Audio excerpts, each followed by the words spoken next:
Fyrsti kafli. Þingslit. Þingmenn fara í frí. Forseti Alþingis stóð á fætur og bað sér hljóðs.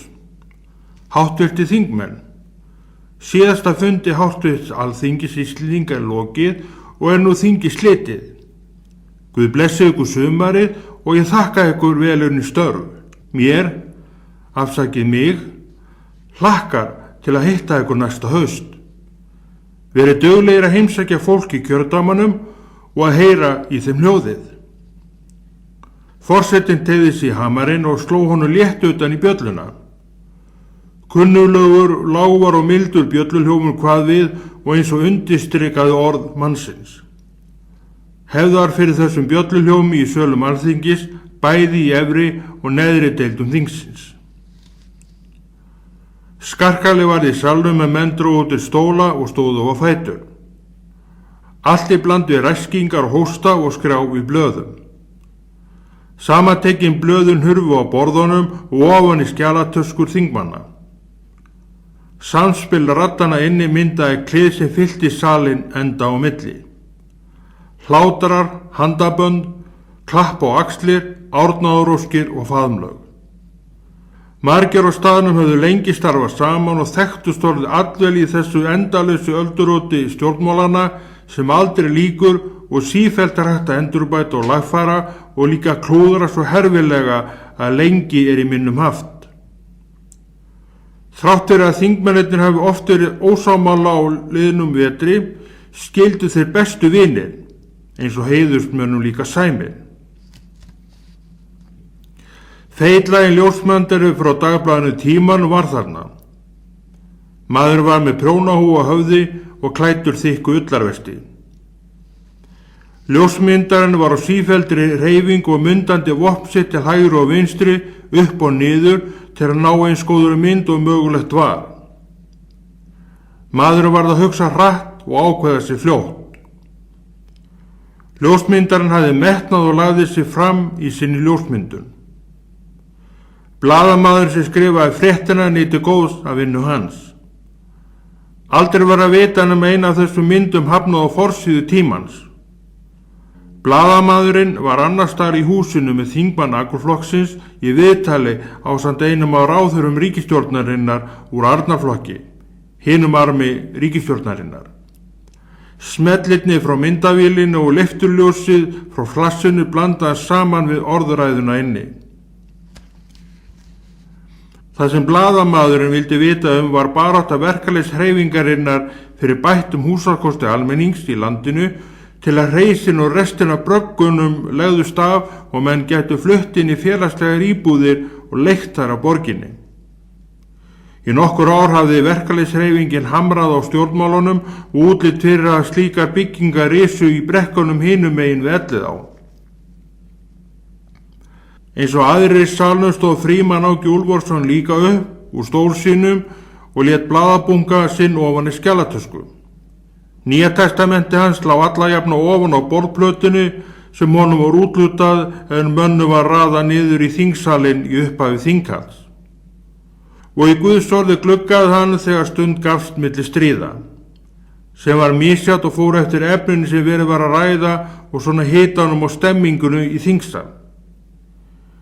Í því sem hann var að láta nýja testamentið ofan í brjóstasta jakkan, brá feitlagni ljósmyndari sér á honum og smellti af og sást Guðsorðið greinilega í blaðinu næsta dag komið holt ofan í jakkavasa þingmannsins. Líklegt er að þeir sem afgreiddu fréttinu og myndina hafi ekki tekið eftir bókinu og því svona óvart láti hann að fylgja með teðri frétt. Frímann Áki þótti það ekki miður, enda stoltur af Jesús og verkinu sem hann vann fyrir mannkynið á krossinum með dauða sínum og upprissu. Ha ha ha, þú segir ekki, brosa, klikk klikk klikk, bara eina enn, svona, æ, flassið mitt bilaði. Sjálfhætt var hjá ljósmyndarunum. Hann rauk út og hraðaði sér upp á blað til að framkalla ljósmyndirnar í framköllunastofu Tímans, dimma herberginu. Allt var þetta þó í góðu lagi, vel á öllum. Þingmennirnir komnir í frí frá argaþrasi stjórnmálana og gátu stundakornum frjálstöfu strokið með sínu nánustu. Vinna sumarsins var framundan með heimsóknum til fólksins og fundarhöldum í litlum og stórum samkomuhúsum í sveitum kjördæmisins og kauptúnum landsins. Staddur innan alla þingmennina þakkaði Frímann Áki staðsbræðunum sínum samfélgdana veturinn með þeim orðum að vera hvíldinni fegin og hann hlakkaði til að bregða sér austur fyrir fjall og í flóan og upplifa sveitasæluna og fékk að heyra samsvarandi kveðju frá hinum mönnunum sem sjálfur ætlaði að vera í ögn meiri tíma með sínum þó kannski ekki í sveitinni líkt og Frímann talaði en þá með öðrum hætti. Foreldrar Frímanns Áka bjuggu á Hrafnakoti í Flóanum þar sem hann ólst upp og bjó uns hann kvæntist og fluttist til borgarinnar.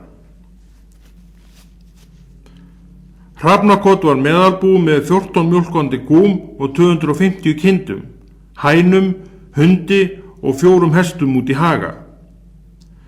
Fólkið hans var allt mikið Deutschfólk sem taldi þann traktor bera af öðrum traktorum í gæðum og endingum. Sumir bændur í sveitinu voru þó hrifnar af Massi Ferguson og svo var einstaka menn sem aðhylltust John Deere og svoleiðis stóð. Að ekki sé talað aðdáendur International, þá háaða meskinu all á aðhlátus efni og svo þungt í stýri að til hreinna vandrað horði og oftast nær með öll bretti skröltandi utan á sér.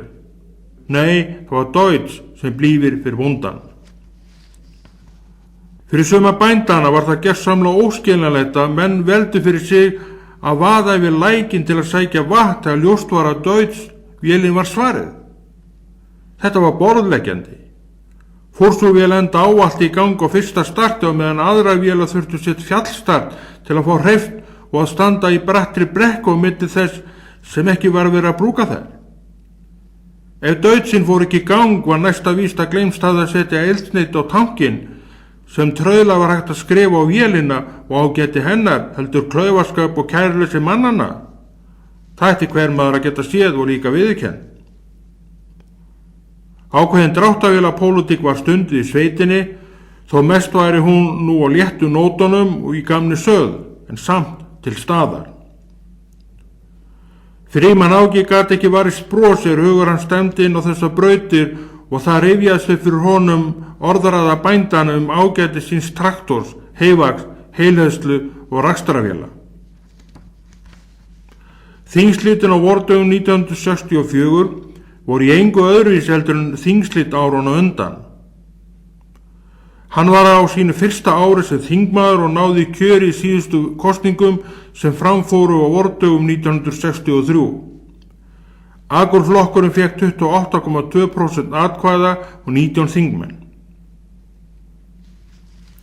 Áður en Frímann Áki hellti sér á fullum kraft út í stjórnmálin var hann til sjós á fraktskipum í eigu Eimskipa félagsins en ákvað að söðla og koma sér í land. Stjórnmál höfðu verið honum lengi hugleikinn. Þessi áhugi mannsins leiddi hann oft á fund Akurflokksins. Einnig kom fyrir hann inn í ýmislegt fyrir flokkinn í fríum frá sjómennskunni. Pólitískar skoðanir mannsins og hversu hann gat verið fastur fyrir gerði að verkum að enginn sem til hans þekkti varð undrandi hann steig skrefið til fulls og bauð sig fram til þings og náði kjöri í kosningunum 1963.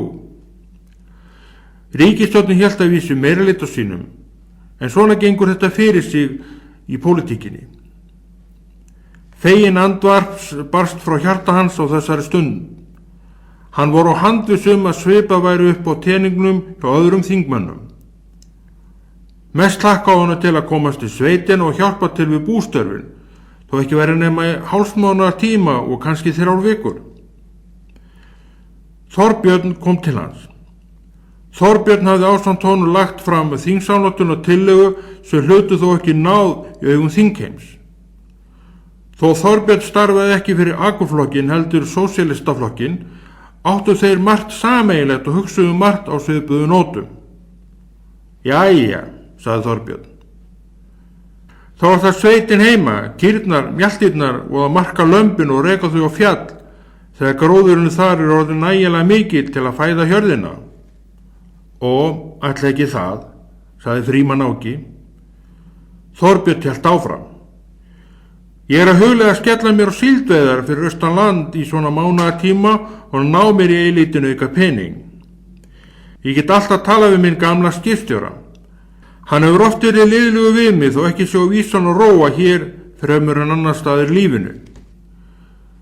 En ég alvanur veiðum í nót sem eru mín meðmæli þarna. Alltaf gott að eiga góða að og að heyra hvað sjómennirnir að hugsa. Þingmaðurinn þarf að fá vitnesku beint í æð frá fólkinu. Sammála. Fyrir mann Áki tók í hönd forseta alþingis sem í þessu gekk framjá á leið sinni út úr byggingunni. Áttu ennþá rússæðihöppar sem þú keypti þér fyrir 3 árum? Hvaða árgerð hann aftur? Þú meina gasinn minn? Hann árgerð 1956 og stendur hér fyrir utan með sína blæju uppspenda. Það vísir rafgeymirinn orðið svolítið slappur en sveifin bjarga þó bara málunum og ég kemst mína leið. Næst að hitta krakkan og kíkja svo upp á sjúkrahús á konuna áður en við skellum okkur austur og hittum pappa og mömmu.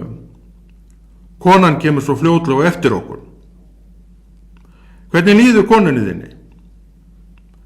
Þetta búið að vera henni erfitt en ígerðinni handleggnum sigruð og hún útskrefast af sjúkrahúsin seinasta lagi eftir 3 daga. Og þar sem það var hennar eindregna ósk að við dreifum okkur austur strax að loknum þingstörfunum vist eins gott að hlýða því. En það eiga foreldrar mínu vonu okkur og járnið á þak húsins heima komið í hlað og býður eftir því að veita sína vörn upp á þaki íbúðarhússins. Því fyrr sem það gerist, því betra.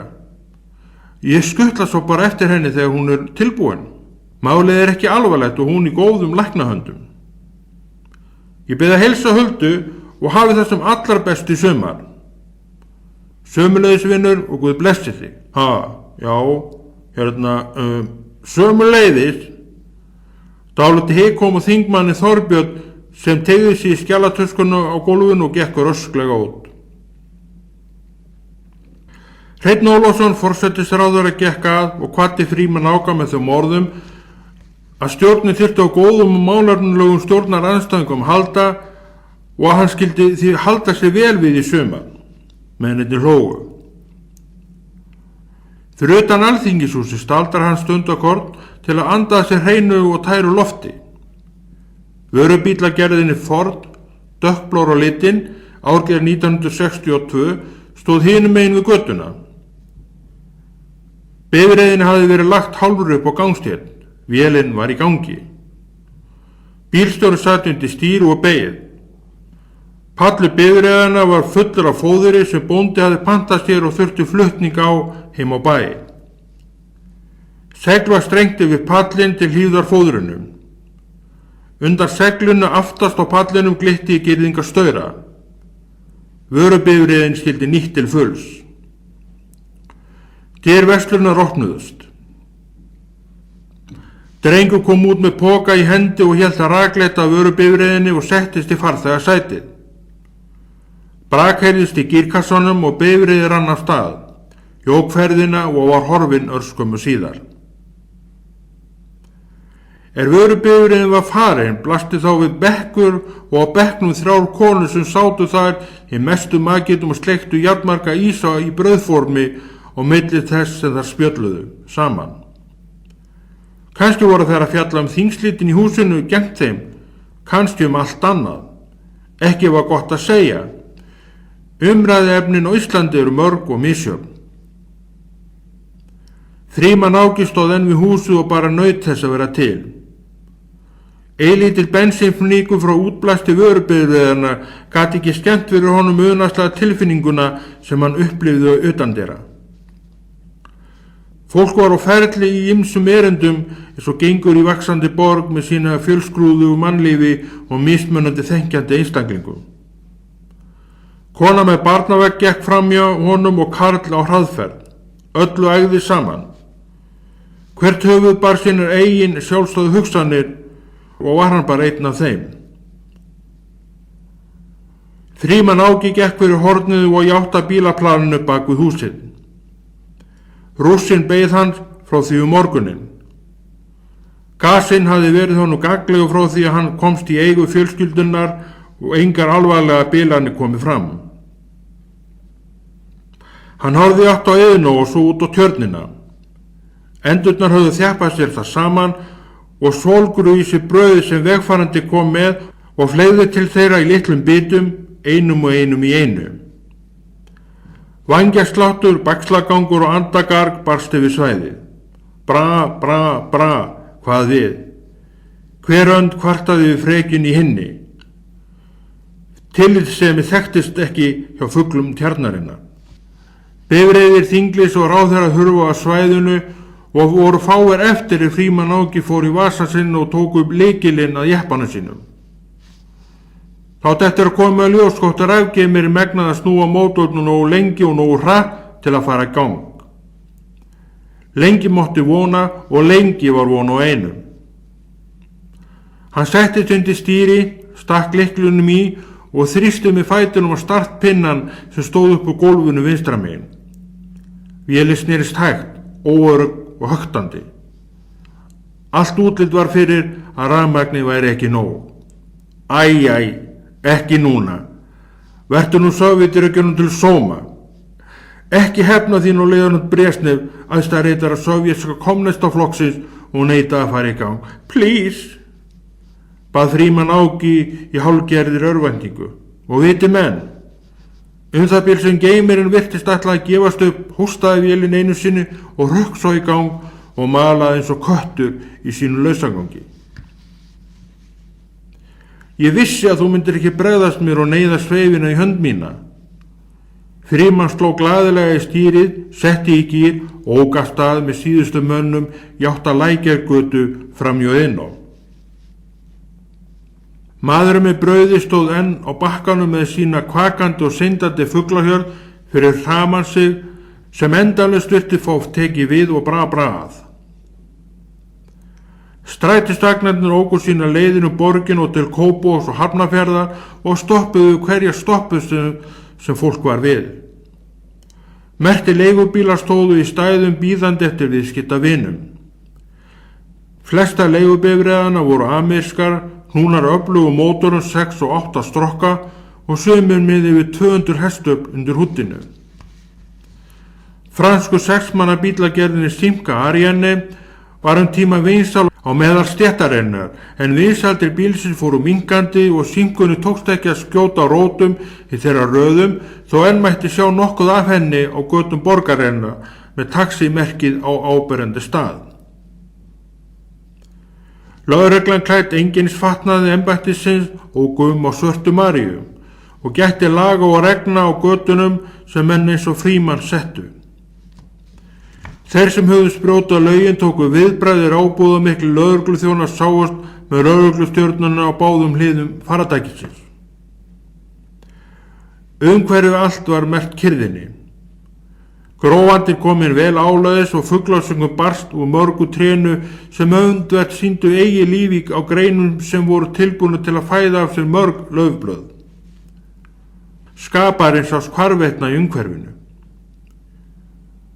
Frímann ók til hægri með fram tjörninni. Heima biðu börnin, þau voru áreiðanlega orðin yfir sig spennt eftir að komast til af og ömmu í sveitinni og hitta Sám, smalahundin sem höfðu ekki séð síðan í fyrra sumar. Brauðgjafamaðurinn hafði lokið sér af og stakk brauðpokanum í vasa sinn. Ennunda syndu í burtu en fylgdu skrant með bakkanum. Aldrei var að vita með fleiri brauðgjafa bæri að og eins gott að synda ekki ólangt frá bakkanum. Skammt frá Frímanni var bíll hálfur upp á gangstíð og stóð hútið opið maður bógrandi þar undir. En hann kom nær þekkti hann gripinn. Þorbjörn bógraði þarna með skiptilíkil og skrúfjárn. Frímann Áki rendi framfyrir, stöðvaði og gekk til stafbróður síns. Hvað kom nú fyrir, sagði hann hressilega. Kveikjuþræðirnir eitthvað að stríða mér. Það eins og þeir gefi ekki nógu gott samband, sagði hann og kippti einum úr og skoðaði endan. Spanskar hennar blasti við. Ertu með vasaníf á þér? Frímann hljóp að bílnum sem gekk sinn hægagang og kom tilbaka með uppspennta hníf sem hinn greip á skó spanskgrænuna af, blés á endan og stakk þræðunum aftur í kveikjulokið. Sömu meðferð fengu hinir 3 sem eftir voru. Þarf að prófa hvort aðgerðin dugi ekki. Ertu nokkuð með spotta í bílnum? Auðvitað. Sérðu ekki hvers konar bíl ég á?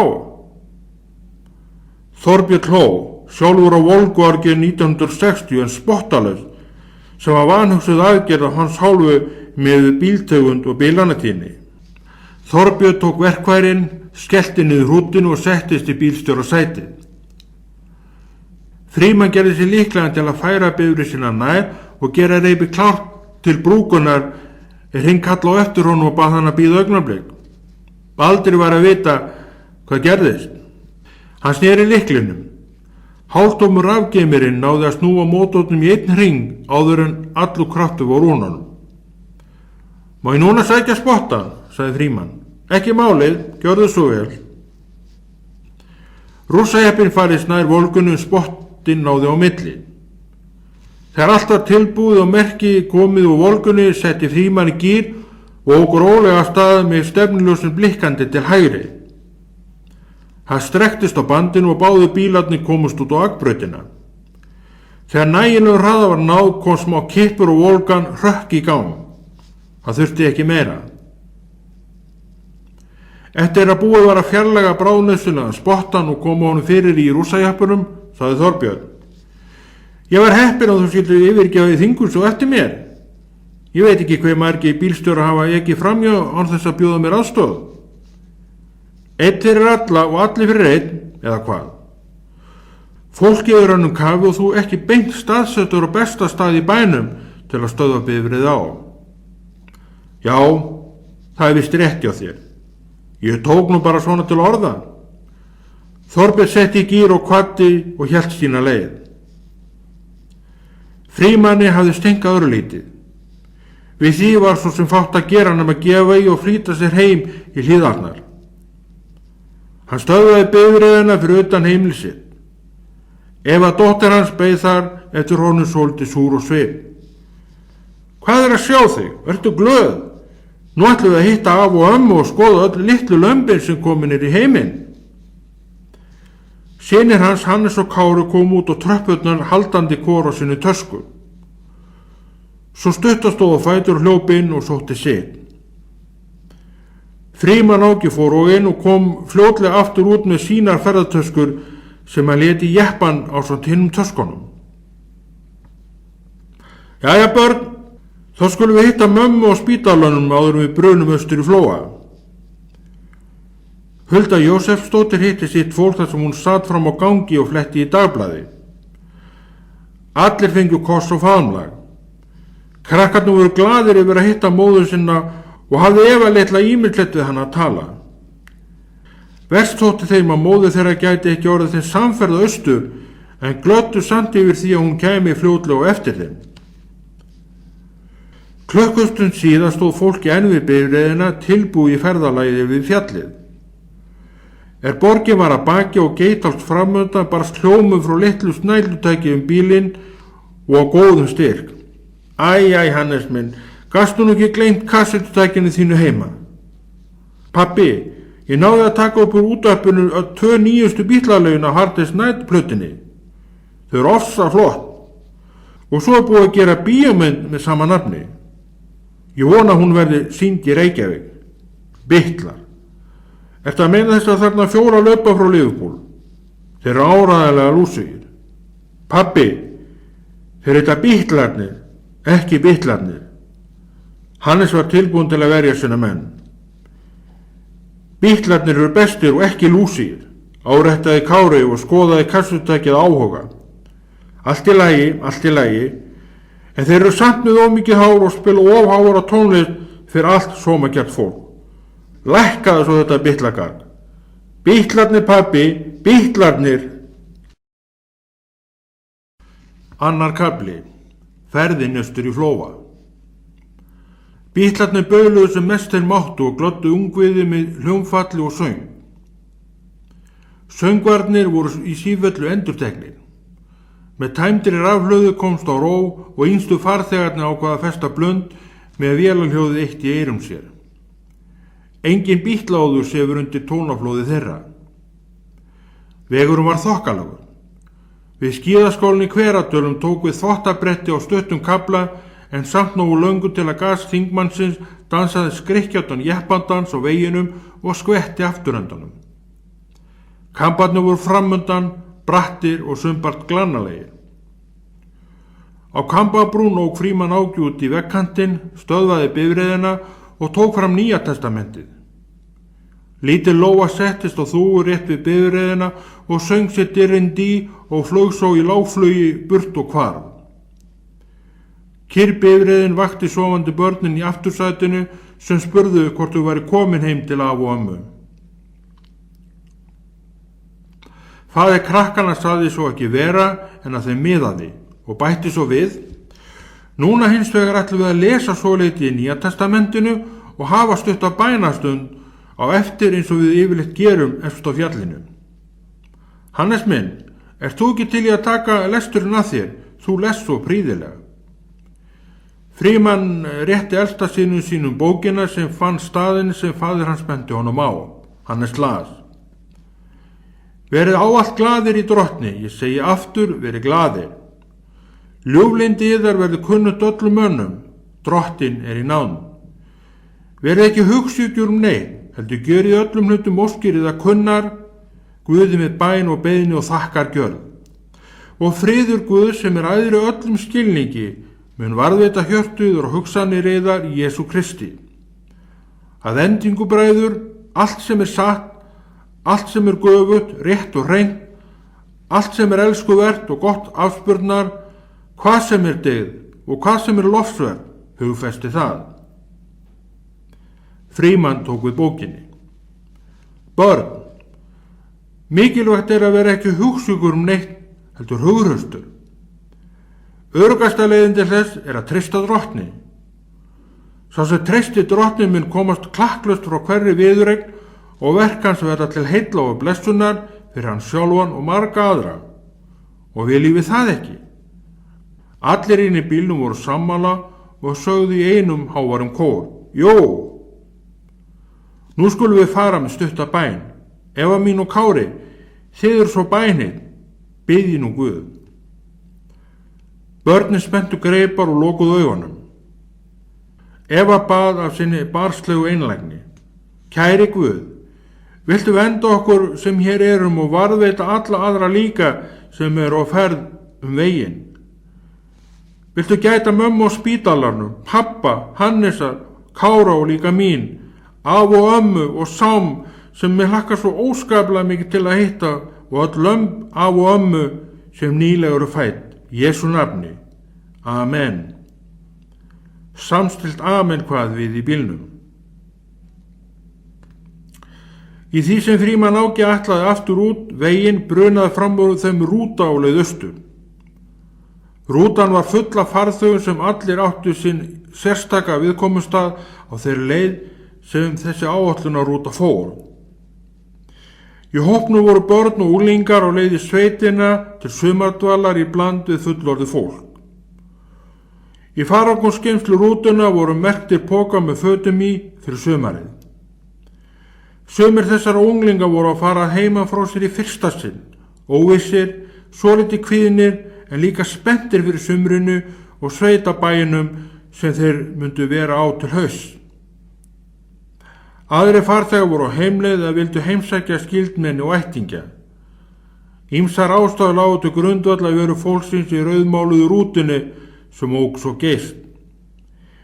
Ekki óku nefnilega allir Íslendingar eigin bíl og urðu að láta sér áætlunarbifreiðirnar duga. Meiri hraðin á bifreiðinni. Ég bara vona til Guðsmíðs að allir komist klakklaust niður fjallið. Frímann sá hvernig rútubifreið snarhægði ferðina og var komin á viðræðanlega ferð í fyrstu beygju. Pabbi, kallið sem gerir rútuna glanni. Efu fannst bifreiðarstjórinn aka of hratt og var það sammála á föður sínum. Hann það að minnsta kosti núna. Alla jafna rútubílstjórar ábyrgðarfull stétt. Manngerið hefur verið annars hugar, en nú allt komið í lag, sé ég. Það sko gott, og svo bað ég líka Guð áðan að varnda alla. Pabbi, varstu nokkuð búin að gleyma því? Pabbi gleymir aldrei bænunum hennar Evu, en nú skulum við halda ferðina áfram og á stað nú. Frímann setti bifreið í fyrsta gír, gaf stefnuljós til hægri og sveigði út á brautina. Rússajeppir hann af stað og jók ferðina. Nokkrir bílar voru á ferð, mest þó á suðurleið. Þetta voru drossíar, jeppar, vöru og rútubílar og var bifreiðin sem fyrst kom á móti þeim upp kampana pústurörlaus og hávaðin ægilegur. Má ég heldur biðja bítlagargi þitt, Hannes minn, heldur þetta, sagði Frímann Áki hlæjandi. Hannes gaf ekkert fyrir ummæli föður síns en þrýstu á pleittaka tækið sín til að freista þess að fót úr því þókki verið nema einn tón. Því var ekki að hilsa, rafhlaðan var tóm. Vindhviða skall á blæju bílsins og myndaði gamalt kunnugt hljóð. Miðstöðin blés hraustlega á móti og góður hiti hélst. Gömlu kambarnir lágu samlega þeim nýju og sást lögum vegarins vel út glært plastið á hliðum blæjuna. Svakalega hafa gömlu kambarnir verið mjóir, sagði Kári sem manna veifi leit upp úr myndabókinni Tassan Ababróður sem hann dáðist að og einhver því hann réð við ljón og gat talað við apa og verið konungur apana. Og líka brattir, bætti Hannes við. Rosa sé ég langt út á sjóin, sagði Eva eitt brosi framan. Börnin voru spennt og fylgdist vel með öllu sem gerðist í kringu þau. Ég sé ref, hann hleypur þarna á harðaspretti. Kári benti út á hraunið vinstra megin. Frímann snarstöðvaði bifreiðina. Hvar? Þarna, drengurinn benti. Nú hvar var hann á bak við stein? Hann var með eitthvað í kjaftinum, kannski lóuna sem við sáum aðan. Það vona ég svo sannarlega ekki, sagði Eva og var einn augu og með öll skilningavöld sín vel vakandi, reynandi að koma auga á kvikindið. Frímann teygði sig hanskahólfi og sótti gamla kíki sín og skoðaði svæði sem sonur hans hafði bent honum á. Eftir skamma stund sást kvikindið hlaupa á harðaspretti með fugl í kjaftinum og hverfa. Hann sást ekki meir. Ekki að villast að þarna var við refur á ferð með bráð. Það aldeilis að Rebbi farin að færa sig upp á skaftið. Mér var ekki kunnugt að Helliseiði væri refasvæði. Það eitthvað nýtt. Þar sem þeir gátu lítið aðast ók Frímann aftur á stað. Á leiðin niður kampana sagði hann. Ekki var óalgengt í ráðu fyrir að fólk færi úr bifreiðin á Kambabrún og gengi niður brekkurnar á Sléttlendið. Maður fór svo sem nokkra sinnum þennan veg og stundum stóð mann hreinlega ekki á sama yfir vetramánuðina þegar ís og snjór lágu yfir öllu og kannski flughált í ofanvarnalag og hávaða rok. En samt lét maður sig nú hafa þetta. Vitaskuld við að treysta bílstjórunum, hann anaði ekki út í neitt sem hann ekki réði við. Og svo átti maður til Guð sem vitaskuld gaf manni hugreisti. Og trúið mig börn að oft baði í hljóði á meðan bifurinn sniglaðist niður allar þessar bröttu brekkur í sínum endalisu hlykkjum og esbegjum. Kambarn nú hreinn barnalegum með það sem áður var. Ýmislegt hefur áunnist til góð sem akurflokkurinn á sinn þátt í. Frímann Áki sett í efsta gangstig. Stjórnmálamaðurinn hafði stungið upp kollinum. Pabbi, þú ert besti stjórnmálamaður í öllum heiminum, sagði Eva og meinti hvert orð. Og ekki segi það nú. Maður reynir sitt besta. Frímann Áki greip til hóværaðarinnar en kunni þessum orðum dóttur sinnar vel. Flestum mönnum líka betur lof en last. Bifreið fjölskyldunnar rann niður úr síðustu brekkun og ók eftir Sléttlendinu með fjallið í baksinn í speglinum. Hveragerðið blasti við á vinstri hönd og sveitabæi örluti fyrir framan bílinn og hægri hönd í dálítilli fjarlægð frá aðalveginum austur. Gufa liðaðist upp úr fjölda hvera og einkenndu þetta svæði. Litla sjoppan og bensínafgreiðslan var á sínum stað í einföldu timburhúsi staðsettu við vegamótin til Þorlákshafnar. Bifreiðagerðin Chevrolet stóð við bensíndæluna. Afgreiðslumaður dældi eldsneyti á tankinn og fylgdist leið með teljarunum sem snerist og ógnar hraða. Annar maður stóð við kassan inni og tók við greiðslum. Hjón úr Hafnarfirði, eigendur bifreiðarinnar, voru inni á svona 12 ára syni sínum. Fólki hafði keypt sér sína flöskuna hvort af kók sem það þambaði á meðan afgreiðslumaðurinn afgreiddi bifreiðina. Kókþambil bjó til loft í maganum sem á endanum braust út. Frímann og fjölskylda hélt ferð sinni áfram. Þau áttu skammt eftir til Selfoss tók Hannes skyndilega eftir vatnsgufu sem liðast upp undan húddinu og mikið rétt. Hitamalarinn mælaborðin hækkaði og sýndi hættu ástand. Ekki var menna að ræða naka út í kant, stöðva og slökkva á mótornum. Jæja börn, nú þurfum við að ganga það sem eftir heim á bænum, sagði Frímann glettnislega við krakkana sem öll skiptu litum og leist fremur illa á svo löngu gönguferð. Pabbi, þetta eru fleiri kílómetrar. Hannes maldaði í móinn. Við fáum úr því skorið þegar athugunin lokið hvort við komumst lengur á bílnum, sem ég reyndi að gera fastlega ráð fyrir, sagði hann, mest til að róa krakkana sem tóku orðan alvarlegara en hann reiknaði með. Krækjunum þeim sem heldu húddinu á sínu stað höfðu verið lostaðar og vélarhlífin komin í efstu stöðu, sást að viftureimina vantaði. Nú voru góður á dýr. 3 kortera gangu var til bæjarins hið minnsta og engi bílar sjáanleg. Pabbi, gamli bílinn okkar núna ónýtur? Spurði Eva og stók stein upp úr götunni og henti honum eins langt og hún gat. Af hverju segir þú það barn? Kára finnst við eiga svolítið gamlan bíl. Áleit eldri bróðurinn og þungt hjá telpunni. Þetta ekkert alvarlegt væna mín, bara slitin viftureim. Verst að ég á enga vifturum til. Þetta kennir mann að byrgja brunnin. Kveikjuhamar, kveikjulokk, kerti og viftureim lágmark, ekki satt Hannes? Jep. Merkir þetta já? Yes. Við lærum ensku í skólanum. Já, svoleiðis. Og þú vilt æfa því í ensku. Tölum heldur íslensku hvort með annan. Ætli það sé ekki best? Ég kann hvort eða bara nokkur orð. Hannes horfði með föður sínum á vélina sem enn rauk úr frá vatninu sem sauð. Á meðan upphugsaði faðir hans leið til lausnar. Hann strauk eftir bindinu og leit hugsandi upp í loftið.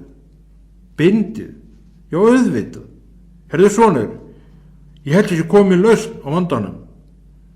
En við höfum enga viftureim. Hér viftureim, sagði Frímann og losaði af sér bindið. Pabbi minn, nú ertu komið hita.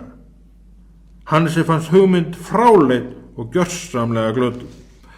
Alþingismenn ganga ávallt í vönduðu fatnað og bindið í þeim flokki og væntanlega til ýmsa og óvæntra hluta brúklegt, vona ég. Réttara sagt, trúi ég. Yngri krakkarnir voru kominir í hópinn. Þau höfðu klifrað upp örlífina hinum megin og lágu á maganum og fylgdu spennt með.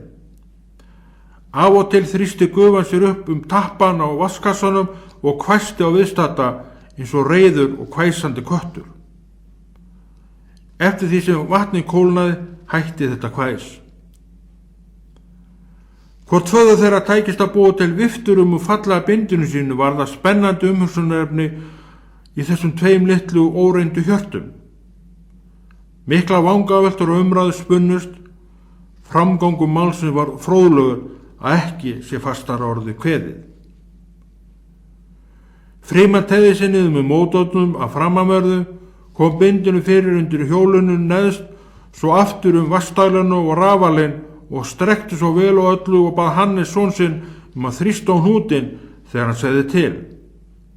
Alltaf tilbúið, sagði hann, þrýsta á og ekki sleppa fyrir heldur en ég segi. Skilið? Yes, ég meina já. Settu puttan á og haltu þéttins fast. Fremsti hluti fingursins fór þangað sem hann átti að fara og roðnaði undan þrýstingnum. Núna gafst föður hans tími til að gera seinni helming rembihnútsins. Sleppa! Hannes kippti fingrunum frá. Hnúturinn hertist og gaf hvergi eftir. Frímann bætti öðrun við til öryggis. Hann tók á bindinu sem nú var umbreytt í vifturheim. Strekkingin var góð og aldrei vita með þetta dyði til bráðabirgða. Kári!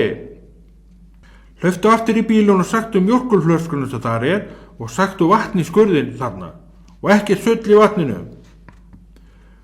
Kári fór á staðum með honum Eva. Þau komu að vörmum sporum með fulla flösku af vatni úr þessum skurði. Aðra flösku þurfti til svo geimurinn fylltist. Krakkarnir hlupu aðra ferð. Skyndilega hvað við hlátur og svo grátur frá skurðinum.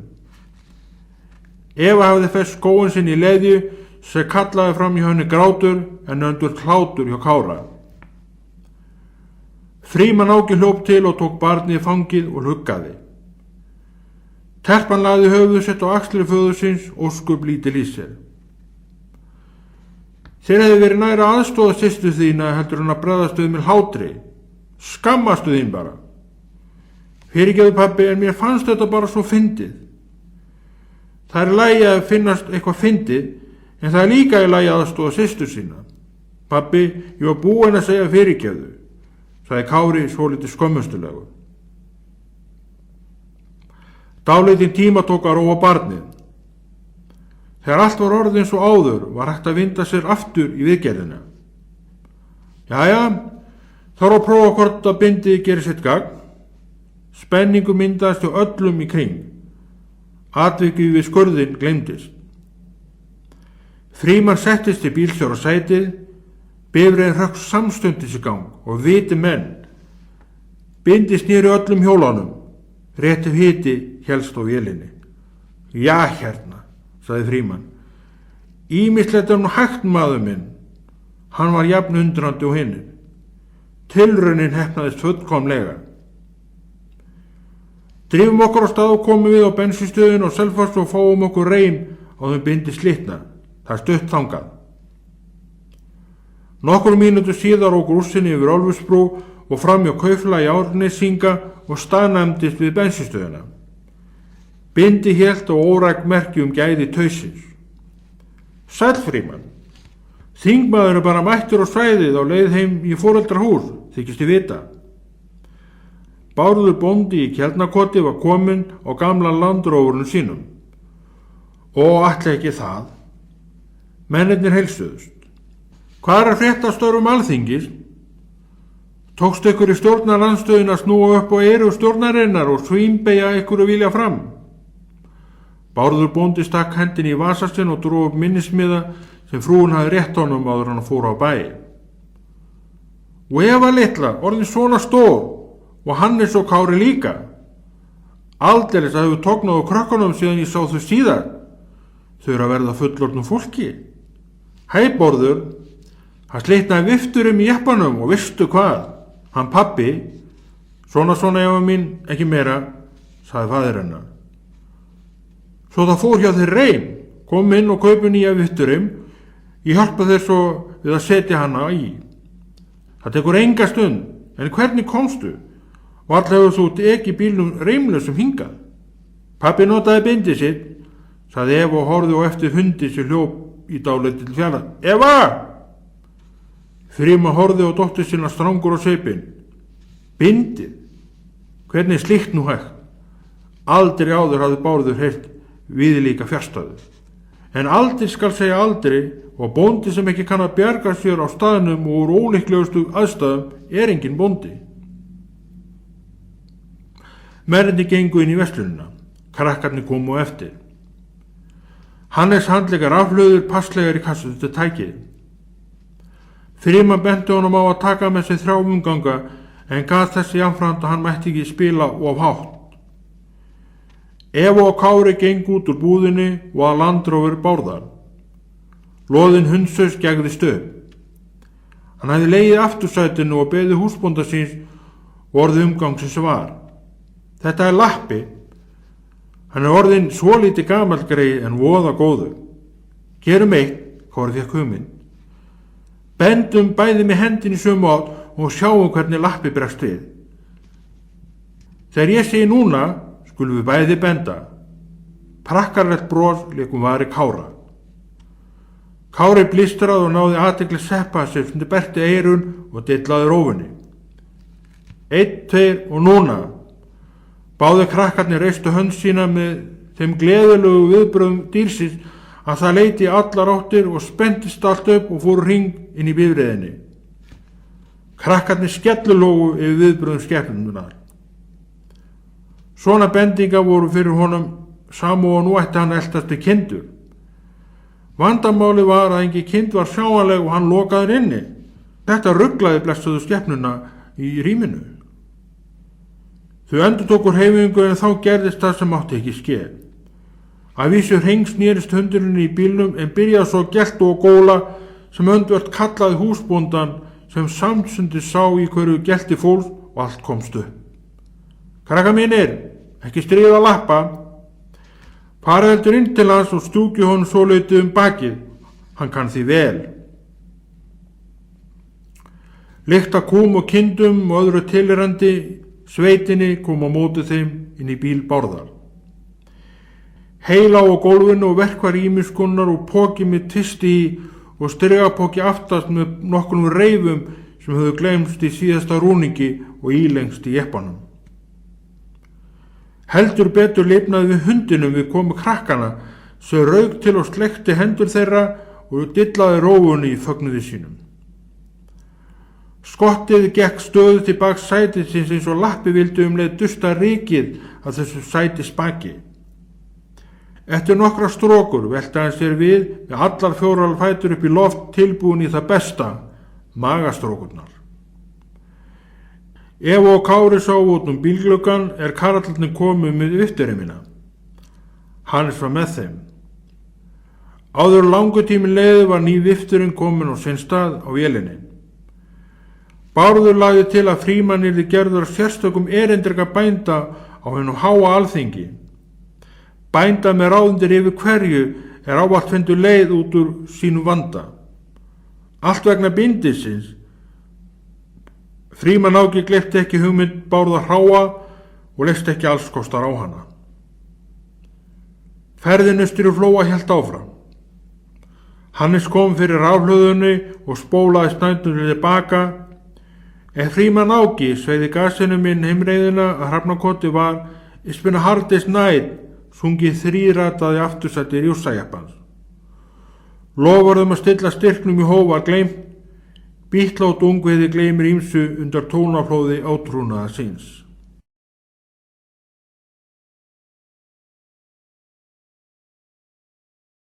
Þriðji kafli, heima í Hrafnakoti. Rússajeppin hallaðist lítillega í beyginni til hægri inn heimreiðina. Hrafnakot blasti við. Fólkinn hlakkaði til að renna í hlað og teygja úr styrðum limum. Fólkið í aftursætinu vissi hvorki stundni stað. Öll athygli var tengd hljómfallinu sem barst litlum hátalarkassetu tækisins. Íbúðarhúsið á Hrafnakoti var svolítið farið að láta á sjá og þurfti viðhald. Málning lyfti grettistæki og nýr gluggi í eldhúsið. Nýju þakplöturnar og hlaðinu sögðu þá sögu að tími gömlu járnplattana var liðinn. Betra þótt að gera verki áður en húsið skemmtist af vatni og leka. Glugginn biði líklega betri tíma og kannski til haustsins. Ekki var gott að segja. Fólki var að gamla skólanum ekki hrifið af bankálónum og að standa í óþarfa afborgunum. Reglulegur sparnaður var betri. Að eiga fyrir því sem var verslað prýðileg haffræði sem stenst veður og vinda og ástæðan fyrir að þakið beið þar til nú. Að skulda eitur í mínum beinum, sagði Úlfar oftsinnis og var svona hans taktur og lífstíl. Úlfar Eysteinsson hafi tekið við af föður sínum. Eysteinn faðir hans, afi Frímanns, eignaðist Hrafnakot, mætti ekki bara með honum eiginkona, heldur líka 6 myndarleg börn. Seinna bættust við 4 til viðbótar. Eitt þeirra var Úlfar, faðir Frímanns. Hann sleit upp. Við erum að vera komin, sagði hann og slökkti á tækinu. Eva stakk höfðinu á milli framsætana og leit út framrúðuna eftir Sámi. Ég vona að Sámi sé hættur að urra, sagði hún. Það er svo leiðinlegt að heyri honum urrið. Augu telpunnar skimiðu til hægri og vinstri. Undursamleg og hvílandi þögn ríkti í huga Frímanns Sáka sem ekki var alveg eins upptekinn af Bítlunum og fræðsról þeirra út í hennum stóra heimi og ungviðið. Honum sem foreldri leist ekki nógu vel á síðarðu mennina frá þarna Englandi og fannst þeir hafa miðurgóð áhrif á æsku heimsins. En ólíkt mörgum öðrum foreldrum vissi Frímann vörnina sem trúin fær gefið. Vissi Jesús sem hefur lofað að vel fyrir sjá og ekki bara vernda þau hjónin á persónulegan hátt, heldur líka afkvæmin. Hugsunin styrkti í hjarta hans. Sem foreldri leiddi hann huga sinna framtíð barnanna og spurði sig sjálfan hvernig þeim reiddi af í hörðum og grimmum heimi sem engu vægir og bara heimtar. Vörn hans í málinu og það sem hann gat gert með bestum árangri var að stinga boðskapnum reglulega að krökkunum og reyna að fá þau til að vera beinir þáttangötur til að trúin kviknaði. Drottinn viðheldi svo eldinum. Frímann Áki var bara maður, engin Guð, en hann vissi af Guði og þekkti Jesú Krist. Honum var að krakkarnir sæju trú hans ekki bara í orði, heldur einnig í hverju sem hann tæki sig fyrir hendur. Allt skildi benda á Jesú. Margar leiðir voru færar, eins og agi, kurteisi, stundvísi og vera maður orða sinna, að nokkur atriði séu nefnd. Í þessu voru hjónin samstíga. Börnin vissu að heimili þeirra var Kristi heimili. Þarna lógu gríðarlega verðmæti sem krakkarnir getur nýtt sér í framtíðinni. Fyrirmyndirnir eru margar út í hennum stóra heimi og börn og úlingar sóast inn í alls konar hringuðu sem verður til í kringum henni ýmsa félagsskap. Með Jesú Krist sem grunn undir lífinu var vel pláss fyrir Bítla.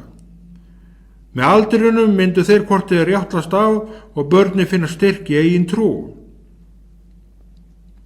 Bítlar voru bara menn og hvorki betri verri menn en aðri menn, bara venjulegt fólk sem nýtu velgengni. Þingmaður Akurflokksins Frímann Áki Úlfarsson trúði á þessa leið. Sjálfur hefði hann gengið við Krist í mörg ár. Hann vissi hvað hann talaði. Í hjarta sínu var hann trúboði. Þessi áhugi hans skýrði meðal annars Nýja testamenti sem gjarnan lá á borði hans í efri og neðri deildum þingsins og hann blaðaði stundum í á milli stríða í þingsölum. Bifreiðin ók heimreiðina sem var beinbraut hálfur kílómetri inn á landaregnina. Hliðið sem oft var haft og lokað stóð opið upp á gátt og eins og bauð fjölskyldun úr Reykjavík velkomna. Hann slapp í þetta skipti við að fara út úr bifreiðinu og opna og loka þessu hliði. Brautin var mjó. Bílar átti í erfiðleikum með að mætast á 2 stöðum þar sem ekki var unnt að beygja út af veginum og hleypa umferðinu á móti framjá. Ekki var þó verulegt vandamál að ræða. Heimilisfólkið sjálft fór mest héðan veg og gestir í heimsókn. 2 skurðir lágu meðfram veginum sitt hvoru megin í 2 metra frá. Skurðirnir voru 2 metra djúpur og söfnuðu sér vatni af túnunum í kring og fleytti burt til að nytjatúnin héldu störu og hæf til ræktunar og að bera sinn ávöxt og þunga dráttavélar og fullasta heivagna sem mógu þau á sumrin án þess að allt sykki og festist og elli spjöllum og gróðurinu. Þið vitið, spól og spotti, hróp og köll í blandi setningar sem ekki voru hafandi eftir og handarhefingar sem bentu til pirringsmanna. Skurðirnir og landareign bóndans og Hrafnakötu komu í veg fyrir að svona ástand skapaðist í önnum heiskaparins á verti bóndans og mesta álaga tíma hans. Nægt hegi hlöðum tryði skepnum vetarins fæðu fram til vorsins. Mikil á því undir og mikilvægt að vel tækist til með þurrkunina og verkun töðunar. Girðing var báðum megin við veginn og grösu tún. Þráðbein stauralinna klæddi vírnet með gaddavir efst og neðst hindra skepnur í að fara út á aðalveginn eða lenda ofan í djúpum skurðinum. Hinum megin við aðalveginn var meira landrými í eigu jarðarinnar, tún og engjar. Engjarnar voru stundum slegnar og fór þá fólki með kaffi með sér á brúsum og bakkels í boxum og töskum til sinna vinnu. Ólangan tíma tók að skreppa heim á bæ fyrir hálftíma kaffilja og meðan engjasláttunum stóðum. Betra var að nýta tíman á engjónum sjálfum stagur var að kveldi komin. Talsetta fé var á túninu hægra megin við hengirsluna og lömb sem sugu mæður sínar eða hlupu í æslum og leik ungviðarlegs. Jarm barst úr mörgum áttum ýmist imratað frá fullorðnu fé eða lömbum ögn skrækari. Mæður kölluðu lömbin sín tilbaka hættu þau sér á lang. Ekki þurfti að kenna fénu slík aðgæslu. Bjó hún í móðureðli skepnunna. Afkvæmi kom fyrst, svo móðurinn. Þannig virkar þetta í ríki dýrana. Sauðburðunum var lokið nema 5-6 kindur sem menn létu bíða eftir sér. Þær voru hafðar á húsi. Lamb í móðurkviði leitar út, annað var óhjákvæmilegt, stórkostlegt. Næsta stóra verkefni og fjárbóndun var rúningurinn og að hleypa fénu á afréttina í frelsi fjallana. Þarna kindin mín, Kári benti á Flekkóta, kollótta kind sem borið hafði 2 lömbum. Svo Flekkóta lá í magitum nálægt girðingunni með lömbin sín liggjandi við hlið sér og jórtraði. Annar lambi var bíksvart eins og kólamóli en hitt var samanlit og móðurinn. Og nennir ekki að hreyfa sig, sagði Hannes og gispaði. Jú, þarna standa lömbin og lappir og taka undir svo stökk og núna móðurinn, bætti hann við. Ég sé hvergi mína kind. Eva leiti yfir hópinn á þess að koma auga á gripinn sem afi hennar gaf henni þegar hún var bara 3 ára. En núna var hún orðin 6 ára og kindin hennar borin í fyrsta skipti einu lambi.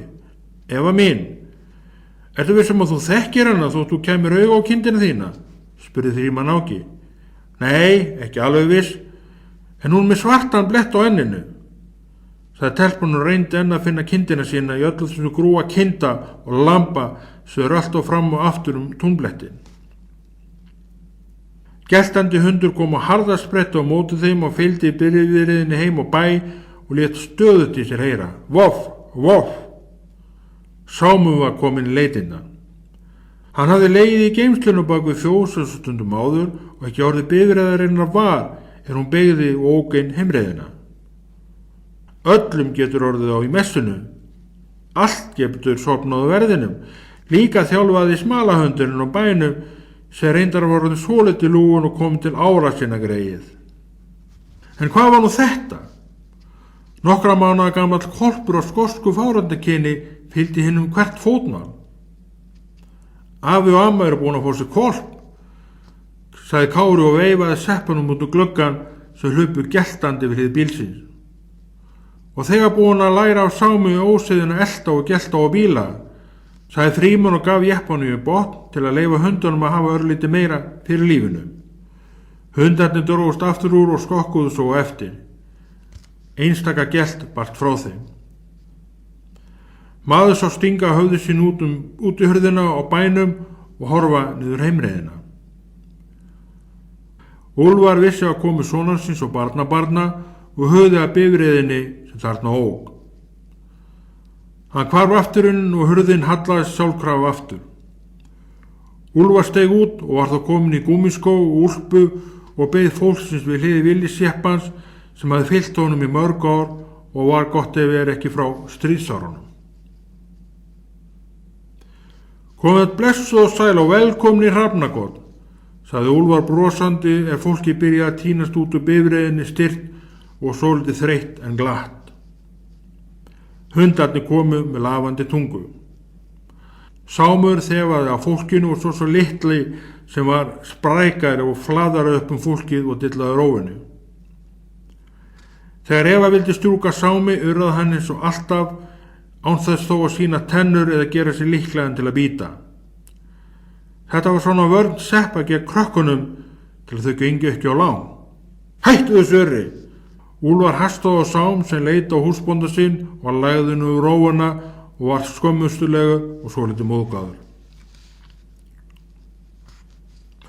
Droplaug Halldórsdóttir, kona Úlfars og amma krakkana, kom brosandi út.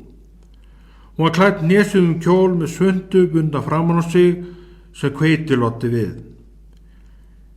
Hér var bakstur í gangi og gamla góða bænda gesturistnin í háum höfð.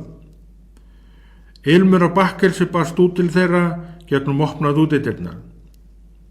Ekki var laust við á ilmurinn úr bakaraofninu kveiktu upp lítilsháttar hungur hjá ferðalöngum. Krakkarnir hlupu til og föðmuðu ömmu sína aðstér. Hvolpurinn fylgdi á eftir og tók þátt í kveðjunni með því að rísa aftur upp á afturfæturnar og styðja fráfótunum á gestina eins hátt og hann gat. Hann heimtaði sinna athygli og liti sér heyra.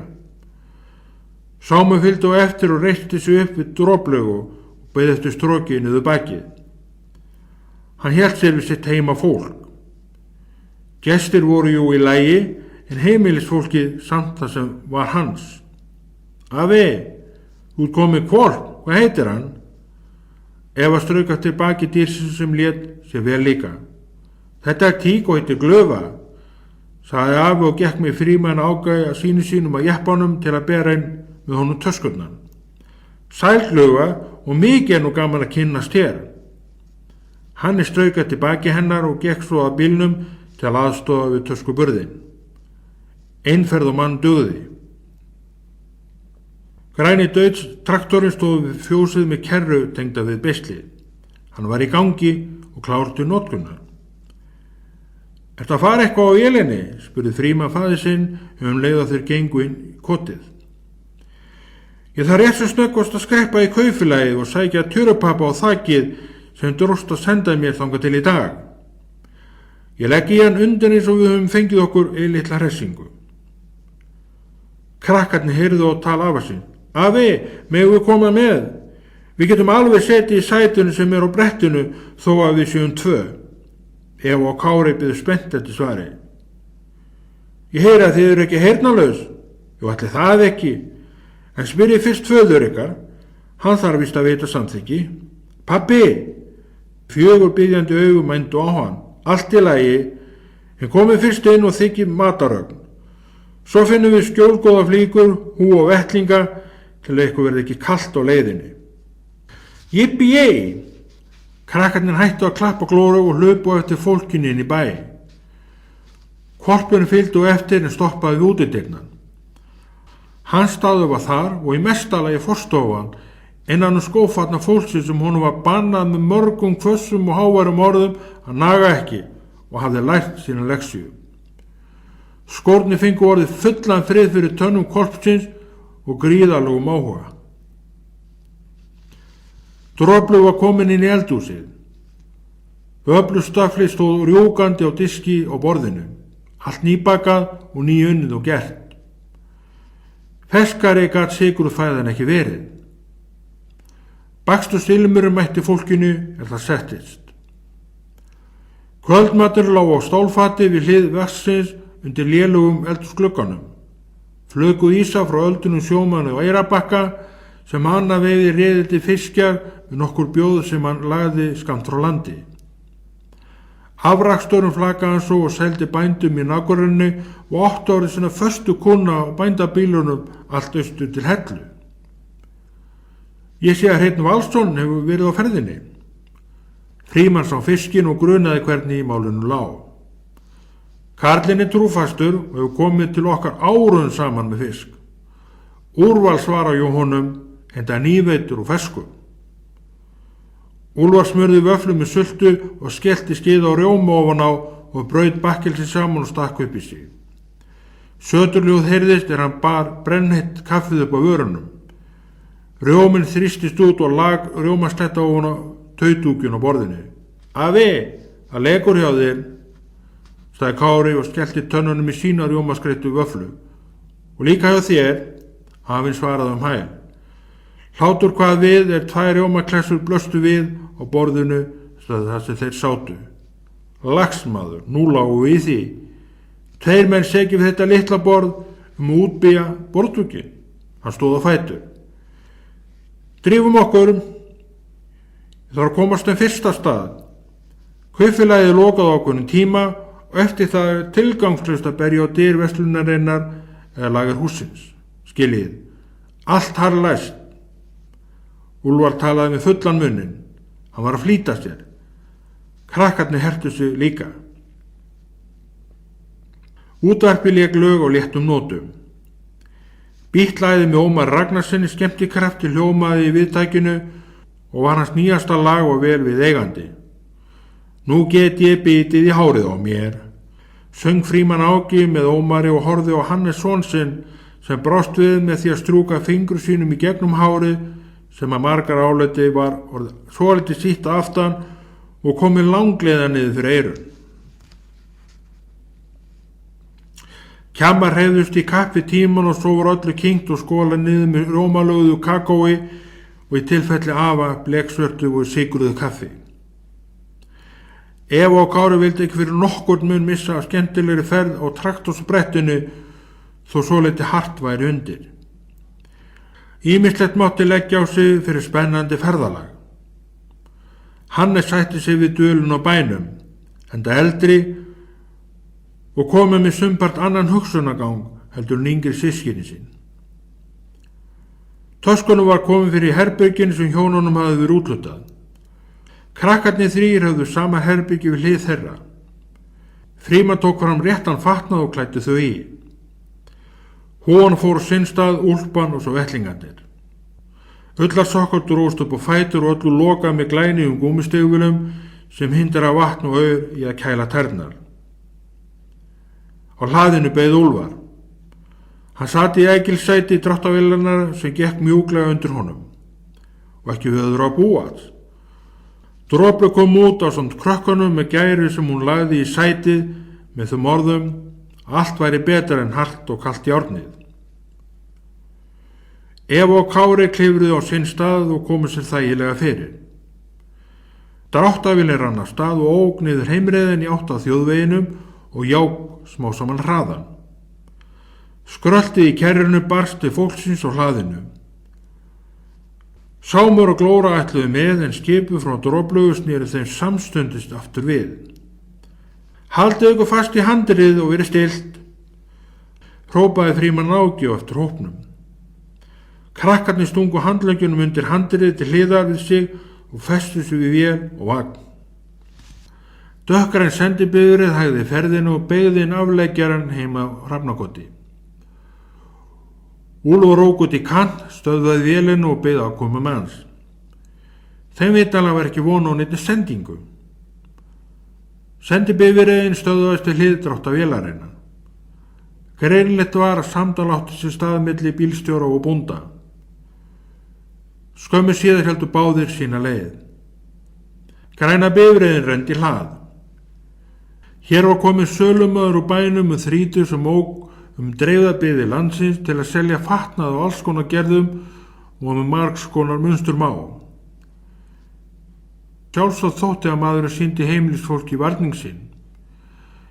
Innanum og saman við buxur, kjóla, pils og blússur leyndist forláta svart leðvesti sem sölumaður kynnti sem bítlavesti og neyti vinsaldi á ungu fólki með þessar mundir.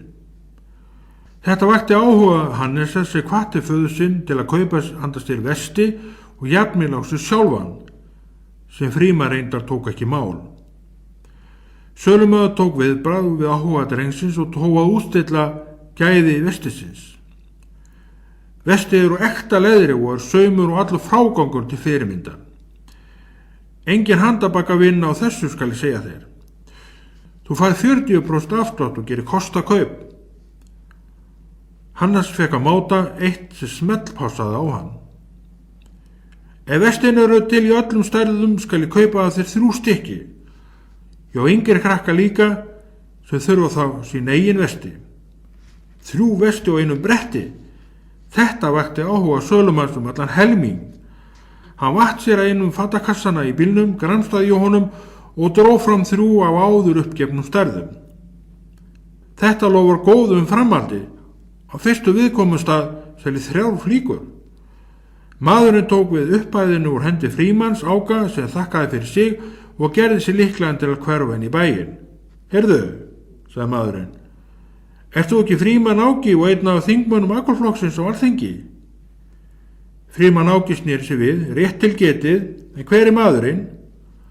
Jóhannes Jensson ætti úr Garðabæ, kallaður Jói Sölumaður.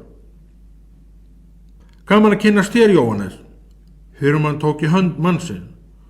Þú ert pottþéttur gæi. Maður rétti þumalfingursinu upp til staðfestinga og undirstrikar orðum sínum. Ég sá ein mynda þér í tímanum og fannst ég kannast við mannin sem veslaði af mér 3 bítlavesti. Blöðin og myndin er þeim opinbera marga. Já, það er víst svo.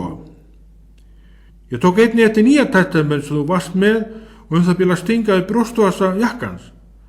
Fátítt er að sjá þingmenn bera á sér bókana. Ert þú kannski trúaður? Ég hef lengi trúa og treyst í Jesús og vonað að sama sé upp á teningnum hjá þér. Sölumaður, má ekki bjóða þér kaffisopa? Droplug sýndi eðlislega gesturistni íslensku sveitamannskjunnar. Ómögulega takk. Ég þarf að hala inn meira af monni, penningum og þræða sveitabæina allt til kirkjubæði klausturs. Pottþéttur gæi. Jói Sölumaður settist brosandi inn í græna sendibílinn og ók af stað. Hundarnir hlupu á eftir bílnum og geltu hver í kapp við hinn. Hannes var hæst ánægður og Arama hans honum sammála að bítlavestið færi honum bara vel. 4. kafli. Kúnum leyft út. Hljóð frá dráttarvél barst þeim að bænum. Börnin sátu á gærun ofan á bretti dráttarvélarinnar og ljómuðu öll í framan. Fólki var rjótt í kinnum og hraustlut í andlitinu eftir ferðalagið í kaupstaðinn. Tjörupappi lá í rúllum í kerrunni í nægjanlegu magni á allt þakið. Droplug sá einum mjaltirnar. Hún tók það ekki mál að gestirnir hjálpuðu sér. Þeim veitti ekki að hvíldinni. Eftir langan og strangan vetur hjá þingmanninum og argaþrassi stjórnmálana gerði dálítil afklöppin í sveitinni honum bara gott. Frímann Áki var eins og einn á vorbóðunum fyrir fólkið í Hrafnakoti. Úlfar tók sveigi átt að íbúðurhúsinu, stöðvaði í vélina, setti í bakkir og bakkaði vél og kerru fast upp á fjósvegnum og skellti fótbremsinu niður og festi. Krakkarnir klifru af dauðsvélinni. Þau voru svolítið stirð eftir alla setuna og hörðu traktorsprettinu. Úlfar fór beint inn í fjósið til að hjálpa konu sinni við rest. Krakkarnir gengu í gagnstæða átt til að hitta föður sinn sem satt á kolli hægra megin við innganginn og fletti í gömlum tíma sem hann greip með sér á leiðin út. Hannes fór með ömmu sinni í fjósið til að heilsa upp á kýrna og svona skoða aðstæður inn í hlöðunni. Aldrei var að vita nema kaðallinn sem faðir hans batt eitt sinn upp í rjárið hengi þar enn með öllu sínum óteljandi hnútum á. Kári og Eva höfðu margt að tala við pappa sinn. Þeim var ekkert kalt, hvorki á höndum né fótum, en svolítið aum í rassinum eftir aksturinn og holóttum veginum. Fyrir þeim var ferðin eitt stórt ævintýri. Meira að segja mættu þau Bárði í Kjarnakoti sem ók gamla landrófur jeppanu sínu með lappa sitjandi framsætinu og starandi á allt sem hreyfðist. Sögu barnanna höfðu gengið stund stóð Frímann á fætur og bað krakkana fylgja sér inn í herbergið sem þeim hafði verið úthlutað. Þar væri að hans sögn óvæntur hlutur sem hann vildi að þau sæju. Krakkarnir litu hvort á annað og settu spyrjandi svip. Engin svipbrigði sáust á Frímanni sem gaf þeim minnstu vísbendingu það hvað hann ætti við. Allt varð málið leyndardómsfullt. Hvað var pabbi með upp í erminni sem hann ætlaði að draga fram og sýna þeim inn í herberginu? Eva kippti í peysu Kára og lagði munn sinn upp að eyra hans og hvíslaði. Hvíslið vakti þeim báðum hlátur. Þau gengu eftir föður sínum inn ganginn og staðnæmdust á miðju gólfi herbergisins. Og með krakkana standandi þar og enn ekki vitandi hvað var að vera, gekk pabbi að fataskápnum og kom með 2 stór leðurvesti innpökkuð í glært plast sem hann bað þau að máta. Rosa flott vesti. Fórstu í bæinn eða var maðurinn á sendibílnum með þau? Sagði Kári leið hún fjallaði plastu utan af flíkinni og klæddi sig í hana. Vestin voru vel við vöxt, en það gerði ekki til. Börnin hugsu hratt og myndu von bráð að smettpassa í þessi vesti. Og ekki rýrnaði verðgildi vestanna pabbi upplýsti þau að vestin væri bítlavesti og rekta leðri og að Hannes bróður þeirra ætti alveg eins. Nú var ekki lengur spurt, heldur glaðst. Bítlavesti var sko fengur í krakkana. Svo glöð varði Eva að hún spurði pappa sinn í fullri alvöru hvort hún mætti ekki sofa í vestinu sín nótt, en fekk þau að sver tilbaka og setilarmaðu að slíkt kæmi ekki til greina. Náttföt væri til að sofa í á nóttinni en bítlavesti klæddist maður á daginn. En pabbi, mér langar svo. Eva suðaði og setti upp kunnuglegan svip suðarans tilbúin til að beita öllum tiltækum þrýstingi sem stundum bar árangur og stundum ekki. Kemur ekki til mála, Frímann var ákveðin og ósveigjanlegur í afstöðu sinni. En þið megi vera í þeim við matarborðið og eftir, eru það ekki ágætis bíti? Jippi-jei, hrópuðu drengurinn á telpan og þötu út úr herberginu. Fyrir framan speilin og ganginu stoppuðu þau og skoðuðu vestin og sér og mátu hvernig þau færu. Ég nokkuð hallarislegur í vestinu? Spurði Kári systur sín og strauk vestin niður eftir sér með flötum lóa. Og bætti svo við hann þess að gefa Evu fyrst svigrún til að svara. Ég ætla að hengja upp bítlamynd fyrir ofan rúmið mitt. Kárin hefti efstu tölunni. Ég líka, en nú man ég gleymdi að taka hana niður af veggnum í herberginu mínu heima áður en við fórum. Ég gleymi því alltaf. Eva varð súr á svipinn. Engar áhyggjur, ég með 2 myndir. Þú getur fengið innrömmuðu bítlamyndina mína. Fyrir ofan þitt rúmi meira að segja nagli og allt tilbúið það. Jippi-jei! Krakkar, skreppum út í fjós og heilsum upp á kýrnar. Kannski komin nýr kálfur. Á morgun verður gaman því að þá verður kúnul hleypt út. Frímann Áki stóð á hlaðinu, íklæddur gúmmístegulum og ullarpeysu, en krakkarnir komu hlaupandi út til hans í nýju vestunum utan yfir peysuna. Veðrið var dásamlegt. Allur gróður að koma til. Gróður ilmur lá í loftinu og ekki laustu að kýrnar verður orðnar svolítið órólegar og styrðar í öllum liðum eftir að hafa verið bundan vetralangt á bás. Lyktin sagði þeim hvað ástími væri og þær vildu út. Töluvert grængresi var komið á túnin. Kýr komið nú, grænagrasi býður eftir hrjúum tungum ykkar. Engu að líkara en að sjálft vorið kalla á tjóðraða gripinu í fjósinu og gerði pínu spennta. Blessaðar skepnurnar skynjuðu breytingar úti í náttúrunni.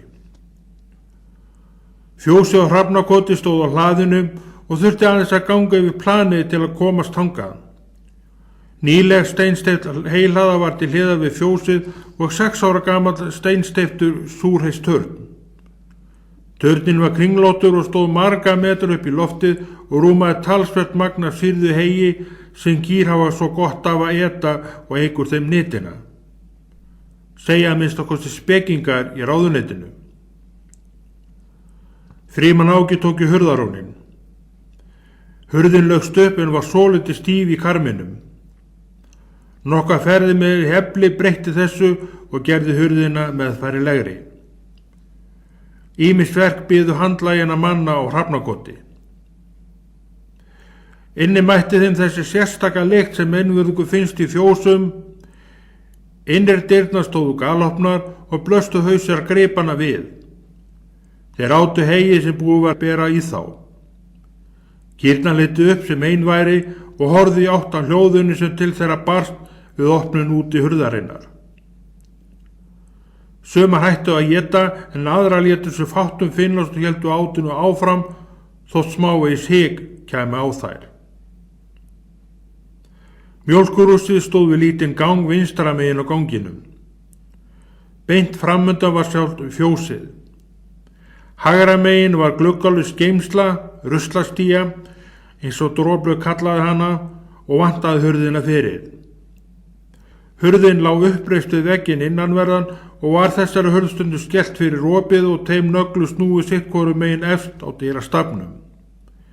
Einfaldur búnaður sem þó gerði sitt gagn og var samt hálfgert fjallstart. Úlfar og Droplaugur voru inni í mjólkurhúsinu. Droplaugur þreif mjaltar áhöldin og stykti sem síjaði óhreinindin úr mjólkinni. Element tengt með gúmislöngu við kalt vatn og krana var ofan í einu brúsa og snerist þær og kældi mjólkina. Kæling mjólkurinnar tók sinn tíma. Einfaldur búnaður með mikla gagnsemi. Úlfar færði fullan mjólkurbrúsa nær dyrunum sem lágu út á hlaðið. Með því að opna þessa dyr var hægt að koma mjólkurbrúsanum beint út á kerruna og áfram á brúsapallin. Jæja bæjarfólk og þú þingmaður, eins og þú sérð hér á bæ allt með svipuðu sniði og áður. Rétt fyrir mjaltir bar skjaldagamla kálfi og verður hægt að bjóða ykkur ábresti eftir matinn. Ábrestirnir standa í mjólkurfötunni þeirri arna. Úlfar benti á járnfötu sem stóð á borði með gullautum vökva í. Komum börn og skoðum kálfinn. Er hann bóli eða kvíga? Frímann Áki gekk fram. Bóli. Úlfar lauk við að færa brúsan og kom spenahelkjunu fyrir á mjólkurhúsvegnum. Allt hreint og fínt og klárt fyrir næstu mjaltir. Hann færði elementi yfir í síðasta brúsan og fór inn og eftir þeim. Droplaugur yfirgaf staðinn og hélt heim til að gera matinn tilbúinn og setja ábrestina í pott og sótti flösku af berjasafti og eigin framleiðslu frá liðinu sumri. Safti var geymt í búrunu inn af eldhúsinu. Berjasaft fór ágætlega með ábresti og þótti ómissandi á heimili þeirra hjóna ásamt kanilsykri. Undir eins og komið var inn í fjósið blasti við grindverk sem hindra fólki að ganga beint inn á fóður ganginn. Til að komast fjósið inn í hlöðuna var að ganga fyrir aftan kýrnar eftir mjóum steinsteyptum gangvegi meðfram vegnum. Flórin var samhliða gangveginum og jafnlangar básaröðinni. Geldneitið hafði stigið inn í gömlu byggingunni áfastri fjósinu og þaðan var hægt að komast inn í hlöðuna. Kúamykinu var rekið út í hjólbörum kvölds og morgna og störtað á fjóshauginn sem sífellt gildnaði og óx og teygði sig niður túnið. Enda ekki lengur nýttur sem túnábörður. Tilbúin ábörður hafði tekið öll völd í sveitinni og þótti betri til sprettu. Gluggar þöktu fjósvegginn sitt hvoru megin á fjósinu með jöfnu millibili voru í 150 cm hæð frá gólfi. Fjósgluggarnir gáfu daufabyrt inn í fjósið en voru samt til gagns. Haugskítut glerið hindraði byrtunni að komast inn. Kústið dýft í vatni og stróki eftir þessu gleri breyttu miklu varðandi byrtustíð inni. Nýfættur kálfurum var bundinn hjá móður sinni og lá í heyinu og fóður ganginum. Gamla kýrin hnusaði afkvæmi sínu án þess að hægja á átinu. Þetta tvennt fór ágætlega sama hjá kúnni. Það rundi lítilega í skjöldu fólki nálgaðist. Kálfurinn stóð á fætur og strækti í bandið. Hann leitaði eftir spena þótt ungu væri, bara nokkra klukkutíma gamall, var hann staðinn á fætur og hinn styrkasti og vissi hvað mjólk var. Hannes sem sér til ánægju sá að kaðallinn hékk enn á sínum stað í hlöðunu, kom til fólksins. Hann hafði tekið nokkra sveifluæfingar á þessum kaðli sér til ómældara gleði og skemmtunar. Peysan hans var með stráum í eftir fall og baki og henni mjúkt hegið sem hann náði ekki að bursta úr að myndi fullgera verkið áður en hann færi inn í íbúðarhúsið, sem og amma krafði sitt fólk Ekkert hegin og mín gólf, sagði amma margoft. Eva og Kári stóðu við hlið kálsins og struku honum. Kálfunum virtist láta sér sama á standa stróku barnana og baulaði ámátlega og heimtaði örlítið meiri fæðu, örlítið meiri mjólk. En varð eins og hinni 9 kálfarnir í fjósinu að bíða til næstu mjalta. Þessi kálfur var sá 10. Frá áramótum voru bara 4 kýr óbornar í fjósinu. Afi, látum kálfinn hitta Bláma. Kári kom upp og stungu að nafni. Blámi, já. Einhver ástæði fyrir þessu nafni, Kári? Blámi fyrir eitthvað sjaldgæft orð og sjaldgæft nafn og búpeningi. Afi klóraði sér í höfðinu.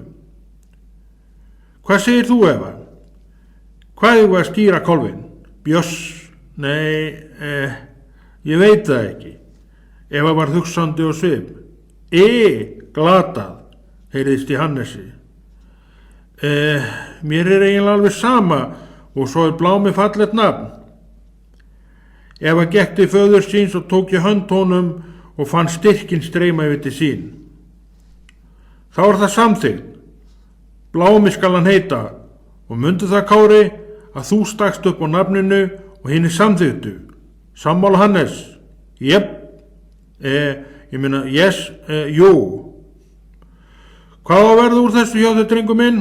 Sagði Frímann Áki hlæjandi.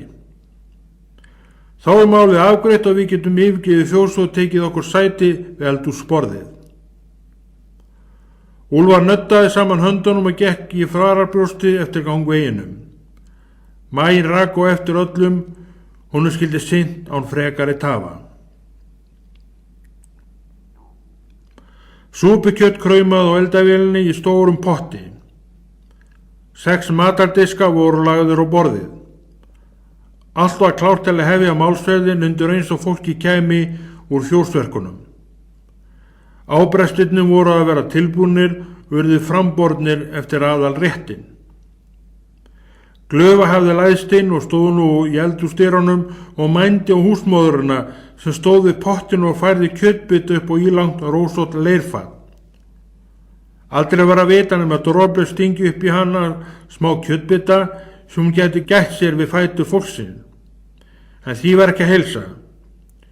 Að vísu fékk hún sinn skamt ásamt sámi en ekki inni heldur út á hlaði þar sem þau vanalega átu veður var gott. Kvöldi kom og fólki á Hrafnarkoti undirbjóð sig í að taka á sig náðin. Börn deildu saman herbyggi og faðir þeirra öðru herbyggi við hlið þeirra. Kári og Eva fengu að lúra hjá pappa sínum. Bítlavesti krakkana lágu á rúmunum tilbúin til notkunar strax næsta dag. Frímann Áki kraup við rúmið sitt og allir krakkarnir með honum. Kæri Jesú, ég þakka þér fyrir daginn og að koma okkur heilum á áfangastað. Ég bið þig að vernda bæði mig, konu mína og börnin og gefa okkur öllum góða nótt og góða drauma í Jesú nafni. Amen. Hannes yfirgaf herbergið, bauð góða nótt og lagðist í sitt rúm hinum megin við vegginn en skildi dyrnar fram á ganginn eftir opnar. Fólki féll fljótt í fasta svefn og þeir sem hrutu byrjuðu brátt að hrjóta. Vindur lék við tún og byggingar, Hrafnarkots þessa nótt eins og aðra nætur, en fór mildilega yfir svæðið, myrkrið grúfði yfir, enda ekki enn orðið full bjart. 7 morgunin heyrðist umgangu frammi. Úlfar og Droble voru vöknuð og farin að undirbúa sig fyrir fjósverkin. Lykt af hafragraut barst frá eldhúsinu og glamur í diskum þegar húsfreyjan lagði á borðið. Frímann Áki opnaði fyrst annað auga svo hitt.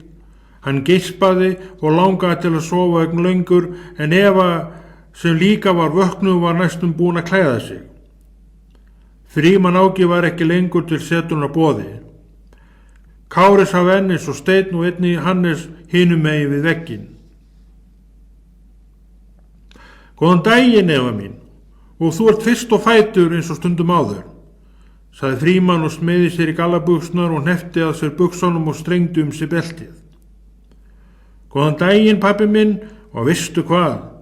Mig dreymdi Jesús, hann hélt í hönd mína og leiddi mig. Sagði Jesús eitthvað við þig? Spurði Frímann dóttur sína. Ég held ekki, ég man það þó ekki. En draumur var svo fallegur og mér leið svo vel á göngunum með honum. Kæra barn, þennan draum skaltu varðveita í hjarta þínu. Jesús vill leiða þig alla þín ævi. Ég veit það, pabbi. Kári bylti sér í rúminu og lauk upp augunum. Komin nýr dagur, sagði hann og nuttaði augun. Já, og nú drífum við okkur á fætur. Frímann Áki satt á rúminni og smeygði seinni sokknum á fót sinn og var þá full klæddur. Eva beið eftir honum við dyrnar. Hrotur heyrðust og herbyggi Hannesar. Eva, farðu og vektu Hannes, hann hefur gott af því að vakna snemma. Telpan tiplaði að rúmi bróður síns og Frímann heyrði hann að segja, Hannes, wake up, og gat ekki enn að brosað vegna allra ensku sletna krakkana sem verður svo bylgja í samfélaginu og tengdist líklega bítla æðinu. Eftir mjaltirnir átti að hleypa kúnum út í ferskaloftið. Úlfar og Frímann Áki sáum að losa keðurnar af hálsi dýrana. Undir eins og dýranum út var lokið upp, vissu blessaða skepnundar hvað tilstóð og létu ófriðlega á básunum og loks ætlaði allt vittlust að verða og kýrnaði bauluðu hver í kappi aðra svo mikill háaði varð innandir að ekki heyrðist mannsins mál. Slíkur var atgangurinn. Droplug af svona börnunum byðu frutan. Fyrsta kýrin kom út. Hún hnusaði út í loftið og var í fyrstu líti eitt ringluð en tók svo að stíga nokkur klaufaleg dansspor á jörðinni sem leiddi til þess að hún féll kylliflöt og rann á síðinu eftir grasverðunum nokkra metra. Fáni mínútu síðan voru alla 14 kýrnar komnar út og löpum og skvettu upp rössum og klaufum. Geldneitið inni lét og í sér heyra en þeirra tími var ekki enn kominn. Skjalda gamla sem alla jafna gekk síðust bæði út úr fjósi og inn í fjós réði sér ekki fyrir fögnuð og hljópum eins og kálfur og setti hausinn í þúu og reyndi með látum að rífa hann upp. Hún spólaði á sínum 4 fótum og linti ekki látu fyrir heldur en þúan lá með moldina upp en grasvörði niður. Afi, afi, sjáðu Skjöldu, hún vill hjálpa þér við að slétta túnið, sagði Kári og fannst mikið til að kýrin að koma. Efi fannst atgangurinn vera orðin fullmikil og fannst sér skjól og sitt öryggi í örmum föður síns sem eins og aðrir á heimilum fylgdist með skepnum leika listir í trilltum fögnuði frelsisi. Kindundar og lömbi fyrir neðan bæ urðu látan ekki varar og létu sér fátum finnast. Þær bara syntu sínu lömbum og jörmuðu þau til sín hvenar sem litlu lömbi bárust á langt frá þeim. Kýrnar höfðu ólmast og dansa nóg fór smá saman að hægjast í hópnum og urðu þær flestar aftur eins og áður, rólegar og yfirvegaðar og svo litið letilegar í framan. Túnspildan sem þeim var ætluð til næringar til að byrja með var skammt fyrir ofan bæinn. Hó hó! Heyrðist í afa sem gekk niður fyrir hópinn til að koma honum saman og stefnaði rétta átt. Verkið reyndist ekki erfitt. Skepnurnar rötuðu veginn og gengu sínu rólugu skrefum. Smá galsi var þó enn í yngstu kúnum en þær öldru höfðu mist galsan. Hjörðin mjakaði sinn veg með fólkið gangandi og eftir sér. Hliðið voru opið og gekk hjörðin inni á túnblettin sem þakið var grænu freistandi grasi. Þarna myndu þær dveljast yfir daginn. Úlfar lokaði hliðinu eftir síðustu kú. Á leiðinni heim benti Hannes skyndilega upp í loftið. Hæ og hó, sjáðu örninn sem flýgur þarna. Úlfar myndaði skyggni með hendi sinni á enninu og skoðaði fuglinn sem sveif þöndum vangjum, en komst að raunum að fuglinn væri trauðlan og stór til að vera örn. Þetta líklega ugla. Þær hafa sést hér í flóunum þótt sjaldgæfar séu og berast með vindinum yfir hafið og eru svona flækingsfuglar, held ég. Pabbi minn, branduglan er staðbundni fugl sem lifir á Íslandi og verpir í þessu landi. Branduglan, fuglinn yfir höfðum okkar, byrjar að verpa í kringum miðjan maí og stendur varpið yfir fram í júní. Snæuglan sést hér annað veifið og hefur verpt hér, en snæuglan er hvít, þannig að fuglinn í háloftunum er ekki snæugla, heldur brandugla, það er ljóst. Frímann Áki kom með leiðréttingun í málið. Kannski það, þú veist aldeilis mikið. Úlfar snýttir sig með fingrunum. Eva, Hannes og Kári fylgdi svolítið stund í viðbót með fuglunum og dróst aftur úr. Þau vildi komast að því hvert branduglan stefni. Ef fuglinn kvann þeim sjónum, tóku þau sprettin og eftir fullarn á fólkinu. Hulda var öll að koma til, ígerðin sigruð og bólgan að hverfa. Allt með hjálp fúkalyfjanna og bænarinnar, henni hlakkaði til að hitta fólkið í sveitinni. Við útidyrnar tóku mennirnir af sér stígvélin, ilmurinn að nýju upp og heldu kaffi, kitlaði nefið. Sími hringdi langt stutt, tvær langar og ein stutt. Alls konar hringimál var í gangi í símkerfinu og átti það við þennan eða hinn sveita bæinn. Stuttlöng, stutt, basti fólksins. Úlfar stóð á fætur og tók upp síman. Halló? Já, sæl og blessu Hulda mín og mikið nú gaman að heyri þér. Jú, maðurinn þinn er hér og börnin líka og öllum líður vel. Eva er komin hingað, viltu ekki spjalla svolítið við hana? Úlfar rétti telpunni símtæki. Mamma þín er í símanum, sagði hann. Hæ mamma, veistu hvað? Skjalda er komið með kálf og Kári gaf nú nafni Blámi. Svo er ég líka hvolpur sem heitir Glöfa. Við vorum að hleypa út kúnum og ég var ekki trædd nema pínlítið. Kýrnar létu líka svo illa. Bless mamma og komdu hljótt. Frímann Áki sem nú var komin tók við símtækinu úr hendi dóttur sinnar og spjallaði stundarkorn við konu sína og það undirstrikað að hann drifi sig í bæinn næsta dag og sækti hana á sjúkrahúsið. 5. kafli. Hulda losnar af spítalanum. Ábrestinni brögðust vel og ekki skemmdi heimigerða safti bragðunni kanilsykurinn. Frímann Áki minntist á það við matborðið að einungis þegar hann kæmi í sveitina gæti hann átt von á að fá bragða svona hnossketti sem alla jafni veri óafáanlegt í mjólkurbúðum bæjarins. Ég sendi ykkur nú stundum flösku með ábresti, veit ég ferð í borginu og kýr á bænum en í borinn, ekki gleyma því. Faðir hans minnti son sinn á að hann væri nú ekki alveg gleymdur. Ég átti ekki við það heldur hitt að maður vill kannski fá að smakka ábrestinu oftar. Það er annað mál. Úlfar keyrði hefðið aftur á bak og drakk síðasta sopan úr kaffibollanum. Glamur heyrðist bollin skall og undir skálina. Jæja, nú ætla ég að leggja mig smástund. Og eftir huga ég að fénu og skoða hvort restin sé ekki borinn. Úlfar stóð frá borðinu og gekk inn í herbyggi þeirra hjóna. Hurðin lokaðist á eftir honum. Drorbjörg stóð við vaskin og handleg leirtauð ofan í volgu sápuvatninu.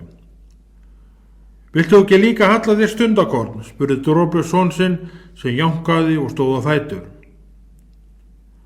Krakkarnir fóru á inn í sitt herbyggi og dunduðu sér þar. Drorbjörg var ein eftir með lágvara tónlistin og gamla lampatækinu leikandi eyru sín. Henni fannst þægilegt að vinna undir lágvaril tónlist. Kári afhenti Evu innrömmuðu bítlamyndina sem undir eins kom henni fyrir á naglanum ofan við rúmið sitt. Hún gætti þess að vandlega myndin hallaðist ekki hvorki til hægri né vinstri. Verkið krafðist nákvæmni. Örlítið upp til vinstri, nei, aðeins niður aftur, svona, þarna kom það. Eva nuttaði saman höndunum og tók til við fyrir iðju. Hannes sótti kassutæki ofan í skúffu og skipti snældu. Hann þrýsti playtakkanum niður, hófstilt eldri bítlalög hljómuðu herbergi. She loves you, yeah, bastur hátalar tækisins. Plístur munni Hannesar fylgdi laginu eftir og svo Kára og loks Evu. Þrefald plístur frá þeim þrem og Eva nýbúin að læra að flauta og var afar stolt af að geta fylgt bræður sínum eftir og haldið lagi engu síður en þeir. Allt á meðan krakkarnir dunduðu sér við sitt. Hannes lá upp í rúmi með hendur undir höfði og horfði upp í loftið og flugu sem flög þar og flög svo og settist á þráðinn sem ljósaperan hékk í. Kári satt á stól við gluggann og las í skræðu sem hann fann í bókaherbygginu og Eva lá á gólfinu með hvítt blað fyrir framan sig sem hún dró línur á og gulum blýanti þess og kruss en samt skipulega. Droplu birtist í dyrunum með lítið skilti sem á stóð, Drottinn blessi heimilið. Skilti hengdi hún og nagla á veggnum vinstra megin við herbergisgluggann. Far var við hlið nagla sem eindreið benti til þess að svo sem hamrinu mundaði hafi ekki hitt á naglahausinn og hamurinn skollið í mjúkt textklætt þilið á talsverðu afli og skilið eftir sig þetta far sem kom fram í hvert sinn sem skilti var tekið niður. Enginn hefði hingað til játa á þessu verknaðinn. Hver kom naglanum fyrir var enn óott hljóð í Hrafnagötu en þó talið líklegt að farið að tarna væri eftir Frímann Áka sem oft á sínum yngri árum tók fram hamar og neldi margan naglan í bæði veggi og spýtur innandyra sem utan. En naglinn var þarna og bar upp hérna fögru álautur sem lengi hefði fyllt íbúum Hrafnagötu og blasti við úr herbergisdyrunum og þjónaði enn fyllilega tilgangi sínum. Guðsorð í hávegum haft, gott mál. Dældin í textplötinu var ekki daglegt umræðuefni á heimilinu en alltaf öðru hvoru og mest þá til skemmtunar. Hjónin á Hrafnagötu voru bæði trúuð og höfðu lengi sungið í kirkjukórnum í sveitakirkjunu við messur og aðrar athafnir. Úlfar var annar af orgeleikurum kirkjunar en Droplaug sáu að mestu að æfa kórinn og reyndi að stunda sitt starf eftir föngum. Þeir reyndist oft vera erfiðleiku bundið á álagstímum á bílunu yfir suma mánuðina, eins og sauðburði og stífar heyjanir þegar regn var yfirvondi og heila og þurr á túnum og mikilvægt að hafa hraðar hendur til að koma þeim í hlöðuna eða sæta og breiða striga yfir áður en allt gegnblotnaði að ofankominni. Þá gat vinnutíminn orðið langur og strangur. Þótt amma kemi inn, þagnaði hvorki bítlalæginni flaut barnana. Þau flautuðu áfram en fylgdu samt með verki ömmu. Skjöldun þekktuðu vel og vissu hann ætti heima á þessu nagla. Áður en amma yfirgaf herbyggi sagði hún: Börn, ekki gleyma Jesú og trúnni sem hann vill gefa ykkur.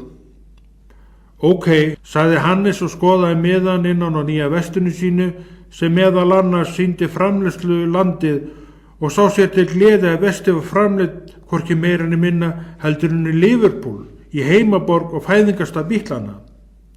Amma, láttu ekki svona.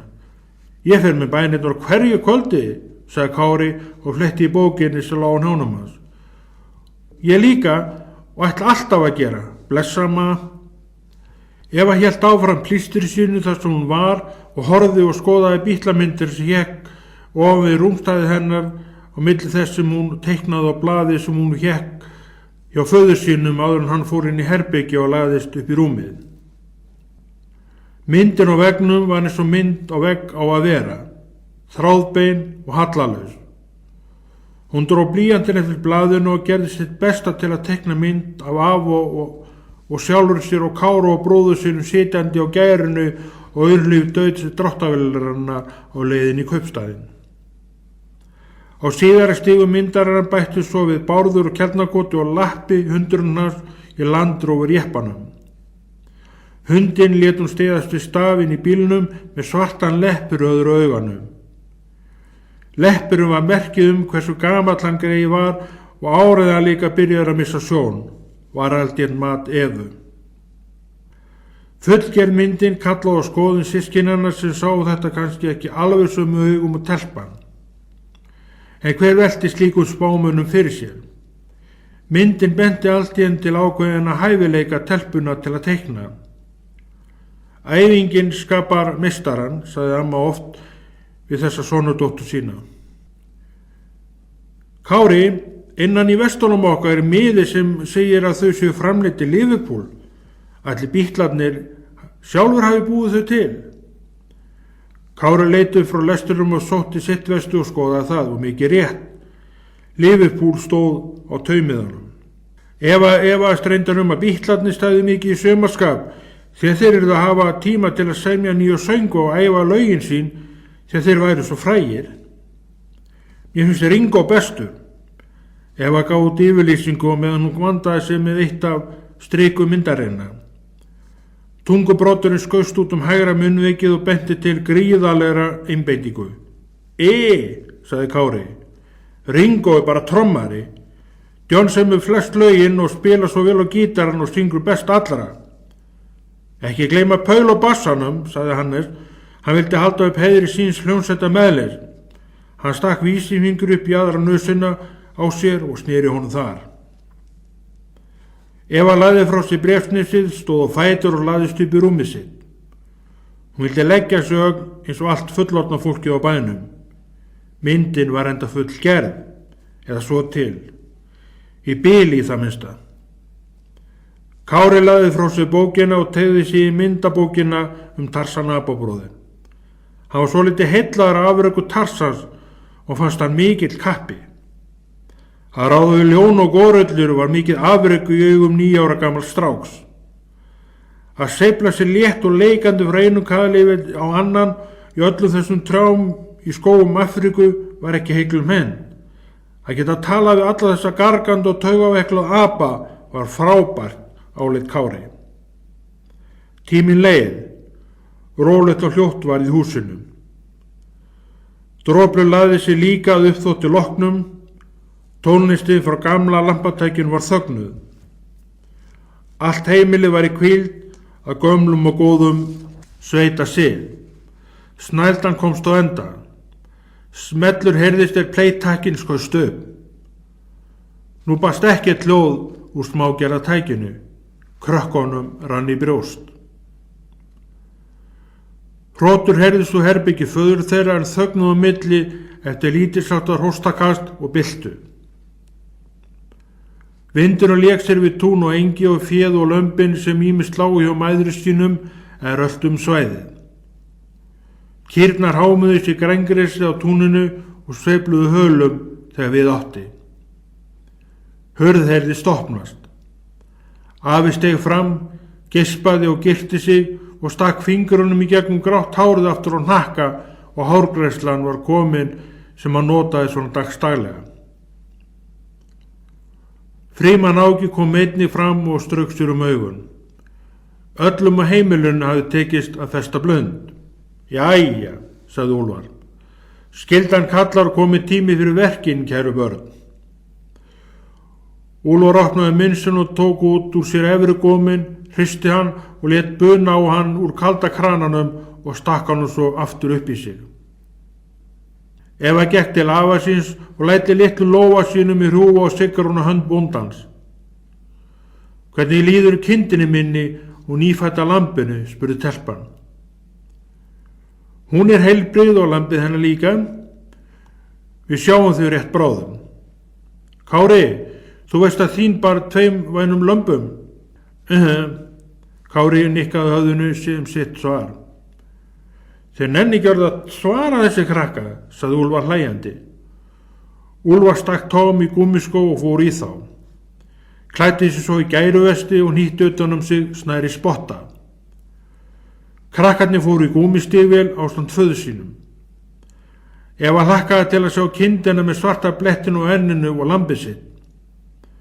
Engi furða þótt hún sæi ekki skepnun úr túninu bifreiðin ók heimreiðina. Ætlunin var að sleppa henni til hinna í þessari ferð. Svæðið sem féð hafði til umráð var allstórt og gaf skepnunum sitt rými en samt markað af girðingum og alla hliðar. Frelsi sem þar höfðu var því ekki algert eins og til fjalla. Úlfar gekk í hina áttina og leit til kúnna ásamt Evu. Kýrnar voru hinnar spökust og allar lagstar og jórtrandi. Þetta var merki að þeim liði vel og þeim fengi magafylli og af grængresi þann daginn. Jarm og svo meira jarm barst til þeirra af túninu. Allt var í besta lagi og engin ástæða til að delja lengur. Glöfa og Sámur fylgdi fólkinu og urraði Sámur gamli hversin sem Ema vildi strjúka honum. En Glöfa var öllu sprækar og heimtaði strókur og mikið af þeim. Vissulega hlakkaði öllum í Hrafnagötu til morgundagsins og fóð liðsauka í huldu konu Frímanns og móði barnanna 3. En það var ekki fyrir heldur hún á morgun. Fjárhúsið á Hrafnagötu var öðrum fjárhúsum líkt. Jötur og grindur á gólfinu og haughús undir. Frekar tómlegt var að litast. Örfá kindur voru eftir í húsinu. Suma bornar en aðra komnar að burðu og aðeins tímaspursmál hvenær þær síðustu kæmi með sín. Svartenna var það sem Úlfar hafði sett hana. Lambið var við hlið hennar. Ærin króaði lambi af út í einu horni króarinnar til varnar og voru eðlileg viðbrögð dýrsins með afkvæmi. Eva laðist á efstu spýtuna á fóðuganginum og horfði á dýrið. Komdu kindin mín og leiði mér að klappa litla lambinu þínu, ég meina mínu, sagði Eva. Hallarislegt. Hvað heldur þú að kinn sé, skilji mannamála eða hvað? Hannes laði sitt á voga skálotnar. Hún kemur stundum til mín þegar ég kallaði, sagði telpan og hélt áfram að tala við skepnuna sem brást við með því að stappa niður með öðru framfætinum og hegða sér á vissan hátt ógnandi. Hún veit bara verja lambi sitt, Eva mín, þeir alveg ótt að klifra yfir grindverkið ef þú vilt. Hún gerir þér ekkert mein, sagði afi. Frímann Áki tók telpunni fangsveit og fór yfir til ærinnar sem hringsnerist þar sem hún var og reyndi að vera skjöldur fyrir lambið. Frímann teygði sig niður og tók lambið upp og sýndi telpunni. Rosa lambið fallegt en samt svo litið skítut á lærunum og kviðnum ef að strauk lambinu eftir bakinu. Móðir var óróleg, jarmaði en gerði ekki neitt og lét sér nægja að nusa og ganga í kringu fólkið. Kári kom til þeirra og svo Hannes. Fjölskylda var nú öll samankomin litlu króni sem hindraði svartunni í að fara lengra en grindurnar heimiluð. Afi stóð í fóðuganginum og fylgdist brosandi með. Þröstur söng á sperru upp undir loftið og flög á millum allt húsið eins og til að leita að útgöngu leið. Hann settist á nýjan leik á sömu sperru og léti sér heyra. Hjálp, ég rati ekki út, hjálp, ég viltur, gæti hann verið að segja. Úlfar klifraði yfir og leysti bandi sem hélt grindinni og dró hana til hliðar og opnaði leið fyrir ána út. Svartenni skynjaði hvað var að vera og tók á rás með lambir hlaupandi við hlið sér. 2 kindur til viðbótar fengu og sitt frelsi og voru því fegnar að komast út undir bert loft. Nú var aðeins 3 kindur óbornar í fjárhúsinu. Sauðburði og Hrafnagötu var nánast lokið. Dagurinn leið við ýmis viðvik, mest í kringu skepnurnar. Og nýr dagur rann upp. Úlfar og Dróblu gengu til Mjalta og fór morgunhannin Eva með afa sínum ömmu en Kári og Hannes fengu að lúra áfram á sín eyru. Þeir yrðu ræstir eftir mjaltinnar og meðan Úlfar og Eva röltu eftir kúnum í hagan sinn og við bæinn og Dróblu tók til morgunmatinn. Frímann Áki gerði sig kláran í að sækja frúna. Hann ætlaði að koma við á skrifstofu Akurflokksins til að heyra í mönnum hljóðið og hvað væri efst á baugi þar á bæi. Ýmislegt var að gerast í samfélaginu. Síldabátarnir að gera sig klára til síldaði fyrir norðan og austan land með sínum hasar og látum og mikilli vinnu bæði til sjós og lands og miklu streymi aðkomum fólks til Austfjarða og norður í land til sumardvalar. Margir litu síldina sem sitt gullgrafar ævintýri. Vissulega gaf hún mönnum sitt. Vinnuálagið var samt mikið, enginn þrætti fyrir það. Frímann Áki var enn með lélega geimirinn tengdan í Rússajapanum. Faðir hans bjargaði málunum og lánaði honum ágænda geimi sem stóð upp á borði í geimslunu ofan við fjósið, en myndi hann jafnframt á að nota nú ferðina og hósi nýjan í umboðinu í Reykjavík. Þegar geimaskiptin höfðu átt sér stað var fátt eftir nema að þvo sér hendurnar, raka sig, fara í betri föt og bruna svo í bæinn. Gasinn hrökk í gang, sprengdi tvisvar og malaði eins og köttur og mjúkur rekkjuhóð. Eva kom hlaupandi út úr fjósinu til að kveðja pabba sinn. Frímann Áki steig út úr jeppanum og tók dóttur sína fangið. Nú myndi hann á refinn sem þau sá á leiðinu austur og bað hann að segja sig frá því kem hann auga á reppan. Frímann Áki lofaði að gefa henni skýrslu þegar hann kemi aftur tilbaka. Þú mátt ekki skjóta hann. Eva horfði á föður sinn alvarlegum augum. Hún lét tilfinningan að leika svolítið með sig. Skjóta reppa litla, væna mín, á því engin hætta. Riffillin var eftir heima.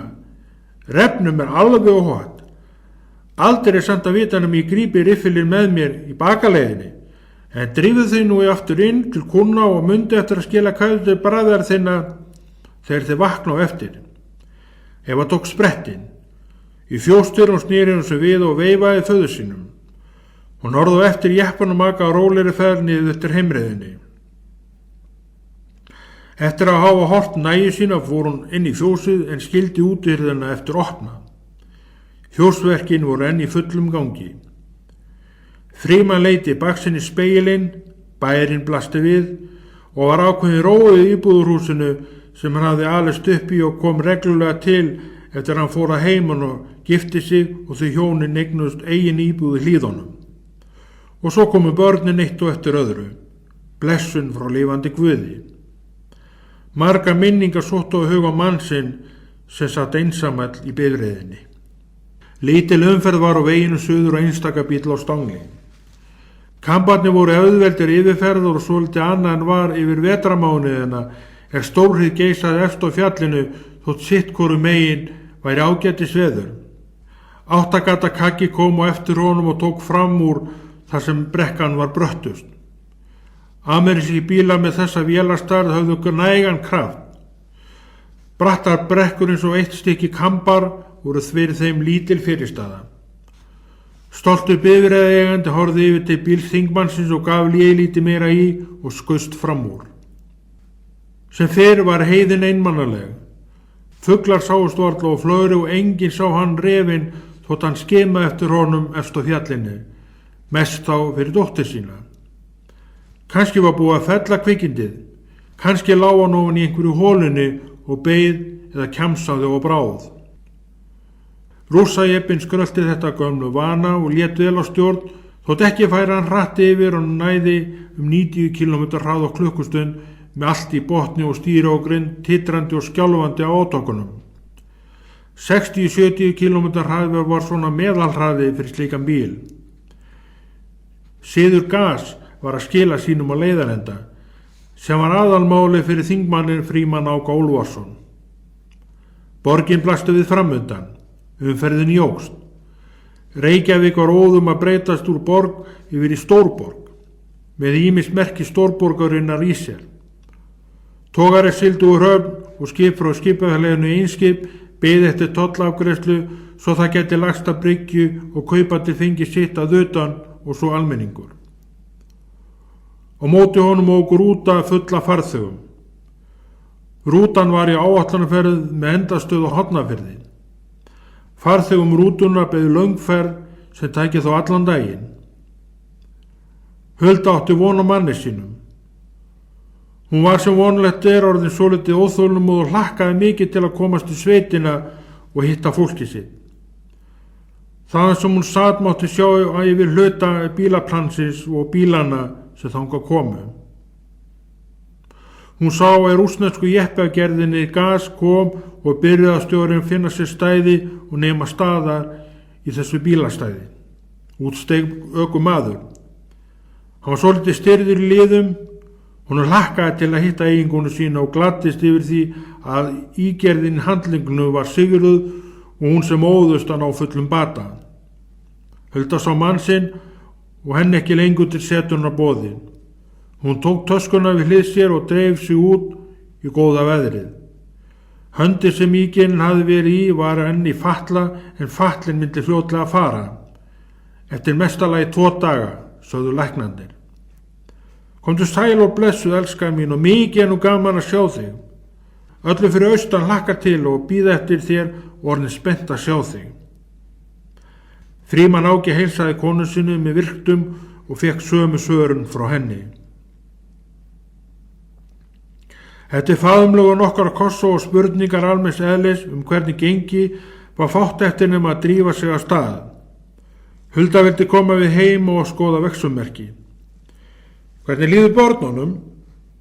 Hulda tók fram spegil upp úr tösku sinu og skoði andlið sitt í honum og fann á vinstri augabrúnni fullangt hár og kipptið í burt. Ái! Hvað gerðist? Eitthvað að hjá þér, væna minn? Spurði eiginmaður með svip í andlitinu sem benti til áhugna. Nei, ekkert svoleið. Ég var bara að taka svolítið til í andlitinu á mér. Hulda hélt áfram að skoða stöðuna í speglinum og annar langt hár fekk sömu útrið og hitt og hafnaði á gólfinu. Nú svoleiðis. Jæja, þá eru komin heim, kíkjum inn. Heima er best, heima er sko allra best. Hulda teygði úr sér á stéttinni fyrir fram húsið sem hún hafði svo lengi búið í, oft svo marga góða daga.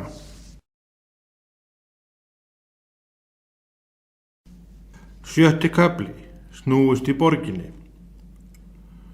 Hversu yndislegt var ekki að stíga inn á gólfi sem hafði svo lengi borið Huldu og allt hennar fólk. Í þessu húsi hafði hún búið ásamt manni sinu sem nú sendi þingstörfum og alþingi Íslendinga. Hérna hafði henni liðið eins og drottningu.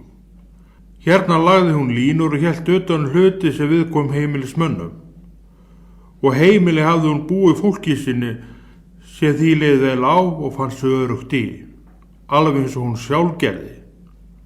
Frímann Áki, samvinna er málið, samvinna, sagði Hulda og sté dansspor á stofugólfinu og raulaði lítinn lagstúf fyrir munni sér. Hví segir þú þetta, kona góð? Hef ég verið með einhverja stæla hér eða reynt að hindra ferðið þín eða krakkana með einhverjum óeðlum hætti? Frímann Áki botnaði ekki alveg í þessum orðum og setti sig í ósjálfráða varnarstöðu. Alls ekki. Ég var bara svo glöð þegar ég steig aftur fætur mín inn í þessa vistaförur og var það á að hugsa uppátt eitt augnablik. Hulda gekk að einum blómapottinum, stakk vísifingri í moldinu og komst raunum að moldin var skröfþurr.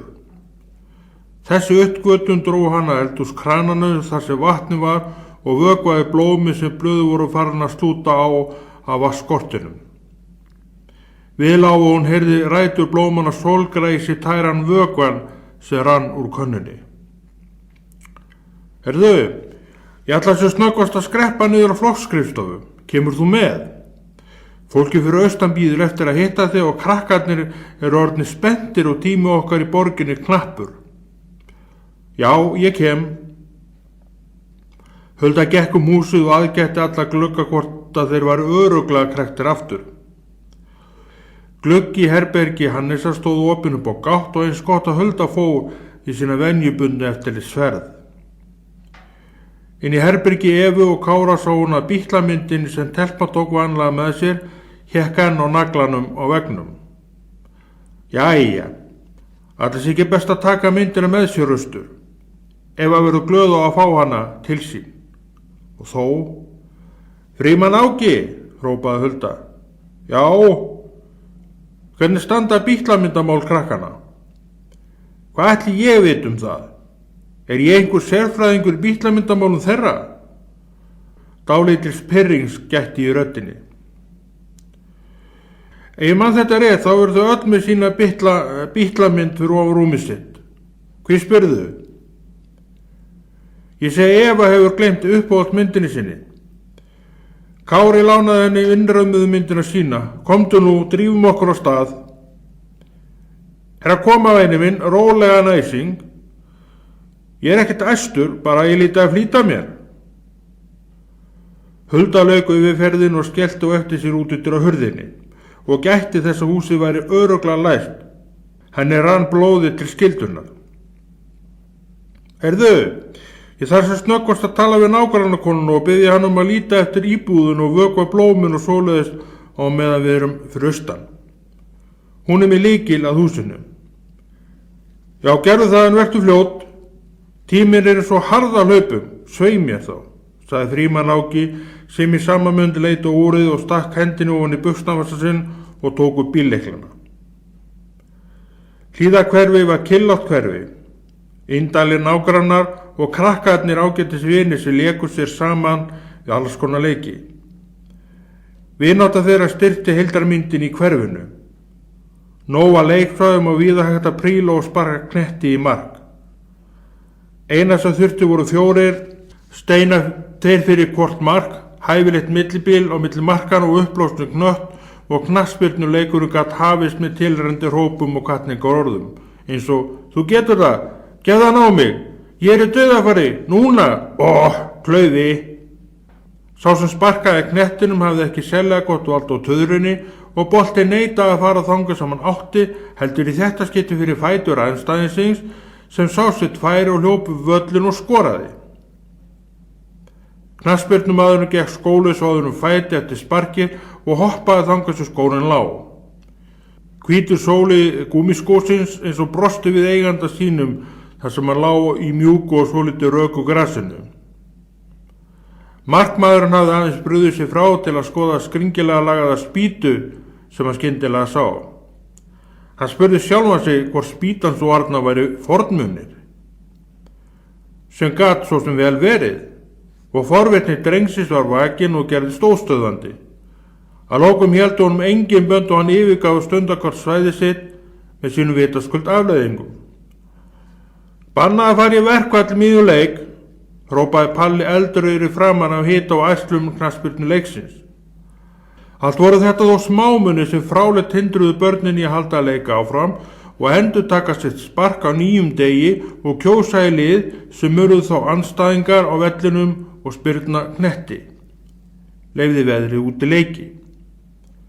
Rússajeppin stóð gegnt hliðinu heima. Jeppi var orðinn dálítið ríkur og þyldi vel kústengdan vasslöngu, fráskrúfum vasskrana og strókur eftir hliðum sínum. Engar áætlanir lágu fyrir alþrifnað á bifreiðinni.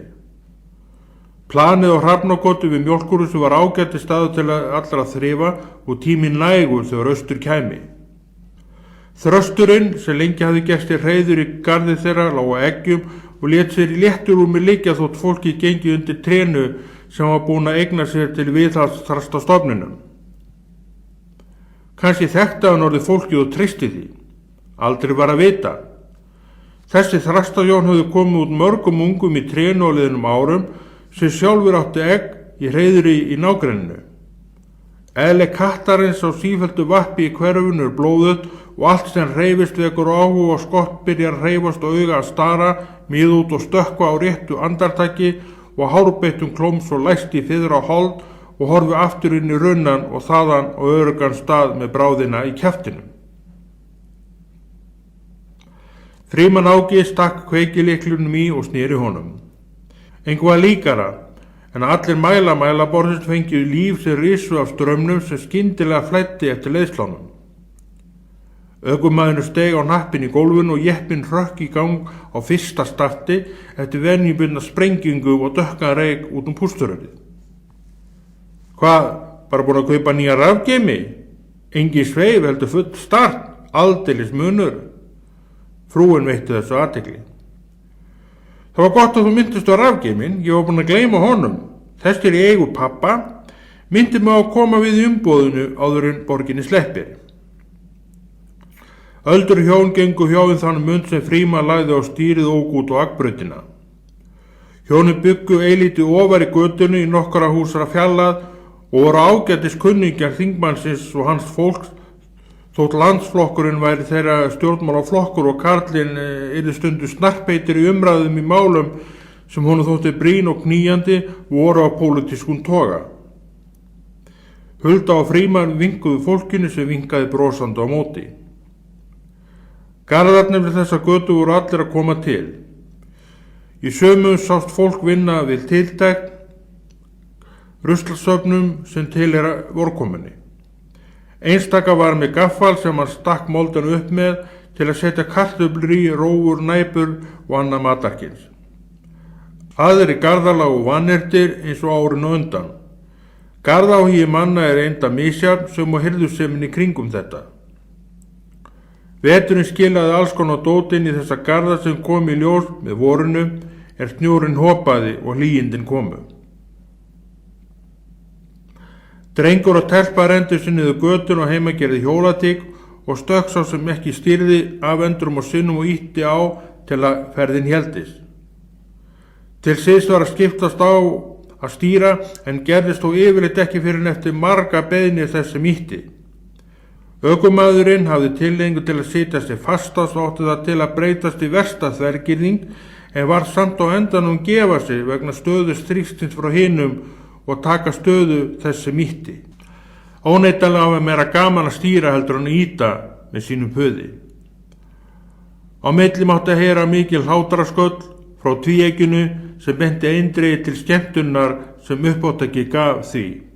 Orð eins og stökktu af og ýttu á og hlaupa svo, glumdu. Hjól farartækinsins voru á gömlu barnavagni á heimili drengsins hægt var að nota. Yfirbyggðu trætir sendibíll árið 1960 beygði götuna og eftir þeim með búslóð í. Fólki var nýbúið að selja húsnæði sitt í Hlíðunum og kaupa sér annað örlítið stærra í Kópavogi. Salan kom til vegna stækkandi fjölskyldu. Tvíburarnir sem nýlega höfðu bæst við gerðu að verkum ekki var lengur til setuna boðið og íbúðin sett á sölu skrá. Var þetta sprungið utan af fjölskyldunni og við því þurfti að bregðast. Maðurinn starfaði MS Rangá, fraktskip í eigu hafskipa. Þetta skip hafði bæst við skipaflota félagsins á leiðinu ári og var þriðja í eigu hafskipa. Maðurinn valdi að taka sig frí einn túr til að koma fjölskyldunni fyrir á nýjum stað og hjálpa til við uppsetninguna. Margir glöddust yfir framtaki hafskipsmanna og töldu það leiða til lækkunar vöruverðs í landinu. En sumir voru efins og leist ekkert á blikuna. Vissulega hafði málið ratað inn á Alþingi þótt fyrir tíma Frímanns ágaværi. Skyndilega tók Frímann viðbragð, steig á hemlan og bifreiðin snarstoppaði og sveigði til vinstri eða aftan með 3 hjól læst og 4. hjólið svona hálfvirt. Þreytir rétt náðu að stöðva áður en hann skall á bifreiðinni. Bílstjórinn flautaði og kona í framsætinu sást þurrka svita af enni sér. Ástæðan sátt á götunni fyrir framan jeppan og sleikti framfætununa eins og væri hún ein í heiminum. Var að ræða svartan og hvítan freskut sem lallaði sér undan einu bílnum og kunni augsjónlega ekki að hræðast og hefðaði sér því nákvæmlega eins og honum sjálfur listi og setti sig jafnvel í stór hættu með uppátóki sínu. Eftir nokkur hressandi bílflutt frá rússneskum jeppa var eins og kísa rumskaði að dvala með skyndilegu stökki og hvarf á nýjaleik undir bifreiðina og þaðan inn næsta garð eins og eldi brandur. Honum ekki annt lífið þessum og með við hraðan og kettinu stöðvast hann líklega ekki fyrir heldur hann Neskopstað, hinum megin á landinu, sagði Frímann Áki. Og ætli það. En minnstum áttu muna þú ægir yfir skepnuna. Hulda horfði aftur fyrir sig og sá að flutningabifreiðin rann af stað eins og þau og allt virtist vera í lagi. Hér hafði hurðskollinar í hælum. Unglingsstúlka klifraði yfir grindir skamt framundan og hrópaði: Brói, brói, hvar ertu? Hún veifaði til bílstjórans að stöðva. Frímann skrúfaði niður rúðuna. Hvað get ég gert fyrir þig, stúlka mín? Hefur hann nokkuð séð Bróa? Hver er Brói? Ó, fyrirgefið, sagði stúlkan. Brói er kötturum minn. Er hann kannski svartur og hvítur? Spurði Frímann unglinginn og hnyklaði augabrýrnar. Munnur breytti sér beint mjótt strik. Passar. Stúlkan byrjaði að ljóma í framan en Fölvi kom á ljóman við svarið. Ó nei, það höfum við sko ekki gert. Frímann áki þó, láttu ekki svona. Hulda beygði sig fram í sætinu og talaði til stúlkunar sem leitaði vinar síns hér loðna og ferfætta Bróa. Væna mín, kötturinn þinn stökkin í garð hér örskamt frá. Þú finnur hann áræðanlega ef þú ert snögg. Sendibifreiðin tróðst fram hjá fólkinu og þröngur í götunni og hélt fyrir sinni áfram. Súrsvipur og andliti bifreiðarstjórans lýsti á nokkru hugarástandi mannsins vegna endurtekinna tafa bifreiðarinnar undan. Tími hans voru peningar og allar tafi vægt til orða tekið óæskilegar. Vélstjórinn ók á eftir sendibifreiðinni á eigin bíl með aðra fjölskyldumeðlimi og fáeina pappakassa restina af búslóð í skottinu. Takk fyrir, sagði telpan og svo var hún rokin. Ekkert að þakka. Frímann sneri sveifinu og halaði rúðun upp en skildi eftir litla rifu efst. Og ferðin hélt áfram þrátt fyrir óvænt atvik hér og þar. Umferðin götunum var eins og búast mátti við á þessum tíma dags. Strætisvagnar á sínum áætlunarleiðum, rútur og leið út á landsbyggðina, vörubifreiðar með ýmsan varning og pöllunum eins og fiskúgang og frystihúsunum sem fara átti til bræðslu. Blái Hafnarfjarðarstrætóinn ók sína leið. Allt var þetta í bland við einkabifreiðar sem óku fram og tilbaka og gangandi vegfarendur og hjólandi fólk og unglinga á skellinöðrum. Bifreið formanns Akurflokksins stóð fyrir utan flokksskrifstofuna.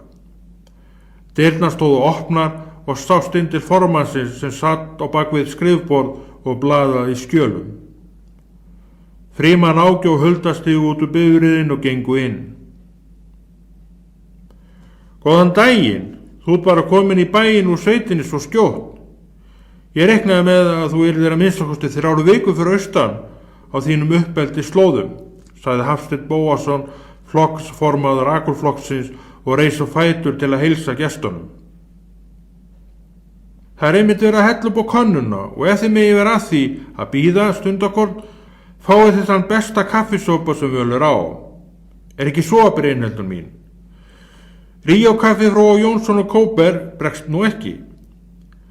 Framleiðsla mætti samt vera eilitlu meira jafnvægi þar á bæ, þegar stundu þarf að setja talsvert meira magn í pokan til að fá sama styrk og manni rennuðu hreinlega í grunn að hráefni sem þeir setja í kaffibókuna séu uppsópið á gólfinu og hana nóg.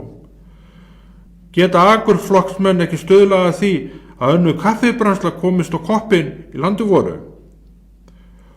Brynhildur hló og fólki á skrifstofunni einni. En kaffið er rétt og komið, slakið bara á og fáið ykkur sæti. Þú mátt ekki gleyma kaffibrennslu Akureyrar og þeirra ágæta bragakaffi. Þeir eru líka til og senda framleiðslu sína í verslanir hringinn í kringum landið og þaðan inn á heimilin. Þú ætti kannski að prófa það næst að þú gerir kaffiuppkaup fyrir Akurflokkin. Hafsteinn rak upp mikinn hrossalátur. Ó, fyrirgefið. Ég gleymdi þeim þarna fyrir norðan. Það er eins gott að þeir frétti þetta ekki og að kosningar eru ekki á næsta leiti. Brynhildur kom inn með kaffibrús og 3 bolla á fati og lagði fyrir gestina. Mjólkurkeks voru borið fram ásamt íslensku smjöri og osti. Hafsteinn tók til máls. Vorsíldin er komin og íslenski síldaflotnin að tygja sig á stað til sumarsíldveðana. Nokkri bátar eru þegar farnir og hefur frest á góðum mafla við Suðurlandið, sagði Hafsteinn og hellti sér Ríó kaffi í bollan sinn. Þetta eru vitasöld góða fréttir sem skaffar fjöldamanna góða tekjur í sumar við síldarsöltun.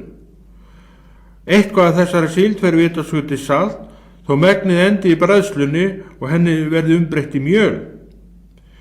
Ég las í einhverju dagblaðana að það lóðaði á mikið magn á þessu svæði og vonandi að menn verði fljótir að gera skip sín klár í slaginn. Engi fiskar við bryggju. Hafsteinn munið sér keks og sneitni ost út á. Glamur í leirtaui barst til þeirra úr eldhúsinu. Með síldinni kemur alltaf líf. Ekki getur maður neita því. Að allt þetta magn skulu veiðast við landi er ótrúlegt. Það verðist engin endir vera á þessu og veiðin eykst bara með ári hverju. Frímann Áki sötraði á sjóðutu kaffinu. En hvað er að frétta þér, Hulda mín? Ég sé að höndin er ennþá í fatla. Losnar ekki fljótlega við duluna þó arna. Og morgun, í seinasta lagi hinn, læknandi vilja fara varlega og ekki flanaði neinu. Frímann Áki tók kaffibrúsan og hellti í fyrir konu sína og smurði keksköku með osti. Það er hyggilegt hjá lækninum og deginu til að fráskiptir engu sköpum í svona málum. Aðalatriði er að sárið fái nægan tíma til að gróa og allt sé rétt gert til að höndin verði aftur heil, ekki satt. Sannarlega. Volgubifrið ók í stæði skamtar frá sem fólki var. Ungur maður steig út en frúin var eftir inni. Frímann Áki sá undir eins hver þar var á ferð og stóð á fætur og gekk til dyrarinn og hrópaði til mannsins. Þorbjörn, hvert er verið að fara? Kíktu sér snöggvast við og segðu okkur einhverju fréttir. Þorbjörn sneri sér í átt á hljóðinu. Hvert þó í? Sjálfur Frímann og strax komin úr sveitinni. Sælt veri fólkið. Þorbjörn gekk inn og tylti sér. Hvernig gengur? Vel. Ég er að fara á sjó en ætla að veiða svolítið að síld. Frímann gerði sér líklega til að hella í bolla handa honum en Þorbjörn bandaði hendi og afþakkaði gott böð með þeim orðum að hann væri að leggja í hann eftir hálftíma og hefði enga tök á að spjalla mikið lengur. Ferðu með sama skipstjór og áður? Spurði Frímann. Nei, því miður. Það var ekki hægt núna. Þessi stað fer ég á Ingvar Guðjónsson sem liggur í Reykjavík. Það er allt orðið klárt. Nótin komin á sinn stað á bátatekkinu. Ingvar Guðjónsson er fínt plás, góð áhöfn og veiðin skipstjóri og frábær kokkur. Er Ingvar Guðjónsson ekki stórt tréskip? Rétt til getið. Æja, mér er ekki lengur til sötun og boðið. Gaman að hitta ykkur og gangi ykkur allt í haginn.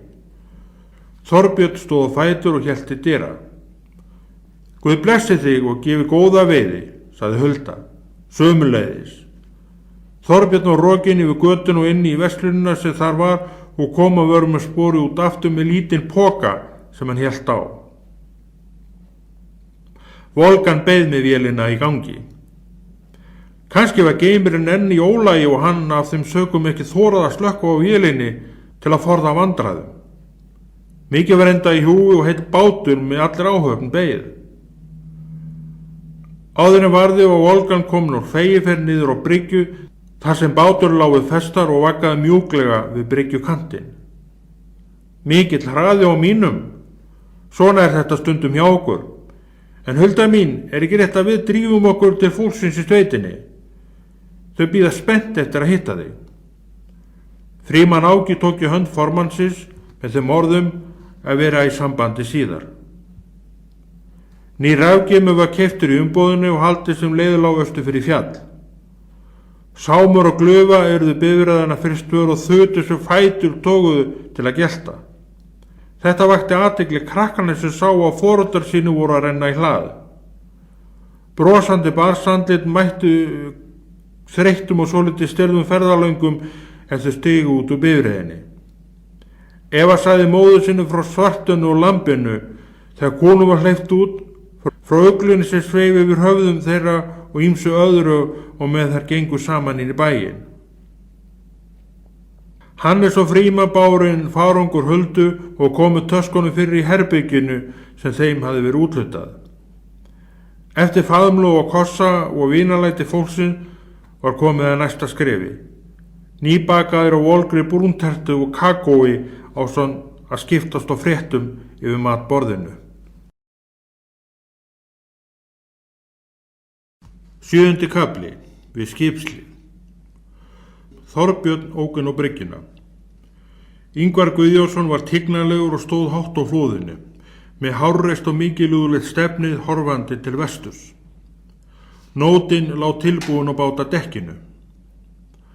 Áhöfnin stóð í röð á bryggjunu og handlangaði kostun til kokksins.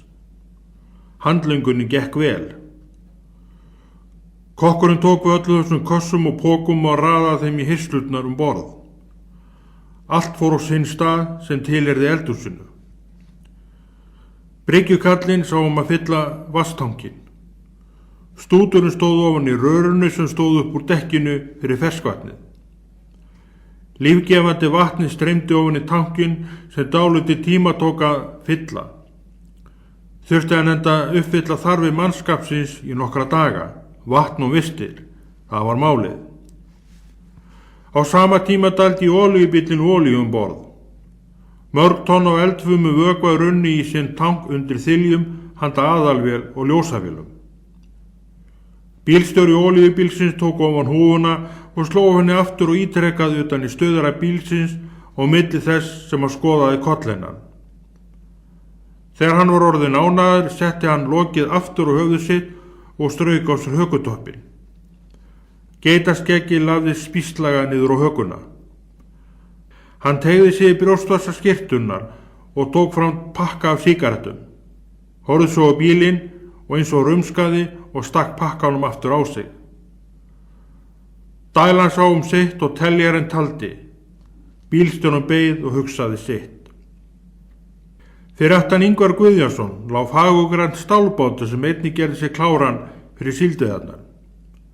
Þessi bátur var smíðaður í Noregi 1962 og gerður út frá nágrannabænum Hafnarfirði.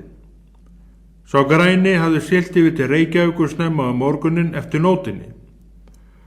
Áhöfn bátsins var að ljúka við að koma henni fyrir borð og myndi svo strax að verki loknu sigla út fyrir hafnarkjaftin og líkla á undan Ingvari Guðjónsinni. Þorbirni var ekki til setunar boðið. Hann kvaddi kærustuna sína með kossi og dreif sig út. Fatnaður, stakkur og klofstífil og annað fatakins var komið. Sjógalinn hékk á snaga í stakkageymslunni en guli sjópókin lá í kojinu í klefanum sem hann í tíman sinn borð. Hann horfði á eftir volgunu aka í burtu. Ekki var laust við að söknuður fyllti hjarta hann þar sem hann stóð þarna á bryggjunni. Það ekki smáraði sem þið ætlaði að éta lambakjöti, strákar. Bara veisla í hvert mál. Saltkjöt og baunir, læri, hryggur og svo framvegir. Svona á þetta vera, piltar. Hvergi skorur niður við nögl í mat, sagði bryggjukallinn sem kom gangandi til þeirra og sög upp í nefið.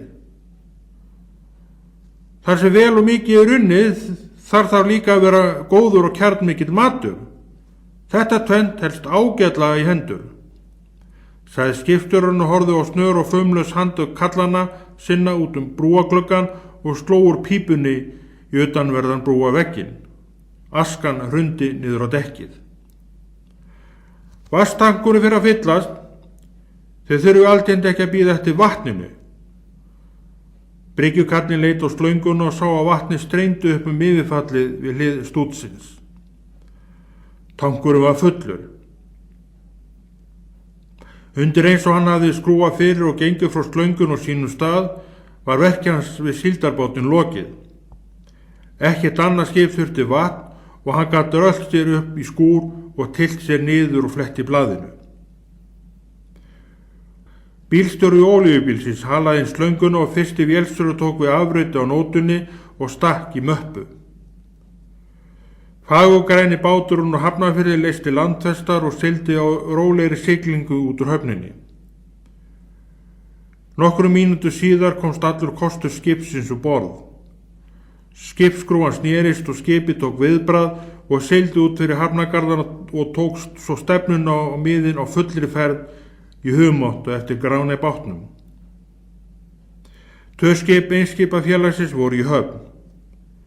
Annars skipan hafði komið daginn áður en hitt morguninn. Rindlarnir birtast á Hrafnakoti. Heima í Hrafnakoti gæti fólkið sér á nýböðugu bakkelsi og kakói. Hulda var komin á spítalanum. Hún var partur á heildinni. Fjölskyldan var sameinuð í sveitinni og saman komið á helstastað heimilisins við matborðið í eldhúsinu þar sem maturinn var eldaður og svo framborinn. Kaffikarlarnir Frímann Áki og faðir hans Úlfar sátu við sinn steðja og söturuðu bleksalt kaffi. Kakó var að þeirra áliti hálfgett sull sem maður fekk í magan af en var þó ágætt svona inn á milli. Feðgarnir urðu að viðurkenna þetta. Jæja, sonur sæll, hvernig leggst það í þig að fara í þakkarnaskiptin með mér á morgundeginu liðnum? Ég talaði við nokkar bændur í sveitinu og þeir ætla að mæta og hjálpa til. Verki ætti þið að vinnast bæði hratt og vel með mörgum höndum og klárast á einum þeim dögum ef allt gengur upp. Hvað er þessi þar til verksins á að vera komið? Eina sem gæti tafið verkið er veðrið. Úlfar skar sneið á kökunni og setti á disk Kára sem stóð framréttur á miðju borði. Drengurinn studdi hökunni ofan á borðplötunni og tvö mænandi augu sem miðuðu á kökuna. Kári misti út úr sér ropa án þess að segja afsakið og eftir. Örlítið meira, bara eina sneið í viðbót, svo ekki söguna meir, sagði maginn við drenginn sem eins og oft áður hlítið þessar rödd og rétti fram diskinn til að fá góðmetið. Hann var jú hjá af og ömmu í sveitinni þar sem ávallt á nóg til að eta, hvort sem var bakkelsi eða almennilegur mannamatur, eins og afi sagði stundum. Afi, af hverju bara biður Guð ekki gott veður? Hann er svo góð við fólk, sagði Eva og skellti upp í sér tertusnið af diskinum. Búin að því, Eva mín? Þá bara trúa bæninni og efast ekki Úlfar minn og veðrið verður ákjósanlegt, ekki satt? Sagði droplið við mann sinn. Yes, þetta er rétti andinn, sagði Hannes og skellti saman höndunum með háum hvelli. Ætli ekki það, bætti Úlfar við. Má ég líka hjálpa til upp á þakki, sagði Eva og stakk upp í sig einni brúnkökusneið til viðbótar öllum hinum. Að skipta járnplötur er ekkert barnaverk, Eva mín, en þegar þú ert orðin stór stelpa skulum við athuga málið. Hulda þurrkaði sér hendurnar og stóð upp frá borðinu og gekk fram. Salernisurðin heyrðist lokast og svo opnast aftur skömmu síða með kunnulegu undirleiku vassins sem fossaði úr vasskassa salernisins. En Hannes má það, Eva suðaði og vildi ekki gefa málið alveg strax upp á bátinn. Það er vegna þess að ég er orðin svolítið eldri heldur en þú. Einu sinni var ég sjálfur 6 ára og ekki fekk ég þá að fara upp á þaki hérna. Hannes varði málstað sinn. Eva, hjálpaði mér heldur við að hella upp á könnuna og hafa allt tilbúið fyrir kallana þegar þeir koma í kaffi, leggja á borðu og svoleiðis. Amma kom með sáttatillögu. Það er ekki nærri en skemmtilegt.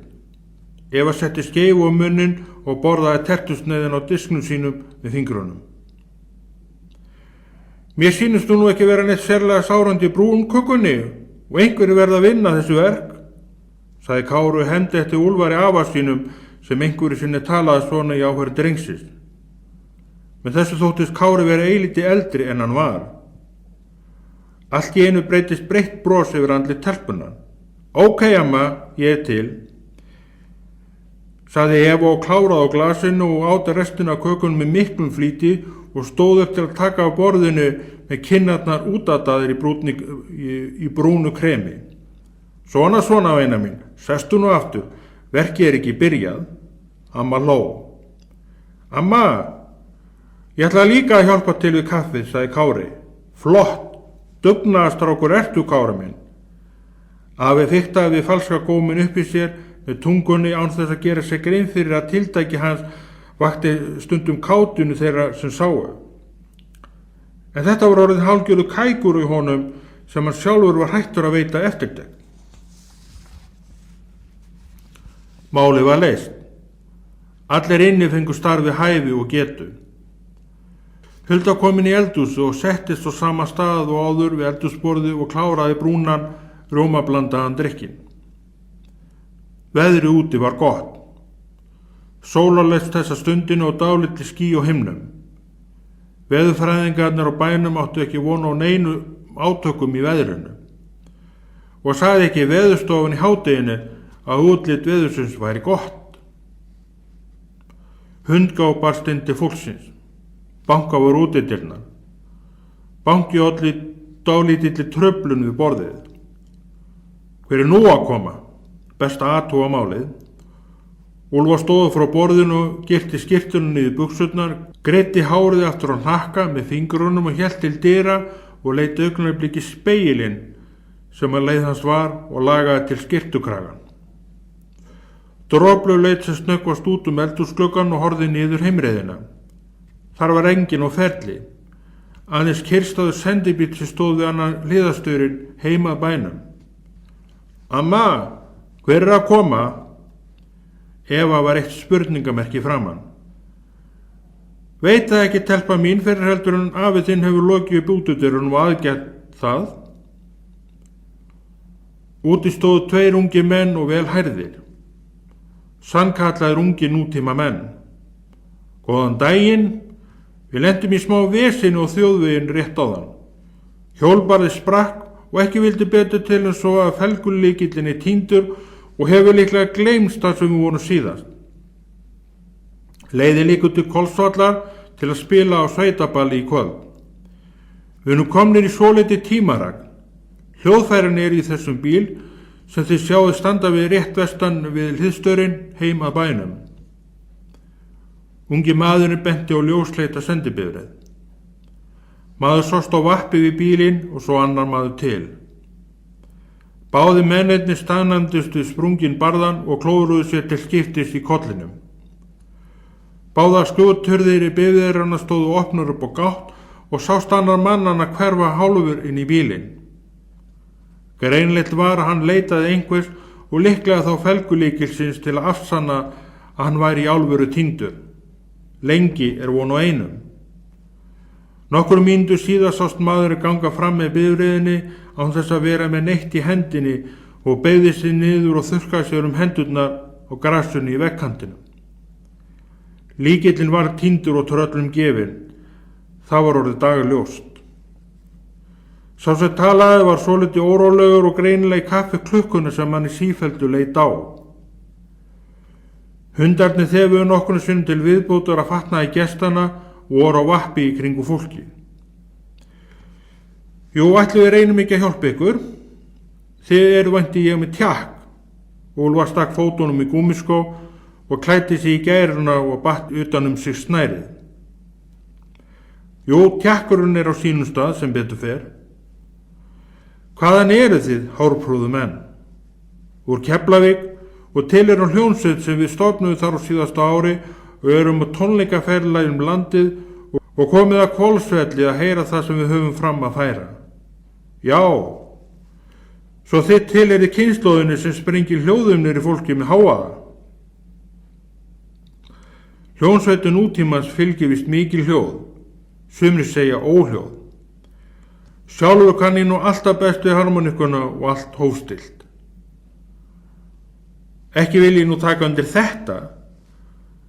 Hárprúði maður rendi hárgreiði gegnum lubba sinn og stakk henni svo í brjóstassan sinn. Harmonikan er fín en við spilum á rafmagnsgítar og notum trommusett og mögnum hljóðum upp í magnara kerfi sem við flytum með okkur í bílum þeim arna. Jú, viðurkenna skal ég að sumum finnst við vera nokkuð hávaðsamir. Svona bara er tónlistin okkar og svona er tíðarendin í dag. Maðurinn þurrkaði sér hendurnar í buxurnar. Krakkarnir komu út og vildu ólmið fá að fylgja gestunum, hjálpa afa sínum ef mögulegt væri. Hvað, heyrði ég rétt, eru þér í hljómsveit? Orðin kveiktu á stöðum í hjarta bítilóðs Hannesar. Ætli ekki það. Sjálfur leiki á bass og syng en þessi sem er með mér er á trommunum. Hinir tveir ásamt bílstjórunum bíða í bílnum eftir okkur og eru áreiðanlega orðnir óþolinmóðir. Þeir leika líka á gítara nema bílstjórinn sem bara ekur bifreiðinni. Hvað heitir hljómsveitin ykkar? Hannes var orðinn svolítið spenntur og vildi vita meira.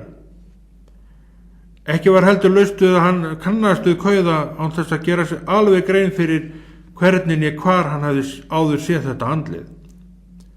Reyndlarnir, sagði maðurinn sem spila á trommurnar og strauk gluggann með flötum lófum aftur á hnakka og horfði upp í lofti og hristi svo höfuðið eins og til að sletta betur úr þessum gríðarlega lubba sínum.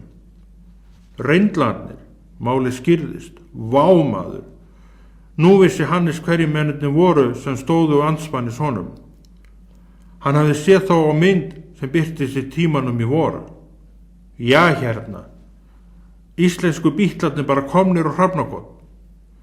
Nú bar vel í veiði hjá Hannesi og yngri systkinum hans. Vissulega hafði hann haft spurnir af þessum Keflvíkingum og lesið tónleikana sem þeir héldu í tróðfulla háskólabíu fyrir skömmu, þar sem þakki að sögn og blaðsins ætlaði hreinlega að rifna af húsinu af hrifningaröldinu inni og fræðarsól þeirra byrja að rísa með eftirminnlegum hætti og hækka með hverjum deginu sem leið. Og nú voru 2 meðlimir bandsins staddir á hlaðinu hjá afa hans og ömmu með sprungin hjólbarða niður á vegi þar sem hinir hljómsveitameðlimir voru og afi að fara að hjálpa þeim við viðgerðirnar. Krakkarnir ætluðu sko að vera með í þessu ævintýri. Frímann Áki kom nú til hinna. Hann var íklæddur gúmmístígvölum og vinnugalla. Hann hafði heyrt vandræði mannanna og var komin út til að aðstofa föður sinn við verkið. Hulda og Dróblu komu út og stétt íklæddar svundum og heilsuðu gestunum. Hvað sé ég? Heilan þingmann hér, blessaður. Ég fylgst svolítið með störfum þínum á Alþingi og líka við margt sem þú segir. Ungi bassarleikarinn steig fram með útrétta hendi. Mennirnir tókust í hendur. Ekki vissi ég að þú byggir upp í sveit, sagði bassarleikarinn hress í orðum. Það geri ég heldur ekki, heldur foreldrar mínir og þá heimsæki ég og allt mitt fólk á sumrin í nokkra vikur og hef gert undanfarin ár. Núna Alþingi fríi, eins og alþjóð veit, og minn tími til að heimsækja sveitina stundakort og geta hugsa annað heldur pólitík.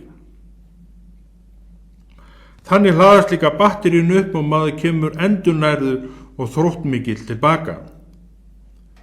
Frímann setti upp vinnuvettlingu og rétti Evu sitt par sem voru á litlum höndum hennar líkastar 2 veglegum snjóskóflum. Stóri vettlinga fara enda ekki sérlega vel á litlum lófum en gera samt sitt gagn. Sámur gekk til mannanna. Þeir vildu klappa á honum byrja hann að urra. Mennirnir kipptu snöggt að sér hendinu og hættu við. Er hundurinn grimmur? Hann urrar á okkur. Það brakaði í honum. Trommuleikarinn leist ekki alls kostar á blikuna. Sámur greikir engum inn. En við ókunn á að krakka á hann til að láta svona. Þetta er vitaskuldu versti ósiður í greinu en lítið við þess að gera úr því sem komið er. En það er erfitt að kenna gömlum hundi nýja siði. Skammastu þín, sagði Úlfar hvasst við grei hundi sem var skömmustulegur og sneftur og lagðist niður. Í meira lagi skúffaður.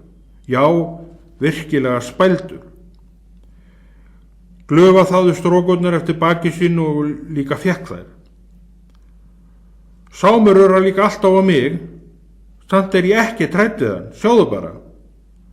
Eva sannaði málsett með því að ganga ákveðnum skrefum að liggjandi seppanum, svo tók til gamla iðju og færði sér svo fjær og laðist í grasröndina í jaðri plansins, ennþá sármóðgæðar. Viljið þið ekki koma inn með vini ykkur og þykja kaffi eða kakó og nýbakaða tertu þegar dekkaskeytin hafa farið fram?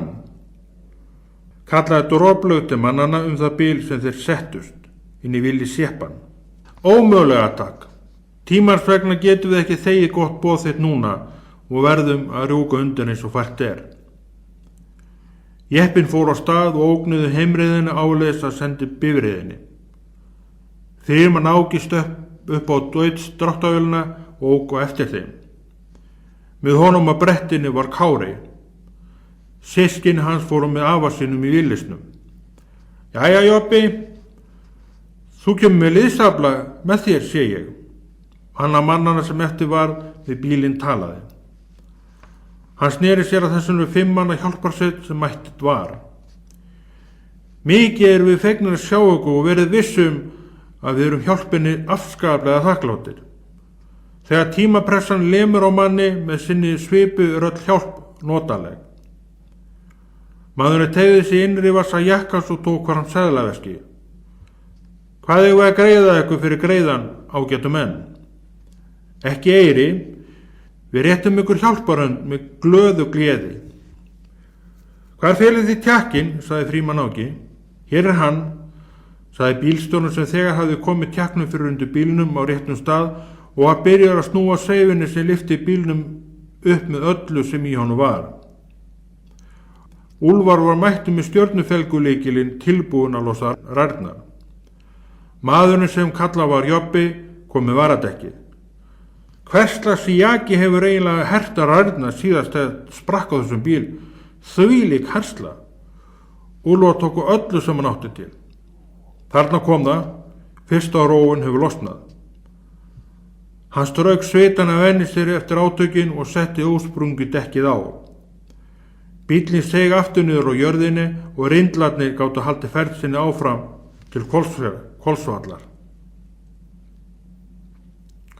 Áðan þeir yfirgáfu Hrafnakotsbúa við hliði fór maðurinn sem kallað var Jobbi inn í bílinn og þar ofan í litla tösku kom út aftur með 3 meðalstórar áreitaðar myndir á hljómsveitinni og gaf krökkunum hvert sitt eintak. Ferðin var sko til fjár að mati ungu þremmingana sem skoðuðu gjöfuna með afar miklu storti og þótti verðmæti mikil.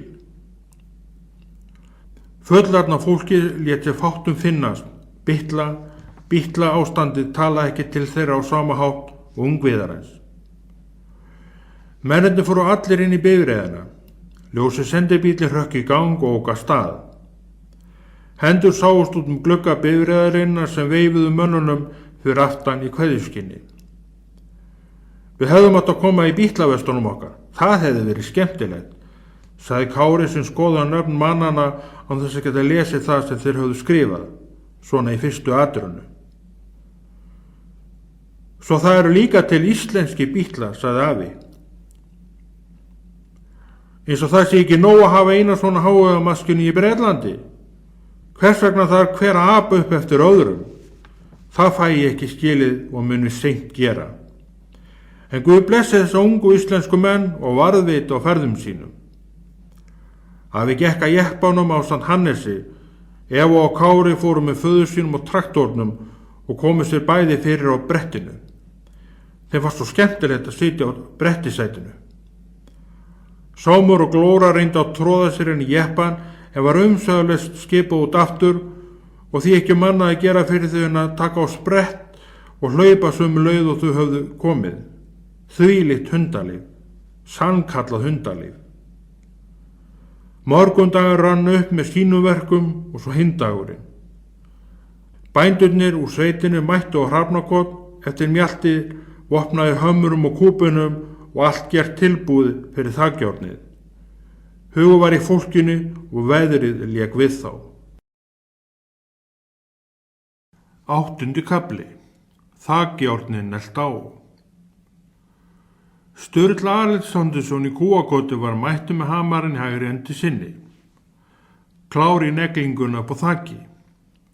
Sturla var lítill maður vext og gekk haltur eftir mikið högg frá einum hesta sinna. Vita var að hesturinn var slægur og í þetta skipti náði hrossið að skella löpp í læri Sturlu fyrir fram að fjárhúsi í Kúakoti þar sem handsama átti dýrið. Lærbeini brotnaði og var Sturla fluttur í skyndi á sjúkrahús þar sem gert var að meiðslunum. Fullorðin sparkandi fákur leysir mikinn kraft úr læðingi með sinni sparkandi afturlöpp. Enda öflugt dýr. Hrossi var fellt. Hættulegt að hafa slægan grip þar sem fólk eins og Sturla fékk að reyna hann eitt lítið augnablik gleymdi sér í námunda við slægt hrossið. Frá þeim degi hefur heltan verið hans fasta fylgimægir en þó ekki þannig að hann get ekki unnið flest störf sem falla til í sveitinni. Á hlaðinu stóðu Willys-jeppar, Land Rover-jeppi, traktor, bæði Massey Ferguson og International. Meira að segja var þarna umleitt eintak af þarna druslunni Massey Harris og svo fagurblá Deutz. Þessi var árgerð 1952 með 15 hestöfla vél sem, eins og Deutz-vélum er von og vísa, hafði gengið öll sín ára án þess að eitt einasta verkfæri hafi komið nálægt tækinu. Svo öflugur var Deutzins á arnað að vélin notaði enn sömu dekk og komið með henni nýrri. Slíki voru yfirbyrði Deutz-vélana. Að vísu var þessi árgangur svolítið kubbslegur á framan og engu líkara en að höggið hefði verið af honum framanverðum með risastóri exi, en Deutz engu að síður. Öll þessi samankomnu faratæki á hlaði bæjarins bentu eindregið til mannmerðar og hrafnagoti. Gamall og farmal kubbur kom akandi eftir aðalveginum að austanvörðu og sveigði til hægri inn heimreiðina. Helgi gamli bóndi, eins og hann var oftast kallaður af sveitungum sínum, var á ferðinni með derhúfun á höfðinu. Helgi var íklæddur hnausþykkri ullarpeysu og í gúmiskó. Á höndunum hafði hann ullarvettlinga með 2 þumlungum á hvorri hendi. Ullarflíkurnar voru vel þæðar og báru þess öll merki að hafa fengið marga handþvota og voru að sumra áliti skotheldar.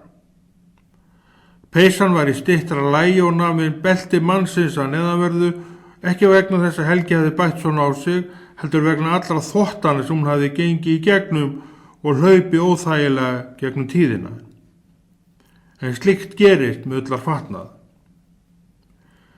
Kerran var tengd í beisli dráttavélarinnar og töldu margir að þessi kerra væri gróin við farmalinn hans Helga og gott ef ekki Helgi líka við Egils sætið.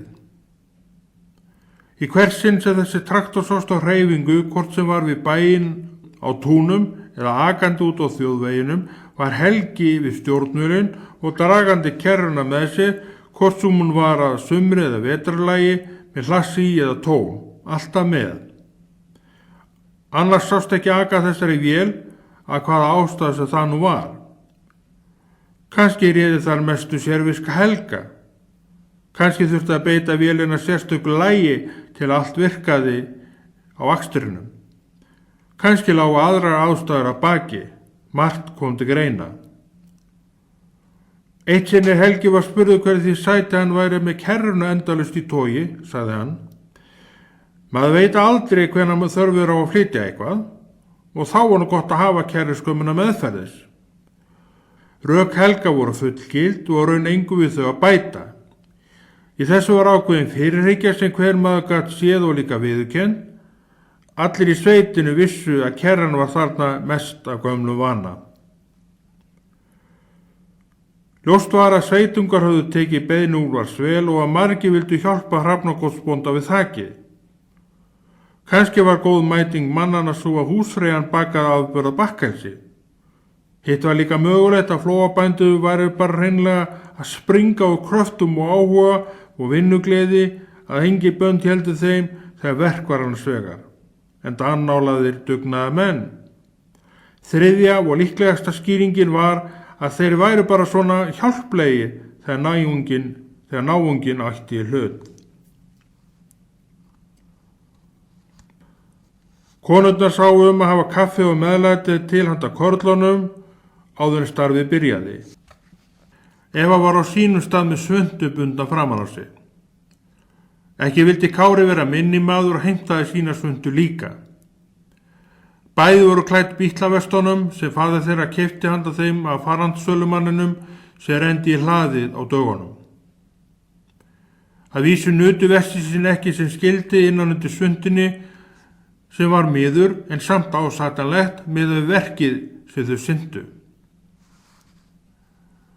Eva klifraði upp á borðið sem vaskunum var í og settist þar. Hún leit yfir á borðið sem allir mennirnir sátu við og spurði föður sinn. Pabbi? Já, væna mín. Hvað heitir sölumaður sem seldi þið bítlavestin? Elskan mín, hvernig ætti ég að muna eftir því?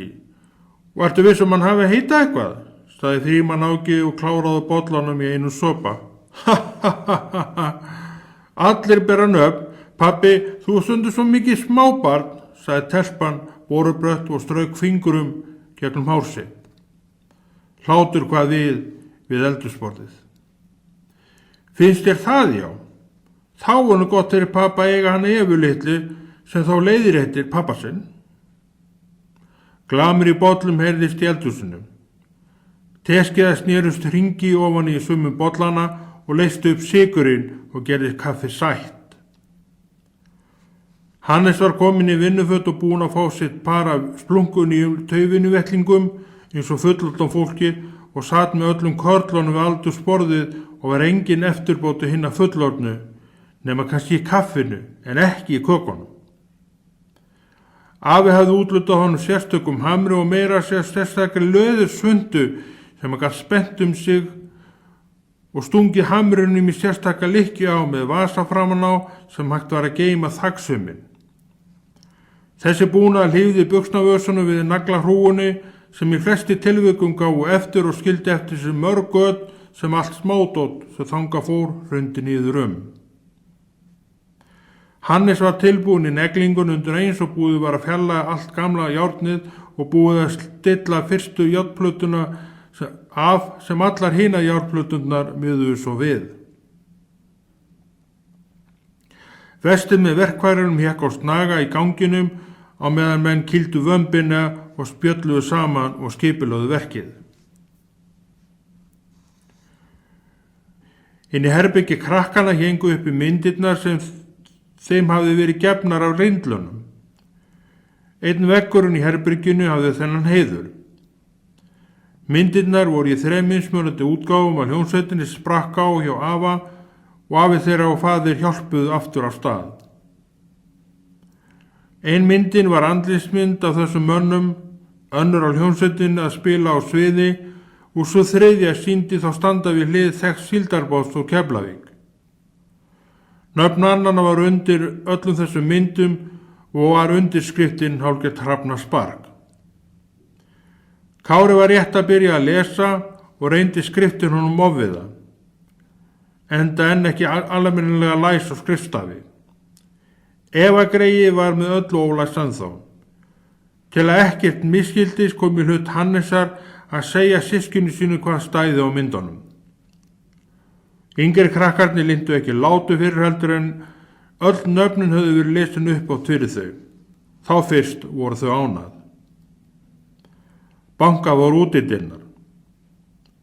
Hulda fór til dyra og lauk þeim upp. Úti stóð Helgi á farmalinum, rjóður í andlandi og brosandi. Hann var kominn til að hjálpa. Hulda opnaði upp á gátt og Helgi gekk inn. Glóra vildi nota tækifærið og smeygja sig fram hjá manninum inni en var snúið snarlega við. Sámur sperrti eyrun, dillaði rófunni, stóð á fætur og fylgdist með álengdan. En hann sá að hvolpinu varð ekkert ágengt, lagðist það niður þar sem hann var niðurkominn og dæsti. Staður hundan á daginn var úti.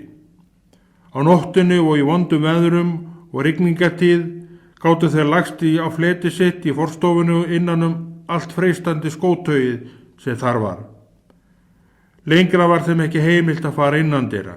Ef og þegar slíkt gerðist komu þeir leyfisleysi og heyrðu orðið út tala háum rómi. Með hangandi haus og skotti á milli lappana komu þeir svo aftur fyrir á sínum gamla stað. Hundalíf er ekkert líf. Helgi hins vegar var meira en velkominn. Sæll og blessaður Helgi minn, ekki að spyrja því að þú mætir til leiks eins og á allt áður. Slíkir garpar eru margir hér í sveit, en enda gott að búa í flóanum og mannuðu þar mikill.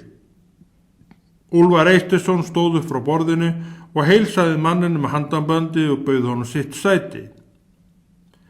Helgi settist og raðaði bakkelsinn og diskin sinn. Brak heyrðist í stólnum sem eilítið gekk til undan þunga mannsins. Skrúfa og límdropi og losaralega stóllöppina hefði læknað brakið fullkomlega og gert stólinn aftur heilan og sem nýjan. Droplaug hellti kaffi í bolla og rétti nýkomnum gestinum. Hvað heitir þessi gamli kall? Hvíslaði Eva ömmu sinni, en þó ekki lægra en svo að Helgi heyrði. Ég heiti Helgi og er orðinn gamall sem á grunum að sjá, sagði Helgi hlæjandi og setti tertubytta á gaffalinn sinn sem honum hafði verið fenginn og stakk honum upp í sig. En hvað heitir þú, telpa mín? Eva, og pabbi minn er þingmaður fyrir Akurflokkin og starfar á Alþingi. En nú er Alþingi komið í sumarfrí og við öll hjá af og ömmu í sveitinni og mamma komin til okkar af spítalanum. Hreinskilni barnsins var í öndvegi og fekk Helgi alla sólarsöguna til sín í fáeinum orðum. Já, hérna, ég er orðlaus. Þú hefur málkleðið þingmannsins, Eva litla, það heyri ég. Svo þú ert dóttir Frímanns Áka þingmanns og Huldu. Ég man eftir að bróðið þínum honum Kára og Vitaskuld Hannesi, en nú hef ég kynst henni Evu líka. Og þá bara þekki ég alla heilu fjölskylduna, og ekki er það nú verra. Helgi lék við hvert sinn fingur og var skamansamur eins og honum var tann. Hlátur hvað við í eldhúsi Hrafnakots. Á leiðinu austur þá slitnaði viftureim á jeppanum hans pappa og veistu hvað? Eva mín, farðu nú ofan á borðinu og taktu diskana og láttu þá í vaskinn til að hún amma þín geti byrjað að vaska upp. Frímann Áki stöðvaði taltelpuna. Var hún hans áliti komin inn á varasama brauð sem hann satt að segja hafði ekki mikinn á að yrði rædd eitt frekar ný heldur rifið upp. Og hvað gerðist þá? Forvitni Helga var vakin. Pabbi tók af sér bindi sitt og bjóð til úr því viftureim og við gátum haldið áfram, sagði Eva og gekk við gólfið í átt að eldhúsvaskinum og leti hann nokkra diska sem orðin var fullur af volgu sópuvatni. Þetta líka mér að heyra. Bjarga sér úr erfiðum aðstæðum, það er málið. Ef flokkurum minn og kosnir þingmenn og löggjafavaldinu bregðast ævinlega svona vel við í hverri raun, þá er okkur og voru landi ágætla borgi og það til lengri tíma. Þar sem allir við borðið voru stakir Akurflokksmenn hreyfði enginn einum andmælum. Og svo sáum við einnig, Eva! Frímann Áki talaði til dóttur sinnar í skipandi tón. Allt í lagi, þú segir mér það bara einhvern tíma seinna, er það ekki? Merkir þetta já? Helgi var ekki alveg með á nótunum. Já, þetta skil ég betur. Diskur Helga var orðin tómur og allir við borðið tilbúin að hegast handa við þakjárnið. Kári tók diskin af borðinu og amma hammaðist með uppþótt á kústinu og strauk honum eftir leirtauginu ofan í sápu vatninu. Sápufróða myndaðist á yfir borðinu.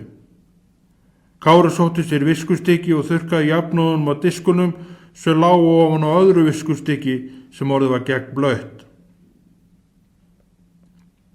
Hulda tók borðtusku og strauk á borðinu. Hönd hennar var enn í fatla, hún ekki tilbúin til allra verka, en það myndi brátt breytast. Eva fór inn í herbyggi sitt, brátt heyrist ómur úr kassututækinu og blístur frá telpunni sem fylgdi lagin eftir og svo söng. If I fell in love with you, heyrist inn til fólksins sem tók til eftir át og drykkju mannana. Veðrið úti var ágætt, skýjað og hitinn svona þægilegur. Karlarnir komu út á hlaðið. Menn snýttu sér, girtu sig, skyrtu á jörðina, teygðu úr sér, fengu sér í nefið eða í pípu eða bara klóruðu sér í höfðinu.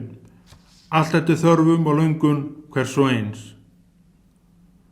Sámur og glóra tipluðu kringum hópinn allsað með að vera aftur komin í félagskap manna. Stigar voru sóttir. Nú kom sér vel að hafa Helga og farmalinn og kerruna tengda við traktorspeyslið. Upprætt var að setja gamla járnin beint í hana og fjarlæga drasli strax af svæðinu. Enda engin fegurð af undnum, begluðum og snúnum járnplötum liggjandi vítt og breytt við íbúður húsið. Stigarnir komu og voru reistir upp með vegnum. Menn stigu í þá og klifruðu upp og komið sér fyrir á bröttu þakinu með klaufhamra og kúbein. Búið var að koma tveim þakstofum fyrir á sjálfu þakinu á sitt hvorum enda sem auðveldaði mönnum athafnast til þar. Meiningi var að vinna sig inn á miðjuna úr sitt hvoru áttinni. Þannig var skipulagið. Þrátt fyrir heltu sína fór Sturla upp og byrjaði að losa mænistjárnið af. Kúbein og klaufhamrar rifu upp nagla og járnið losnaði frá og skalli jarða með skellum. Fleiri stiga voru sóttir og þeim komið fyrir hinum megin við íbúðarhúsið og menn sendir þangað upp. Verkið gekk ótrúlega vel og áður en langur tími leið var þakið strípað og fjallarnir einar blöstu við, brosandi og ófúnar og haugur af járnu og gömlu tjörupappa á jörðinni. Helgi sótti vélinu og bakkaði kerruna að járnahaugnum og hóf að tína járnu upp á hann með hjálp Hannesar og Úlfars. Frímann Áki var á þakinu ásamt hinum mönnunum vopnaði nauðsynlegum verkfærum. Þakpappi var sóttur handlangaður upp stigan ásamt pakka af pappasaumi. Unnið var á báðum þakhelmingum samtímis, 3 menn öðrum megin og jafnmargir hinum megin. Svartir renningarnir voru lagðir á þakið yfir mænin og skornir við þakröndina hinum megin, með vasaníf og öllu tylt með pappasaum. Með notkuninni var hnífurinn í bitminni vegna tjörunar sem safnaðist á bitið. Terpentínu vætt tuskað stroki eftir blaðinu bjargaði málinu. Tjörlykt lá í nösum manna upp á þakinu, en það varð að hafa. Tjörupappi var nauðsynlegt undirlag fyrir járnplöturnar. Þetta samanbjóð til prýðilega vörn gegn regnvatninu sem steyptist á þakinu í regningartíð. Farðu varlega maður, gættu þín á að detta ekki, sagði Sturla við manni við hlið sér sem skrikaði fótur á stiganum. Engin hætta, ég hef áður unnið upp á þaki húsa, sagði maðurinn og rétti úr sér. Ái! Maðurinn lyfti öðrum fætinum og beygði sig svo niður og aðeins gætti hvað illi. Lagsmaður. Hér hefur nagli orðið eftir. Ég var heppinn að hann fór ekki alveg í gegnum sólan og stingist upp í ilina. Rétti með kúbinni þarna. Ég ætla að ráðast gegn þessari ógn og fjarlægi hann, sagði maðurinn og komin í svolítið stríð sam. Úlfar sá Sturlu rétta manninn og kúbinnið og hann nostraði eitthvað með það á þakinu og spurði. Hvað? Kom eitthvað óvænt í ljós hjá ykkur Sturla minn? Alls ekki. Grétar reist þeir allugu við naglaskömm sem stóð óboðin og óvænt upp úr timbrinu, svo oddhvast og ógnvænlegur og Ólmur vildi kitla honum undir iljónum og lýsti því yfir stríði gegn honum. Hanna, þar fór hann. Þessi gerir ekki meiri skandal af sér. Grétar veifaði naglanum sigurhrósandi og hendi honum svo fram á brúninni. Glóra var í námunda þar sem naglinn lendi hnussandi af allt og öllu og dauðbrá naglinn rétt strökstu rófun á henni. Hún tók á sprett í hræðslukasti og fór í örugga fjallað. Við sprett hvolpsins vaknaði Sámu og reis geltandi á fætur. Hann hélt að önnur ástæða væri fyrir hlaupinu en var. Kannski kinn sem hlaupa þurfti í veg fyrir. Og þar var hann sko á heimavelli og tilbúin hvenær sem á þurfti að halda. Skemmtilegast sem hann gerði var að hlaupa í veg fyrir fé og reka aftur heim. Þá gat hann teygt úr sér að vild og tekið á öllu sem hann átti til og náði miklum hlauparhaða að fáir hundar héldu í við hann þó gamall væri. Farið varlega þarna uppi og endilega gáði hvort fleiri naglar standi upp úr timburinu og takið þó úr. Úlfar fylgdist með á jörðinni með báðar hendur í vösunum sem hann gramsaði í og kom upp með miða sem hann hafði skrifað eitthvað á til minnis og las á hann. Fyrsta járnplátan var rétt upp á þakið. Sá sem kunni til verka stilti hann af og neglingin gat hafist. Fleiri gljáandi plötur voru lagðar á þakið og ekki lint látum eins annar þakhelmingur skein af glænýju járni sem brost á móti skýjum, sól, vindi og raunar öllu sem búast máttu við af íslenskri veðráttu. Komið var mjaltatími. Droplu yrði að sjá einum hana í þetta skiptið. Kári og Eva sáust rölta í átt að kúnnum. Þau voru með lítil prik í höndunum sem þau sveifluðu framundast sér eins og reka eitthvað ósynlegt úr vegi sínum. Amma hafði bannað þeim að taka með kassutækið hans Hannesar vegna þess að Hannes hafði ekki gefið sitt leyfi. Krakkarnir stöðuðu för og horfðu yfir til íbúðarhúss Hrafnakots og skoðuðu verki úr fjarlægð með tilheyrandi bendingum og pælingum. Hamarsökin heyrðust vel þar sem þau voru stödd. Þau héldu ferð sinni í kúahagan áfram og opnuðu hliðið og skildu eftir opið fyrir kýrnar. Kýrnar voru alveg í hinum enda hagans en ekki við hliðið. Undir eins og þær urðu vara mannaferða vissu þær hvað tilstóð og röltu hægum skrefum eftir tróðningnum. Hjörðin skildi eftir sér slóð mikið með reglulegu millibili. Svo langt frá bænum ættu enn greina Hamarsök en ósköp voru þau veik. Í fjósinu tók hver kýr sér stöðu á sínu bás, Droplu gekk á jörðina og batt gripina. Blámi var glaður hann sá allar kýrna stíga inn dyrnar eftir einveru í marga klukkutíma. Hann reykti í bandið sem skammtaði honum sitt svæði og baulaði sínu kálslega bauli en komst ekki lengra en spottinn háls hans heimilaði. Hamarsökin þögnuð ekki. Hrópin og köllun í mannskapnum ekki heldur. Helgi, Hannes og Úlfar luku við að tína upp járni sem áður var á þakinu en var nú búið orðið verðlaust eins og hvert annað rusl og bara fyrir. Þessu var ekki átt að heilhöðinni og komið fyrir á öruggum stað við vesturenda hennar með sínu fargi og tryggum frágangi. Á þriðja degi var allt afstaðið. Þakki orðið eins og nýtt og búið að ganga frá rennum og köntum. Hópurinn sem kom fyrsta daginn var með allt til enda verksins. Enda svona biðtími í sveitinni eftir sauðburðinn og grasið að spretta á túnum. Eva satt í grasinu með glóru og urrandi sám sér yfir hlið sem bara urraði án þess að vilja fara. Hannes gekk til hennar og settist við hlið systur sinnar svolítið dasaður eftir hamagangin dagan og undan. Hulda, móðir þeirra, kom einni og loks Frímann Áki. Kári skrapp með afa sínum í smá bæjarferð og Droplu vann í eldhúsinu. 9. kafli. Slakað á eftir erfiði. Æ, mikið var það nú notalegt að sitja hér út í grasinu með sína umhverfi sig og leyfa þreytun líða á líkamannum og geta með henn hort á speilgljáandi þakið með öllum sínum glænýju þakblötum á og vita að maður sjálfur var þáttakandi í þessu góða verki. Svona hugsaði Frímann Áki með hendur undir höfðinu og lét sig dreyma. Sámur lá við hlið hans og fór vel á með þeim. Sámur gerði svo sannarlega manna mun. Af og allt hafði þó verið hlýtt á milli þeirra. Glóra valdi athygli krakkana og smiði sér á milli þeirra og færði sig yfir til næsta ef ekki klórni klapp fékkst á hinum staðnum. Hún laðist við hlið Hannesar sem klóraði henni á bak við eyrað, hugsandi og svip. Hljótt var í hópnum og menn nutu þess að vera þar sem þeir voru og öll orð óþörf. Flugvél flug yfir og rauð þögnina sem áður umleik allt.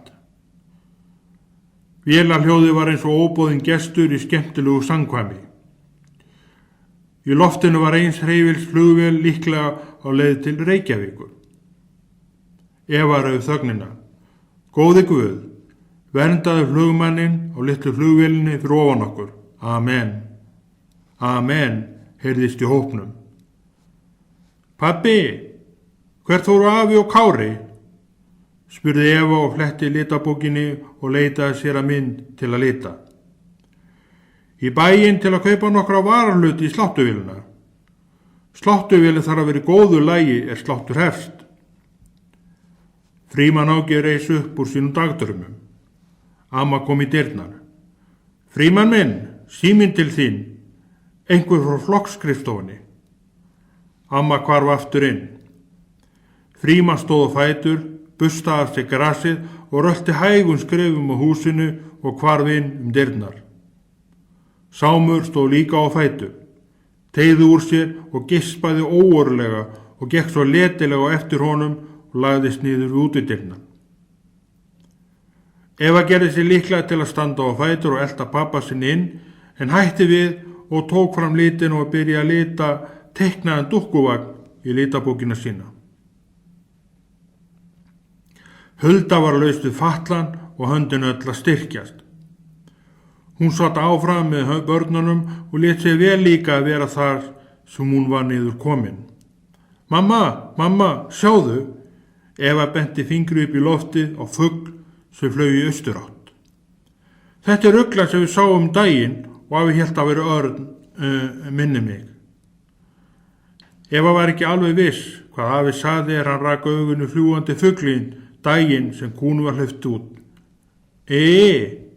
Heyrðist í Hannesi sem setti upp efasemdasvip og skoðaði fuglinn sem flaug þöndu vængjum yfir bæinn á sinni leið og horfði svo í augu við glóru sem við það dillaði rófunu í undirgefni. Hvað veistu um að þetta sé önnur ugla en við sáum?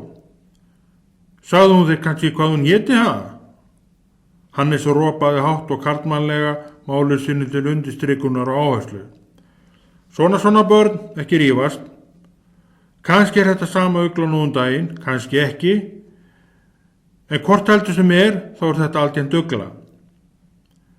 Hulda blandaði sér í málefni og kom inn með sáttatillögu eins og mömmum títt og fylgdi fuglunum eftir með augunum uns hún breyttist í örlítin depi sem að lokum alveg hvarf.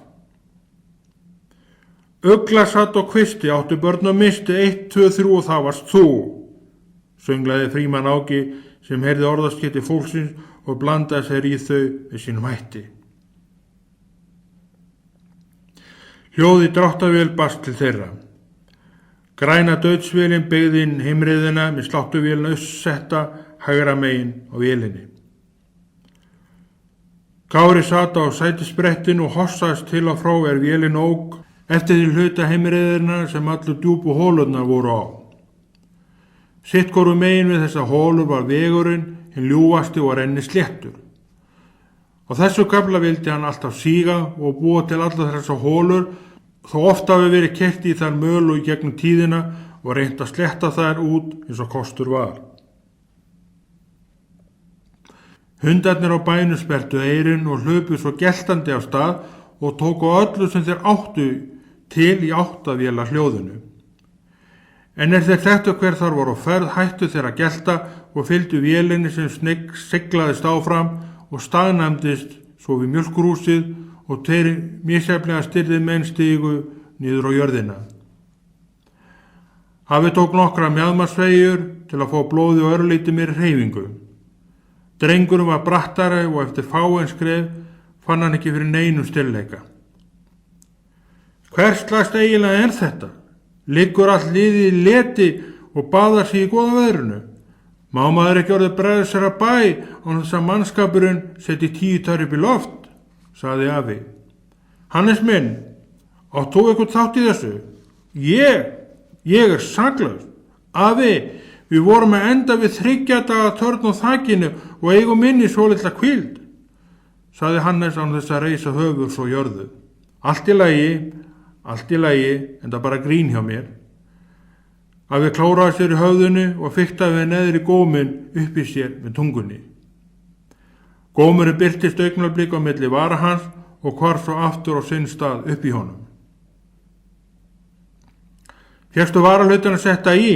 Spurði Frímann Áki sem aftur var sestur hjá sínu fólki á grassprettinum. Sámur kom með lafandi tungu og lagðist til hlið hans eins og áður. Vístur það? Við skoðum komið ljós brestur í greiðinni þannig ekki væri neitt annað að ræða en að skipta hann út fyrir nýja. Ég vissi að ein legan var ónýt en ekki þetta. Hef sennilega lent í gróti í lok sláttar í fyrra sem leyndist í öllu grasinu án þess að taka eftir því.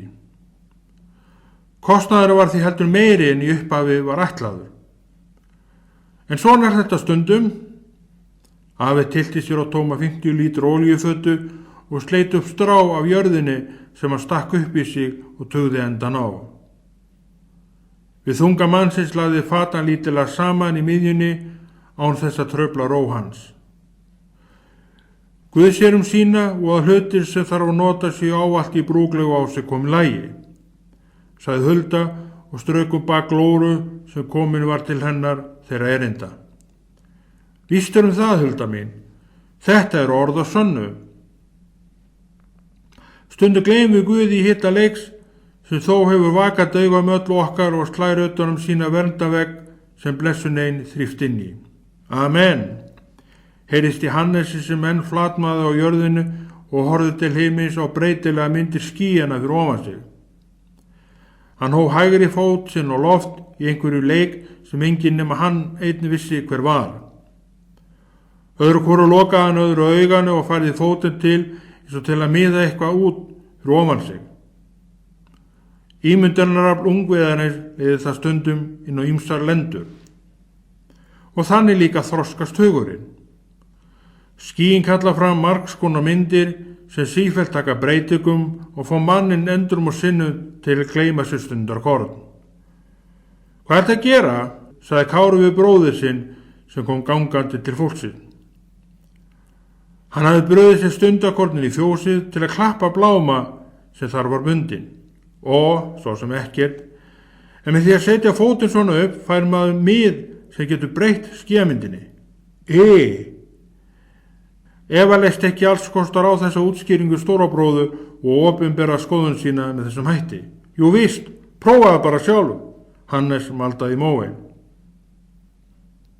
Eva lagði frá sér litina og lagðist á bakið og horfði á sama ský og Hannes. Sjáðu karlinn þarna í skínu, ef þú setur fótinn fyrir og lokar öðru augun, þá breytist hann. Eva rétti upp sinn hægri fót og færði hann fyrst til hægri og svo vinstri með annað auga lokað, allt samkvæmt nákvæmum leiðbeiningum Hannesar. Allt kom fyrir ekki, myndi var eins fyrir henni. Kári bættist í hópinn, hið sama gerðist í honum. Hvernig Hannes fekk karlinn sem skýi bjóð til að breytast með því eina að hreyfa fótinn var honum hulin ráðgáta. Þetta er ekkert skemmtilegt. Eva settist aftur upp og tók sér lit í hönd og grúfði sig yfir dúkkuvagnin sem móðum fekk á sig réttu litina. Litirinn þöktu æ meira á honum og að gera fara ekki út fyrir streikin sem mynduðu teikninguna. Þetta kallaði á nákvæmni og einbeitni litarans. Þið eru glötuð og blind, sagði Hannes og settist líka upp og strauk eftir bakinn og glóru. Dagdraumi hans hafði verið spillt. Ég las það í Alþýðublaðinu sem ég rakst á í bænum áðan að Páll Hannesson, flugmaður, hefði keypt sér nýja flugvél og vélin væri komin til landsins. Einnig kom fram að vélin væri ekki ný, heldur ný uppgerð, sem minnst og uppgerð á Bretum og væri árgerð 1957, eitthvað svoleiðis. Karlinn hugðist brúka vélina meðan annars til sjúkraflugs og farþegaflugs og leiguflugs. Gaman þegar vel gengur hjá mönnum og þeir eru tilbúnir til að sinna störfum sem geta bjarga mannslífum, eins og sjúkraflug óneitanlega gerir. Eru fluglegar enda fljótar í förum og hraðið þarna getur líka skipt sköpum. Úlfar kom í fréttir og bæjarferðinni sem hann sagði fólkinu sitjandi á beyglaðri olíufötunni sem sífellt gaf meira eftir. Greinlegt er að flugútgerð Páls gengur bærilega úr því hann komin í á vél. Eru flugvélarnar hans ekki orðnar samtals 5? Það þykir mér nú bara nokkuð gott. Frímann Áki svaraði liggjandi á jörðinni með hendurnar undir höfðinu og horfði til himin. 5? Úlfar klóraði sér í kollinum. Eru það nema 4? Það held ég að sé áreiðanlega rétt hjá mér. Páll gerir út 4 vélar, ég man það vegna þess að fréttir í útvarpinu sögðu frá væntanlegri komu nýju vélarinnar hans Páls og hann ætti 3 fyrir. Heyrði þetta held ég í fyrradag, Hulda blandaði sér í samræðunar. Ef allt er fullt hjá karlinum í öllum vélunum eru farþegarnir samtals, hvað skal segja, 36 og þeir hljóta nú að gefa honum sinn gróða. Er allavega ekki alveg ókeypis að ferðast með þeim rándýrt? Heldur þú, afi minn, að það kosti ekki mikla peningi að gera út svona flugvélaflota? Spurði Hannes afa sinn. Já, afi, heldur það ekki? Eva tók undir með bróður sinnum að þess að líta upp frá litabókinni. Hún var nú á stað í myndin sem krafðist allar hennar einbeitingar og nákvæmni. 36 farþega. Er það nú ekki eitthvað ofreiknað, faðir minn? Sumar vélar Páls eru pínu litlar og munið þetta rétt er svo minnst aðeins 2 sæta. Frímann Áki var hugsandi og svip. Háflegar samræður spunnust sætafjöldan í flugflota nefnds Páls sem enginn á staðnum þekkti persónulega en maður var opinber persóna í gegnum flugstarfsemi sína og einkum með sérlega í sjúkraflugi sem þótti oft á tíðum vera djarft hjá þessu manni og hann tilbúin til að fara í loftið í alls konar veðrum og stundum varasumum. Að ekki sé fastar orði kveðið. Niðurstaðan eftir alls konar spekulásunir og útreikningar þeirra sem sátu og lágu á blettinum fram með íbúðarhús Hrafnakos var 34 farþegar, ekki 36, væri öll sæti flugvélarinnar fullnýtt og þetta sættust farþegarnir. Eitthvað fleira í fréttum sem þú rakst á í bæjarferðinni? Þingmaður er á vaknaður í Frímanni Áka en það er mikilvægt fyrir hann að vita hvað væri í gangi. Að við settu upp skrítinn svip eins og stundum áður þegar hann reyndi að muna eitthvað. Já, kannski. Japanir eru að færa út kvíarnar hvað bílaðinan sinn varðar. Sendinefnd þeirra vegum fór til Evrópu til að kynna snotan japanskan bíl. Hvað tekur þessi bíl marga í sæti og hvaða tegund er hann? Kári greip fram í fyrir afa sínum. 5 manns. Hvaða tegund, já? Skildi ég muna það? Dodson? Nei, Dönast. Ekki heldur. Þarna kom það. Andliti og afa breyttist eitt breytt bros. Hann smelti fingurum. Þessi nýji japanski bíl heitir Datsun og þykir hafa fagra línur og rúma vel 5 manneskjur í sæti. Japanir kuðu gera sér mikla vonum með þessa framleiðslu sína og að Evrópu muni áreiðanlega taka henni vel og gleypa við. Datsun, er það nú nafn á bíl? Hannes lýsti skoðun sinni. Japanir hafa heldur betur ávaxtað sitt pund vel frá stríðslokum eftir ósigurinn í heimsstyrjöldinni. Iðnaðurinn hjá þeim bara veður upp. Bandaríkjamenn þurfa heldur betur að fara að gæta sín á einniði skáeigara með alla sína stóru og hraðskruðu 8 gata bifreiðar. Ætli bítlarnir keyri á Datsun? Spurði Eva Kára bróður sinn og gerði stuttlega á litunum að meðan hún velti málunum fyrir sér. Það er ekki byrjað að selja bílinn ennþá í Evrópu og England er í Evrópu þannig að bítlandi geti ekki keypt þennan þarna, hvað heitir hann aftur? Já, Datsun. Fyrir naðri Evrópubúar. Ekki enn sem komið er. Hannes afgreiddi málið út á borðinu. Þau hafa mikinn áhuga á bítlunum, heyri ég, afi hló. Láttu mig þekkja það. Fyrir mann Áki stóð upp og bustaði lausstrá á fötum sínum. Amma kom í gættina. Komin kaffitími, nýböku jólakaka og klattar á boðstólnum. Allt rúkandi heitt. Drífið ykkur inn og með enn ríkur úr bakkelsinu. Krakkarnir stóðu eldsnögt og fætur og hlupu sem fætur tóguðu í átt á útidyrunum með báða hundana geltandi við hlið sér og hurfu inn.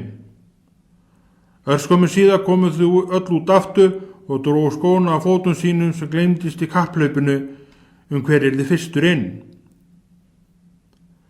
Fullorðna fólki fór sér hægar en skilaði sér samt á tímanlega við eldhúsborðið þar sem kræsikarnar biðu. Hver hljóp hraðast? Spurði Úlfar. Ég. Hannes rétti upp hönd sína. Og síðastur? Hver hefur þann sess? Ég. Hönd Evu fór hægt á loft.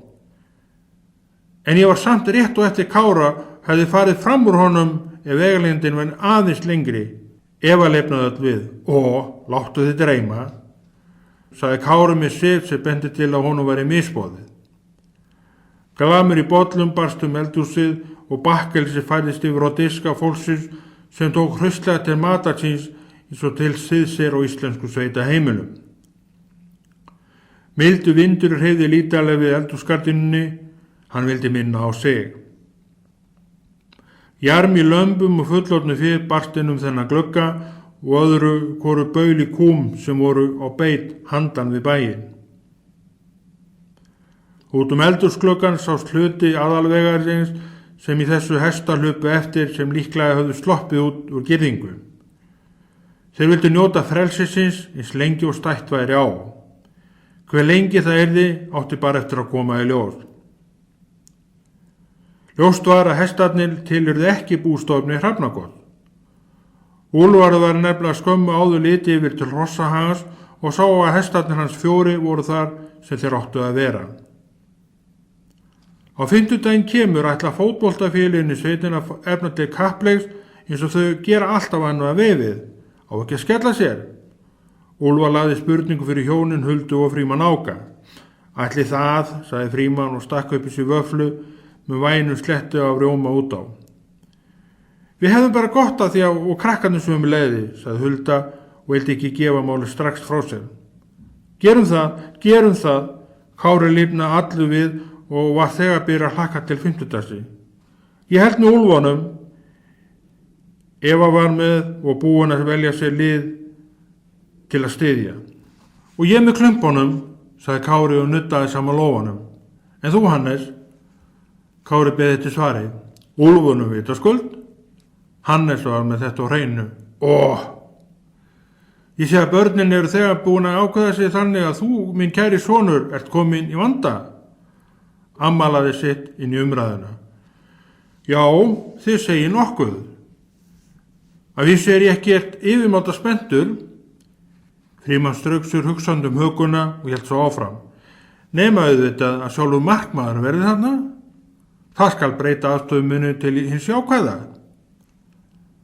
Markmaðurinn nauðsynlegur í hvert kappleik í fótbolta og dregur fleiri að en margan grunar. Vitaskuld verður hinn eini sannig markmaður til staðar. Skárra væri það nú, hafi skellt upp úr og hlót átt. Þá máli leyst og við förum sem einn maður á þennan kappleik og skemmtum okkur þar í sammenningu. Frímann Áki smurði vöflu með sultu og rjóma á og setti á disk sem Eva ítti að honum. Jeppi! Má Klára koma með? Eva horfði með vonarglampa í augum og Úlfar og beði til svari. Ef allir sem ætla eru sammála því, þá það í lagi mín vegna. Hún verður þá að bíða í vilisnum á meðan. Eða rússanum, ef við förum á honum. Hann skauti norði. Jeppi-jei! Sungu Eva og Kári í samstiltum kór. Við erum að fara á fótboltaleik. Gleði greip sig hjá yngsta fólkinu. Pabbi, hver spurði þú áðan hvort markmaðurinn yrði? Spila menn knattspyrnu öðruvísi en að markmaður sé á staðnum til að verja bolta andstæðingsins. Hannes var ekki alveg með á nótunum. Þú sér það væntanlega á fimmtudaginn hvað ég á við. Þangað til verður málið sveipa þoku sem öndvert eigur bara spenningin. Og það eru bara 2 dagar til fimmtudags. Biðin verður því ekki löng, sagði Frímann Áki leyndardómsfullur á svip. Afi hló og skellti sér á lær. Dagur var að kveldi kominn. Hrafnagott komst í rós svefnsins. Nóttina fór eilítið að hvessa úr suðri með rigningaskúrum. Kári svaf á sínu græna æra, bylti sér og hélt svo áfram að hrjóta.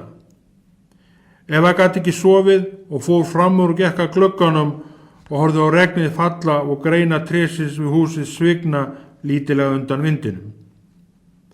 Svartenna lá upp við girðinguna næst bænum og jórtraði. Lambið var við hlið hennar. Áhyggjuleysi skeina skepnunum sem treystu skaparunum fyrir öllu sínum. Stundakort fylgist Eva með kindinni sinni og lambinu. Og þetta vildi Eva einn gera, treysta drottni.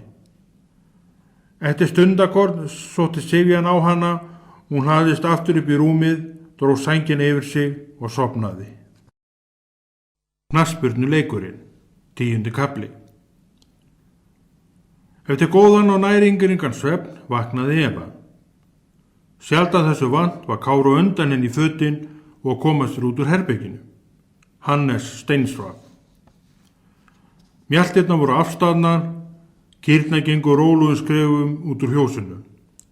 Haginn beið þeirra, grænn og freistandi.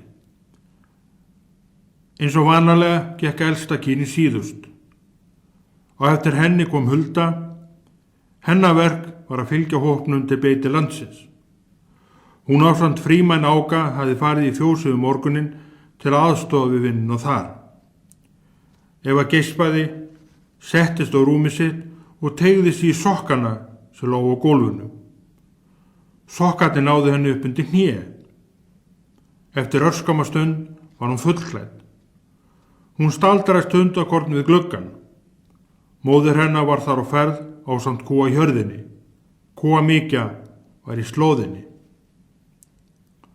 Morgunverðurinn sem beið ungviðarins á borðinu var hefðbundinn.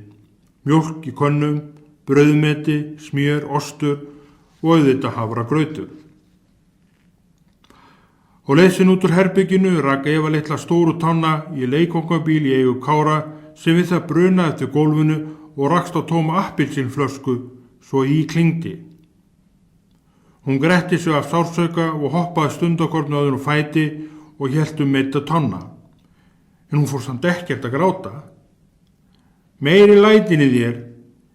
Getur þú ekki gengið hljóðlega heyrðist í Hannesi sem lá á milli svefs og vöku og dró sængina yfir höfuðið. Afsakið, herra minn, þetta var alveg óvart. Eva gekk hálfhaltarandri í átt á hurðinni og lokaði varlega og eftir sér svo ekki heyrðist bofs eða hurðin smatt blíðlega að karmi.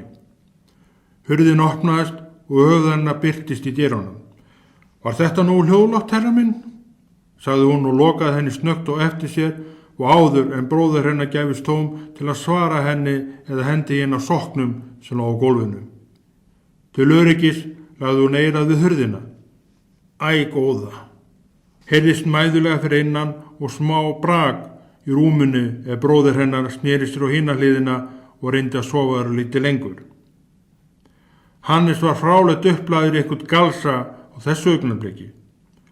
Öðru gilti gerkveldi þegar bítlamúsikin ómaði úr hátalara litla kassettutækisins og ýmis söngur eða plístur notaði til að fylla upp í. Eva yfirgaf staðinn. Sársaukinn í tánni leið smá saman hjá og hvarf. Hún tók sér sæti við eldhúsborðið gegnt Kára sem í þann mund smurði sér brauðsneið með osti á. Það rauk úr grautnum og disknum fyrir framan hana. Hannes stundu svo morgunfúll, sagði Eva og gekk að eldavélinn og skellti einni sleif á rjúkandi grautnum á diskinn sinn. En hann samt ágætur, bætti hún brosandi við.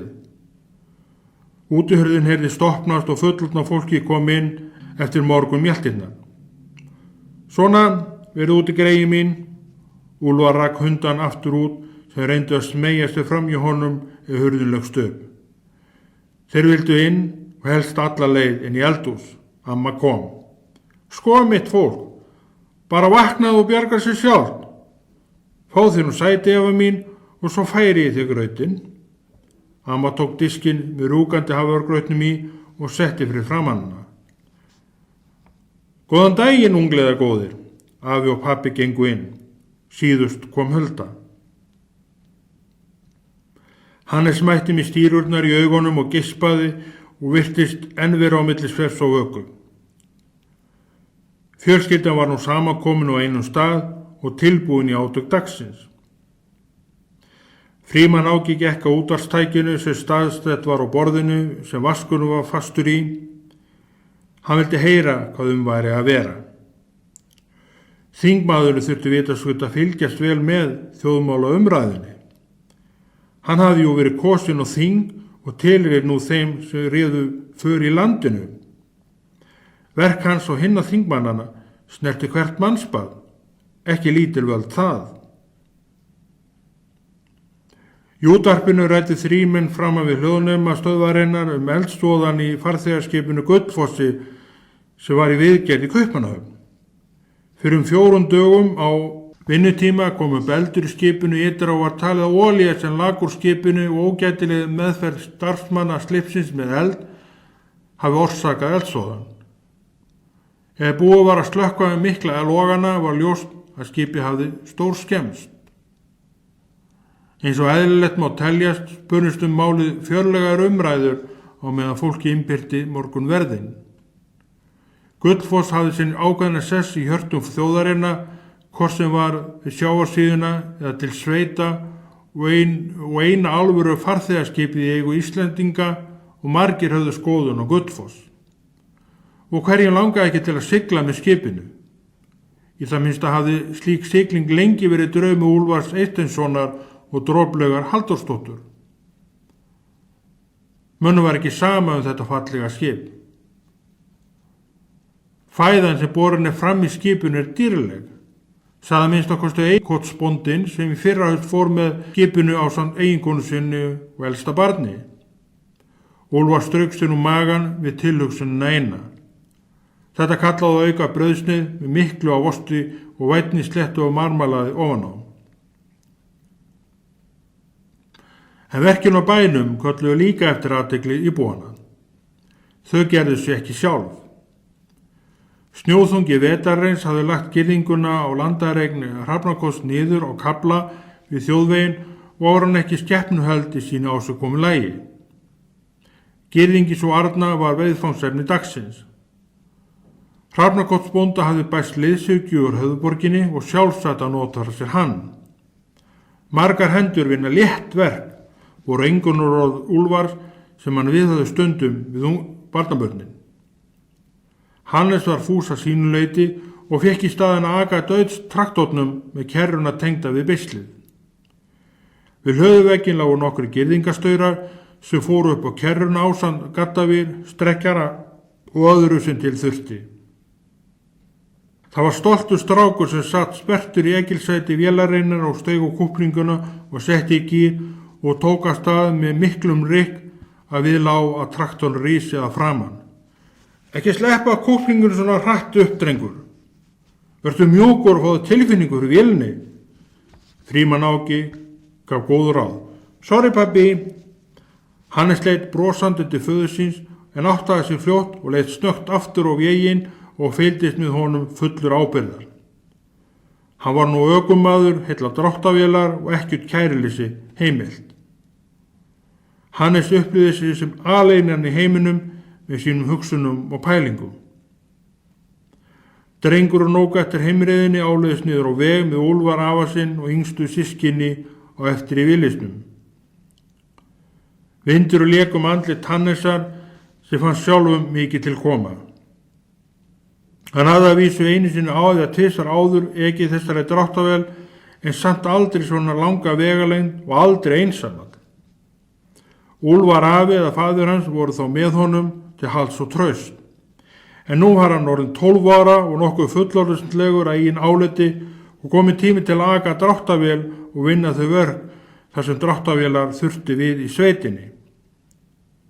Hann teygði hönd sína og olíugjöfuna við hlið stýrsins og færði hann örlítið niður. Dráttavélin jók hraðan. Hann setti í næsta gangstig og vélin kipptist lítilega við gangskiptin en samt mjúklega eins og faðir hans kendi honum. Mikil grip aftur dekkjana sáust ekki af snúningi hjólana. Ó, hvað hann naut sín. Eva og Kári vildi Ólm fá að vera hjá bróður sínum en afið þvertók fyrir það. Í villisinn voru þau hins vegar velkomin. Græn og gul skótabifrið með litla kerru í efturdrægi og eftir þjóðveginum og austri og nálgaðist afleggjaran heima að Hrafnakoti. Stefnuljós blikkaði. Þau gáðu til kynna ökumaður ætti erindi þangað. Hannes ók út í kant og stöðvaði til að hleypa bifreiðinu framhjá sér. Maðurinn á græna og gula skótanum var aldraður og kom Hannessonum ekki fyrir sig. Í kerruna sá hann flakaðan fisk í 2 tágarkörfum. Greinilegt var að Úlfar þekkti kauða þegar bifreiðin stöðvaðist við jeppan og maðurinn gekk til Úlfars og heilsaði. Hér var kominn eyrbekkingurinn Hreinn Valsson á sinni venjubundnu yfirferð með fisk sem bændurnir keyptu á honum. Daginn áður hafði hann burðið sér út á bát sínum og sett í svolítið af vísu. Sæll og blessaður, heinn minn. Þú ert bara á ferðinni með þinn gæða fisk meðferðis, sagði Úlfar og teygði setti vasaklútnum á mælaborðið jeppans og þurrkaði sér nefið. Ó jú, ég brá mér á sjó og lenti á vænum fiski og náði mér í slatta á tiltölulega stuttum tíma. Það virðist vera töluvert á ýsu þar sem ég reyndi færi. Hreinn leit á krakkana í bílnum og Hannes sem satt á traktornum og beið eftir því að geta haldið áfram. Var enda ekkert skemmtilegt að bara sitja á vélinni. Eru þetta þingmannsbörnin? Spurði Hreinn og stakk hendi sinni í vasan og gramsaði í honum og tók þaðan upp vasani sem hann opnaði og notaði til að skafa undan nöglunum með. Frímann Áki, sonur minn og Hulda Jósefsdóttir, tengdadóttir mín, eiga þessi og þau eru í heimsóknu í afa sínum og ömmu í sveitinni eins og árun undan. Er það ekki rétt, Eva mín? Eva kinkaði kolli og horfði stóru forvitnum augum á mannin út í gegnum opna bílrúðuna hjá afa. Henni fannst hann vera svolítið hrukkóttir í framan með óskaplega að fá hár á höfðinu. Ekkert fór fram hjá árvökulum augum telpunnar. Kári satt með bók sem hann fletti í. Ái hans var ekki eins mikill og Evu. Hreinn stakk höfðinu upp á glugganum og spurði: Borðið þið fisk, krakkar? Þau borða allt sem að kefti kemur og fyrir þau lagt, sagði afi og hló. En endilagtu heim á bæ, þá hitturðu þingmanni son minn og Huldu og færði að vita hvernig fiskmálunin og heimilinu standa. Frúin gefur þér svo kaffisopa, þekki hana rétt. Við erum að leið í girðingavinnu hér skammt frá og því svolítið tímabundin, kæri vinnur. Sámur og Glóra vöppuðu í kring. Hundarnir tóku viðbragð og vildu gelta og elta skótan. Snögg skipun frá Úlfari breytti áætlun dýrana. Hannes var tilbúin og undir eins og færi gafst að rann vélinn mjúklega af stað og óg eftir miðjum vegi. Hann vandaði sig alveg sérstaklega með kúplinguna og tókst bara nokkuð vel upp. Við afleggjaran beygði hann til hægri og óg utanvega meðfram girðingunni og stöðvaði þar sem hún lá niðri. Eva og Kári voru spennt og vildu hjálpa til, en þeim fór samt að leiðast þegar ljóst var að verkið tæki svolítið tíma og fór að dragast á langinn. Afi, hvenær förum við heim? Það er verkið klárast, Eva mín, en ég er svöng. Kári tók undir þetta hjá systur sinni. Hvenær ertu ekki svöng? Sagði Hannes og lét sleggjuhausinn sem hann hélt skaftið á dynja með miklum þunga á stauröndanum sem við það þaut ofan í jörðina. Svona, þessi er orðið vel fastur, sagði afi eftir að hafa tekið á störnum þeim arna. Krakka mínir, áður heldur þið farist þér úr hungri er rétt að þið labdið heim og fáið tertubit og mjólkursöpa hjá ömmu ykkar. Þetta er ekki svo langur gangu og þið ratið. Eva og Kári tók á afa sinn orðinu. Glóra og Sámur fylgdi þeim. Voru blessaða skepnurnar sjálfvorðnar leiður á öllu þessu hangsi við girðinguna. Hlátur og gelt heyrðist frá hópnum sem gekk eftir heimreiðinni og líf komst í tuskurnar hjá krökkunum sem leku sér við hundana og létu þá elta steina. Knattspyrnuleikurinn. 50 rann upp. Leikur Úlfa og Klumpa var framundan. Sumstaðir í sveitinni lá spenna í loftinu vegna keppninnar. Áhugi manna fyrir svona leik var misjafn og einstaklingsbundinn. Samt áttu flestir af þeim sér sitt lið sem þeir héldu með, mest svona til gamans. Eftir mjallirnar og hrafnakoti fórum menn í bað og gerðu sig klára. Fótboltavöldurum var austanvert við Hrafnakot og í nokkra kílómetra fjallað frá bænum. 20 mínútna akstur var þangað. Von var á töluvert af fólki úr sveitinni sem kom ekki bara til að horfa á leikinn og styðja sitt lið, heldur líka og ekki síður til að hitta sveitunga sína og ræða málin. Á vellinu fengu menn frétti beint úr hvernig gengi og annað álíka, sem var ekki síður mikilvægt. Knattspyrnuvöllurinn og áhorfendasvæði í kring var upplag til að hitta aðra á. Þótt síminn væri komin að flesta bæi í flóanum, gat hver sem hlerað hann og menn gátu því ekki verið mjög berorðið. Öðru gilti á knattspyrnu leikvangi. Þar heyrðu þeir einir sem áttu að heyra. Ekkert mál var alltíðend að koma því svo fyrir. Hulda og Frímann Áki fóru í Rússanum á Sankt Hannesi. Úlfar settist inn í Villisjepan sinn og Miðhón með Eva og Kári. Glóra og Sámu tróðu sér aftast í jeppa Úlfars og settust þar til að sjá út gluggann. Droplaug valdi að vera heima. Hún hafði ekki mikið áhuga á svona kappleikjum nema að horfa einhverja karla á stuttbuxum hlaupa völl og eftir uppblásinni töðru og baða hvorn annan á milli upp úr óbót og skömmum. Rússinn sprengdi þrisvar og fór í gang. Vili sem var gangvísari og þurfti bara eitt snöggt og stutt start til að vélinn gengi. Fólki var í skjólgóðum fötum og tók Hulda með sér aukapeysur og krakkana sem þau gátu nálgast ef á þurfti að halda. Að standa út í íslenskri veðráttu var kalsasamt þótt komið væri sumar í heiði. Og krakkar eru stundum ekki með mikla fyrirhyggju í þessum efnum. Og þá er gott að hafa mömmu með sem passar upp á hlutina. Það small í kassatutækinu Hannes opnaði sleðan og rendi í kassatu og þrýsti play-takkanum niður. Bítlatónarnir léku eyru hans mjúklega. I wanna be your loving baby, I wanna be your man. Ómaði loftið með tilhændi plístri og söngli drengsins. Við hliðið beygðu jepparnir til vinstri og óku hólóttan þjóðveginn sem ekki hafði fengið neina heflun hlið. Droplaug var í gættinu og fylgdist með. Hún sneri aftur inn og lokaði hurðinu á eftir sér. Góði Guð, blessa þú þessa ferð og gefðu hún verið fólkinu og ekki síst börnunum til gleði og ánægju í Jesú nafni. Amen.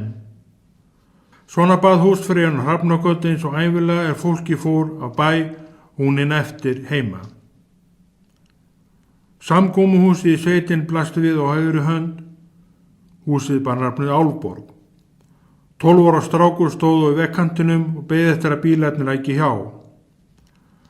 Hann var á leið niður á til að vita færi sem þar voru fest í litlar spýtur sem rekna voru niður á árbakkanum með línu bundna í sem lá út í straumhæga ána. Stundum veitir silungur og stundum áll. Fiskum var til átu og bænum þeim arna og þótti herramanns matur. Stundum voru öll færi nýju með fiski á sínum öngli, þá bar vel í veiði, en stundum var ekkert að hafa. Frímann Áki sá drenginn og sagði við konu sína: Keli bóndi með sumarstrák hjá sér og annan en var hjá honum í fyrrasumar. Á þessum bæ hafa sumarkrakkar úr borginni verið í áraraði. Hér býr prýðis fólk og harðduglegt og væsir ekki neinn hjá Kela bónda og hans fólki. Eva og Kári sáu drengi líka og veifuðu til hans bifurinn og framjá honum án þess að piltinu veitti veifið þeirra athygli.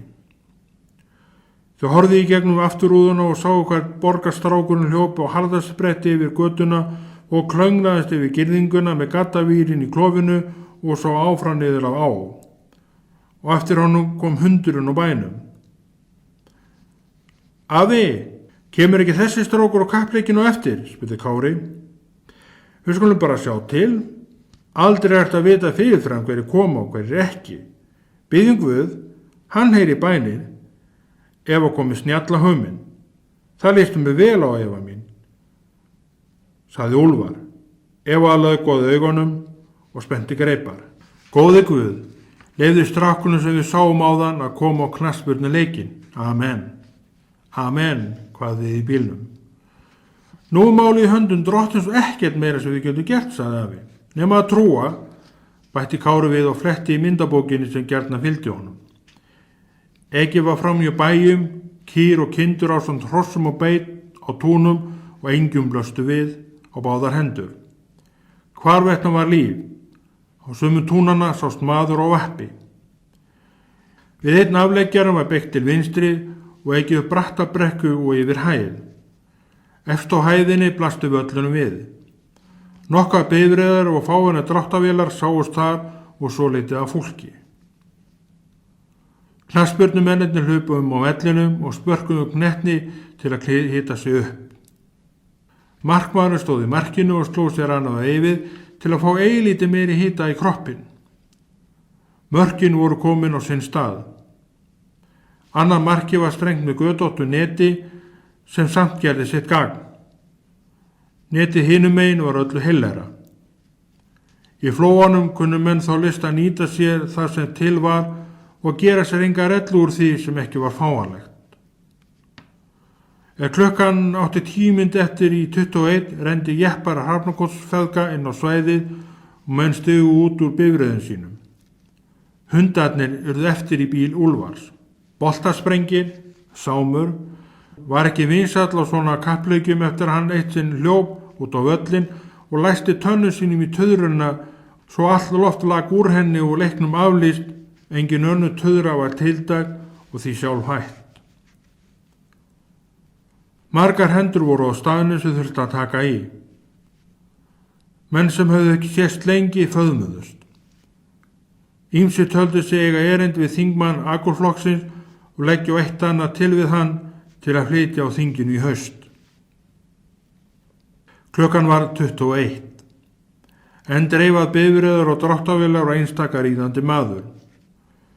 Ljóst var að mæting var betri en bjartsýnustu menn þorðu að vona.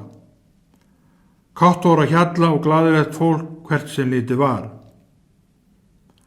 Dómarinn stakk upp í sér flautinni og leikurinn hófst. Markmaðurinn skipti í lófana og var við öllu búinn. Einbeitingi var alger og hann fylgdist grannt með öllu sem framfór. Úlfarnir, liðið hans, voru með knöttin og geistust mennirnir upp hægri kantinn. Markklumpana var framundan og spennan magnaðist. Knöttinu geistist og eigi hraða í átt að markinu en snarraði markmannsins þeim megin kom í veg fyrir að úr yrði mark. Hróp og köll bárust úr áhrundum sem strax voru með á nótunum. Heyrðist frá hluta hópsins en markmaður klumpana varði. Hér letu stuðin með Úlfana augsjónlega í sér heyra. Markmaður klumpana gaf á leikmanni næst sér sem strax gaf hann á annan og sama hljóp liði eftir vellinu gefandi knöttin á milli sín. Markmaðurinn, þessi eini sanni, var við öllu búinn. Þegar boltinn kom að honum svo ögrandi og hraður, tókst honum að fleygja sér á hann og grípa. 0-0. Í leikhléi var staðan enn jöfn. Ekkert mark hafði verið skorað. Markmaður voru að byrja að ræskja sig og tala hátt til sinna manna og skamma þá eins og hunda vegna lélegra framistöðu þeirra með sinna skerandi háværi rödd. Hann var að komast í stöð. Áhorfendaskarinn fylgdist mest orðið með honum. Seinni áleikur hófst. Úlfarnir áttu leikinn. En útherji liðsins misti boltan yfir í hjá hittliðið var markmannu nú boðið og sást hann bera lófan upp að munninum og hrópa svo að undirtók: Áfram klumpar, niður með Úlfana, niður með þá, sitt eigi lið. Og svo, út af með dómaran, stíið á stubbin, drepið í stubbnum. Einn leikmaður Úlfana var frem úr lágasinn og stóð sig ekki sem skildi að mati ágæts markmanns. Markmaðurinn gekk nú í hringi fram við markið og hristandi höfuð sitt í síföllum, orðin verulega æstur. Hlátarsköll barst áhorfendasvæði. Fólkið skemmti sér konunglega. Markmaðurinn brást þeim ekki frekan í hinskiptin.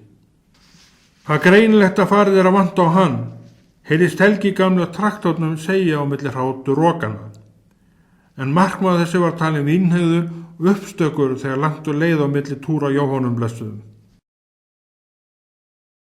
Á knattspyrnuvellinu, 11. kafli. Leikurinn hélt áfram. Allt ætlaði koll að keyra leikmenn Úlfana brunuðu fram og skoruðu fyrsta mark leiksins 10 mínútur voru eftir af leiktímanum. Þetta var áskorandi klumpana sem tóku miðju og vönduðu sig við að gefa knöttin á milli sín. Þeir færðu sér nærmarki úlfana og gættu þess að missa ekki knöttin. Skyndilega komst einn leikmaðurinn í dauðafæri og spyrnti á öllu afli. Knötturinn þaut og leiftur hraðaði gegnum loftið og játt að markinu. Ógnandi boltinn nálgaði stöðugt viðbúinn markmanninn sem sló kreftun hægri hnefa í vinstri lófa sinn og steig dansból. Við öllu viðbúinn. Á hárréttu augnabliki skuttlaði hann sér í áttina að knettinum og lá stundarskorn í láréttri stöðu í loftinu og náði að grípa knöttin báðum höndum. Markmaðurinn rann spölkorn eftir jörðin og safnaði utan þessu moldi og grasi með knöttin kyrfilega fastan við bringuna. Stöttbuxurnar færðust niður eftir honum á reynslunu án þess þó opinbera það sem buxum almennt ætlað að hylja að manns líkamannum. Almennt velsæmi hélt velli. Minnstum átti muna að klumpunum tækist að jafna metin en snjöll markværsla hins eina sanna markvarðar var það óyfirsteganlegri hindrun fyrir knöttin sem í stað þess að hafna í netinu lenti í öruggum höndum hans. Hann gaf strax á næsta mann og hissi upp sig brókina og rendi fingrunum í gegnum hársitt beint aftur og notaði tækifæri til að klóra sér í hnakkanum. Góður íþróttamaður nýtir tíma til hins ídrasta. Þótt markmaðurinn væri stundu styggur í skapi og skemmti áhrifendum konunglega með uppátæki sínum og geðilsku og stundu sjóðheitum fúkörðum, stóðust honum samt fáir snúningir koma markvörslunni. Þar var hann á heimavelli og kunni sitt fag betur mörgum öðrum markmönnum landsins. Þetta atrið voru margir sveitungar að sammála og líka fleiri utan sveitarinnar. Spenningurinn magnaðist. Nú stöddi markmaðurinn og hvatti sína eigin menn í stað andstæðingan áður á tímabili og alvanlegt var hjá þessum manni á knattspyrnuleikjum í sveitinni í fögru umhverfi. Eva sátt á öxlum föður síns og fylgdist með. Hún skildi ekki reglurnar og skoðaði fólki á vellinum með segjum takmörkuðum áhuga. Telpan var þó fráleitt aðgerðalaus. Hún nefnilega notaði tíman vel til að skoða höfuðlag föður síns sem blasti svo vel við henni sitjandi á öxlum hans. Hvirfillin vakti áhuga hennar og var henni vettvangur til að starfa með því að hún vildi telja öll gráa hárin í kringum hann. Verkið gekk erfilega. Höfuð mannsins var á sífelldri hreyfingu, ýmist til hægri eða vinstri, eftir því hvar knöttin var staðsettur á leikvellinum. Inn á milli kváðu mikil hróp í árhöndum sem voru með á nótunum. Hrópin fengu telpuna til að líta upp. Pabbi, hvers vegna öskra karlandi svona mikið? Spurði hún þegar nokkurn veginn hljóð var komið á. Frímann Áki horfði upp til dóttur sinnar. Það er vegna þess að fólki bara skemmtir sér svona vel, Eva mín. Finnst þér sjálfur ekki gaman? Bara svo lítið, en samt ekki sérstaklega. Hvers vegna hvatti kallinu markinu hitt liðið í staðin fyrir sitt eigi lið? Spurði Eva og fylgdi stundakort með því sem framfór á vellinum. Var ekki alveg að skilja þetta. Ýmislegt gerist þegar æsingu verður mikill á mönnum. Eva sneri sér aftur á hvirfli föður síns og reyndi að einbeita sér að verkinu en gat ekki vegna stöðu hreyfingar höfuðsins. Pabbi, getur þú ekki verið kyrr smá stund til ég geti talið öll gráu hárin í kringu hvirfiluna þér? Ég komin upp í 25 grá hár. Frímann Áki skellti upp úr við beðinni dóttur sinnar. Já, hérna, dóttur góð. Þú finnur þér ýmislegt dundus verði að segja, sagði Frímann Áki án þess að missa taktinn við leikinn. Hann fór í smá flug og léttum æsingi boltinn stemdi ógnandi að marki úlfana. Hanna, svona já, það var lagið, flott hjá þér, sagði hann markmaðurinn flaug eins og fugl í loftinu og rétt náði að grípa utan knöttin á fluginu og forða marki. Staðan var enn 1-0 fyrir úlfana. Rúm 1 mínúta var eftir að leik tímanum. Eva gafst upp við talningun og lagði hökun og höfuð föður síns og fylgdist með leiknum, frekar áhólusum augum með handleikjana krekta utan hálsinn. Nú var spurningin hvort úlfunum tækist að bæta við einu marki og rótbursta klumpana. Mínúta var liðin stakk dómarinn upp sér dómaraflautinu og flautaði leikin af. Úlfarnir voru sigurvegarar kvöldsins með 1 mark gegn engu. Engu blöðu var að fletta að markmaðurinn var maður leiksins. Ekki bara vegna skemmtanagildisins fyrir áhorfendurna, heldur líka sína frábæru markvörslu. Ljóst var að góð staða hans í markinu forða úlfunum frá að fá á sig að minnstakosti 2 mörk. Leikmenn yfirgáfu leikvöllin eftir að hafa tekið hendur hvers annars og þakka fyrir drengileg spil og skemmtilegan leik. Svitinn bogaði af þeim. Þar sem aðstæðan á vellinu til sturtu var engin, varð hún að bíða þangað til leikmenn komu heim til sín. Þurrkunum höfuð og andlit með handklæði og skjólgóða flíkur og eftir til að forðast ofkælingu svitans var það nægja í bili. Frímann Áki tók telpuna á öxlum sér. Axlirnar voru auma eftir að hafa borið hana svo lengi. Kári stóð við hlið hans og skemmtist sér ágætlega og sá ekkert eftir því að hafa komið með. Hannes hljóp til og hleypti báðum hundunum út úr villisbifrið afarsins. Hundarnir eruðu frelsi sínu fegnir og dilluðu róunu hverju kappi annan og flöðruðu til skiptist upp drenginn áður en þeir tóku sprettinn í átt á Úlfari sem í sama andartaki var í hróka samræð við mann sem óvænt hafði birst á leikvanginu og hann hafði ekki séð árum saman. Þessi maður fluttist að landi brott til Kanada og hafði búið þar undanfarin ár og unnið fagsett trésmíðar og húsasmíðar. Sjá mátti að fótboltaleikur í Flóanu var meira heldur en bara eltingaleikur við knött og hrópandi áhorfendur og stundum leikmenn á vellinum. Heldur var hann kjörinn staður til að hitta annað fólk á, eins og Úlfar upplifði með mannin sem nú bjó í Kanada.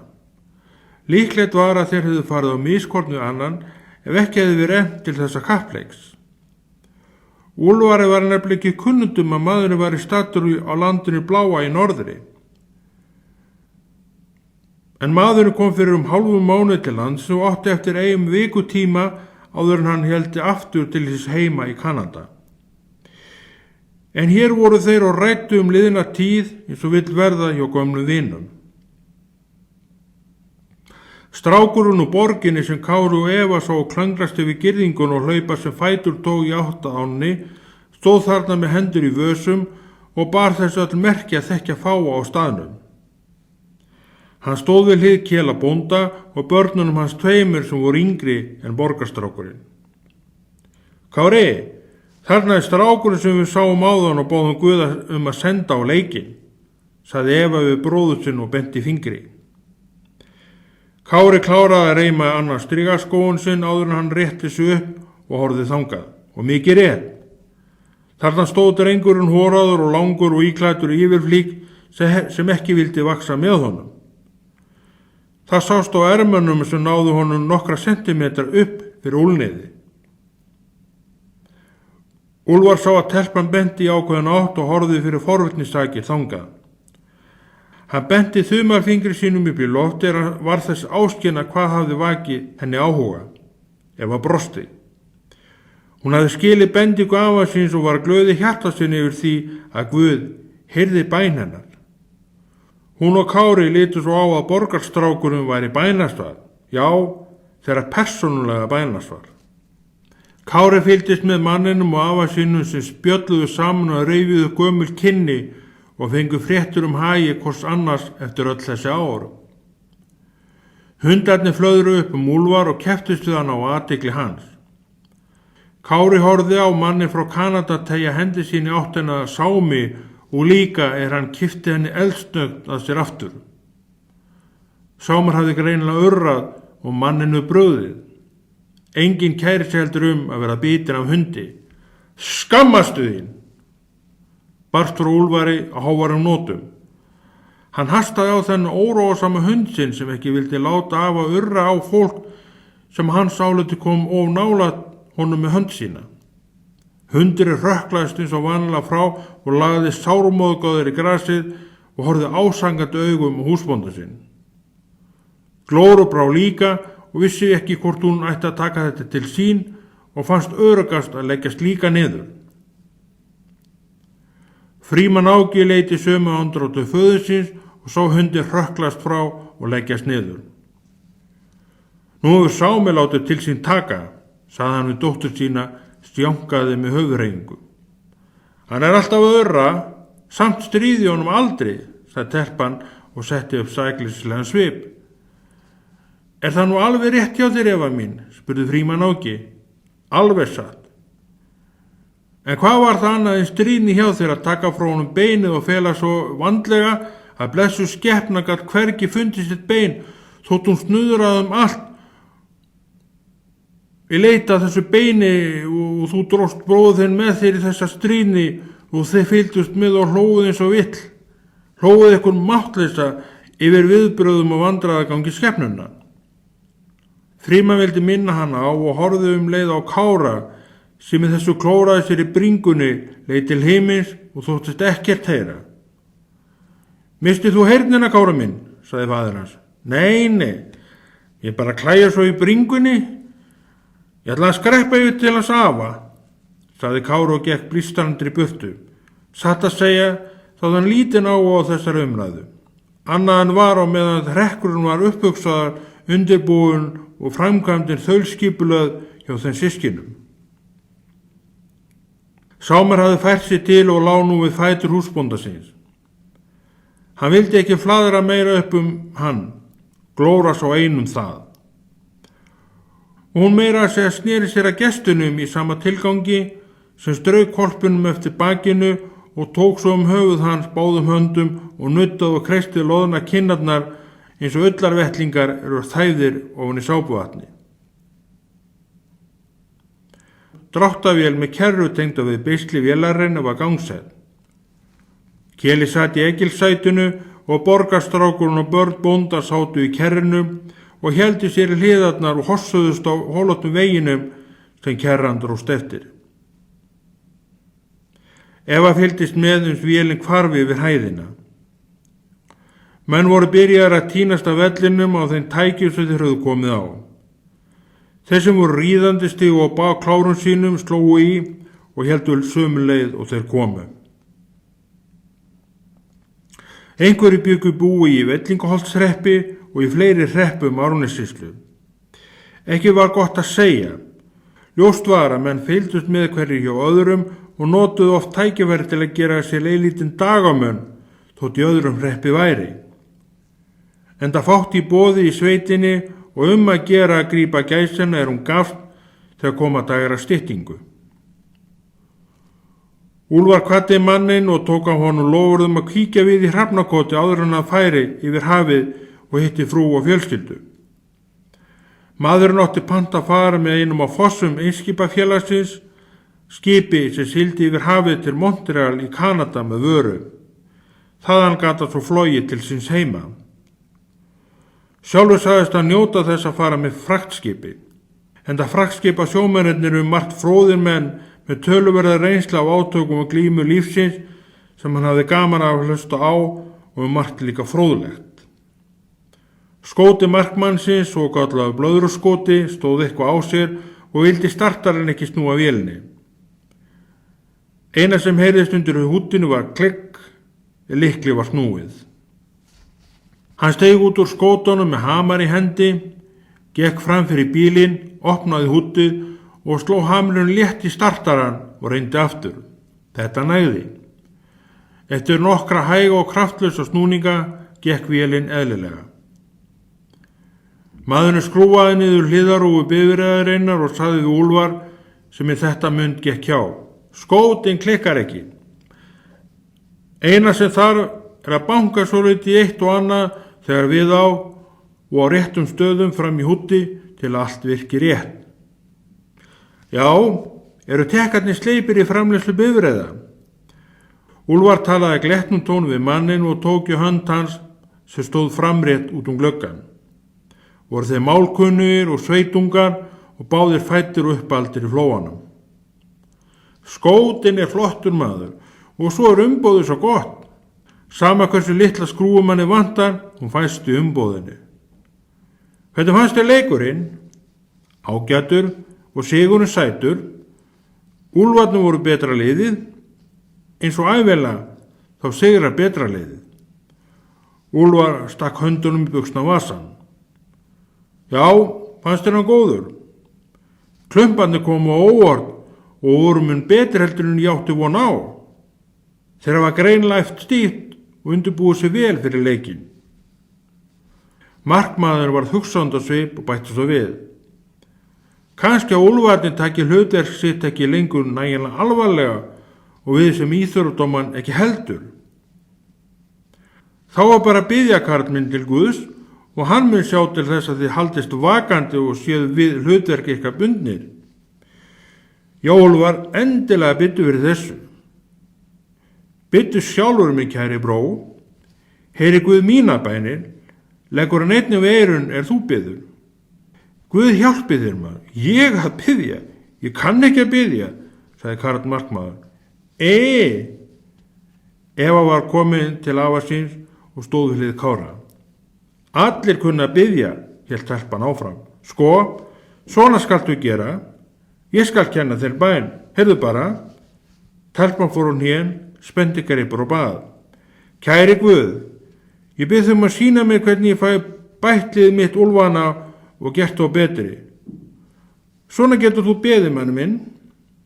Þetta allt og sagði Karl og klóraði sér þéttingsfast í höfðinu svolítið vandræðalegur í framann. Allt og Eva horfði inn hróðust og með stoltum sig upp til afa síns. Hlustaðu á ungviði, Karl minn, það veit hvað það syngur, sagði Úlfar hlæjandi. Já, það víst eins gott. Karl brosti og ennþá vandræðalegur, kvaddi, setti í bakkir og bakkaði skótunum. Hann hefði tuldra með sjálfum sér, hann óka staði. Já, hérna, biðja, fara á hnén. Ég kann ekki að biðja. Á hnén skal ég aldrei fara. Hvað halda þau eiginlega að maður sé? Það brakaði í gírkassunum með Karl markmaður skipti bifrinni svo litið hrannarlega og jók hraðan. Ætlaði fókið í kallin við það sem við sögðum, sagði Úlfar eins og sjálfan sig. Hann strugsi hökuna. Varstu að segja eitthvað afi? Spurði Eva. Nei. Komu okkur nú heim áður nú kólna meira. Hann tók í hendi Evu og leiddi hana sér við hlið í átt að bifreiðunum sem stóðu samhliða á bílastæðinu. Komið var að brottfara stundu Hrafnagotts fólki. Menn settust glaðir inn í farartekin. Hulda skemmti sér vel. Kári fekk það hlutverk að hleypa sámi og glóru inn í villi séppa Úlfars sem ruddist í kapphlaupinni í gegnum bílhurðina undir eins og hurðin opnast og tóku sér stöðu aftast í jeppanum með leði gelti og rófu dingli. Bárður í Kjarnarkoti og framjó og veifaði til fólksins. Eins og venjulega var lappi í framsætinu og fylgdist áhugasam með öllu sem framfór með lafandi tungu eins og vanalega. Frímann Áki hafði ekki veitt honum athygli enda mannmargt á svæðinu og ekki mögulegt að vita alla sem þar voru. Menn hittu svona meira fyrir tilvílun nema sérstök leit á svæðinu farið fram. Jeppar feðgana voru með þeim síðustu sem óku burt.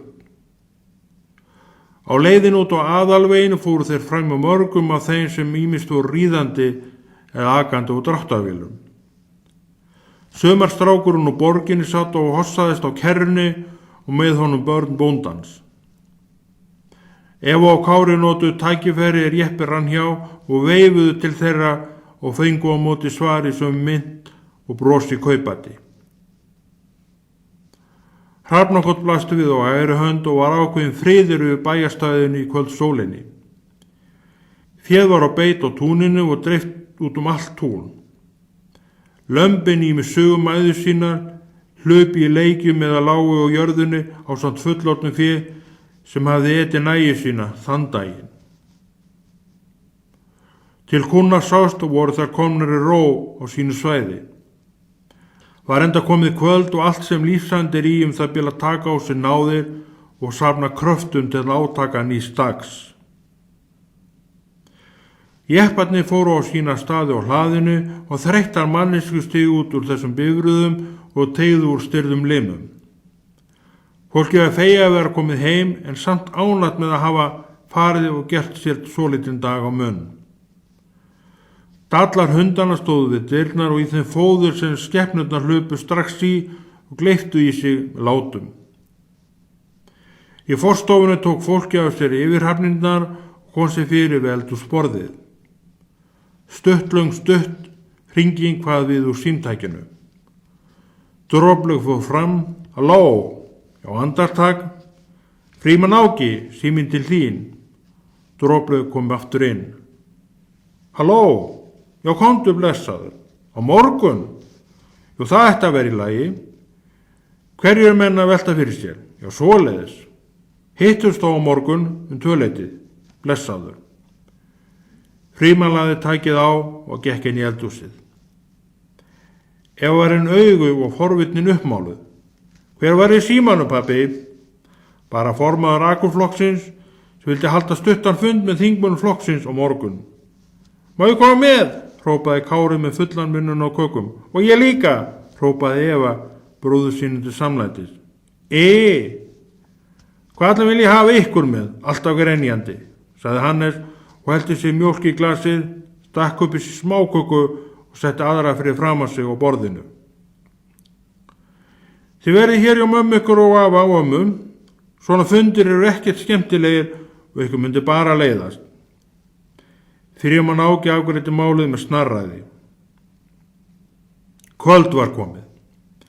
Bítlatónar liðust í gegnum veggina á herbyggi krakkana frá kassutækinu, blístur og lítilsáttar söng heyrðist með.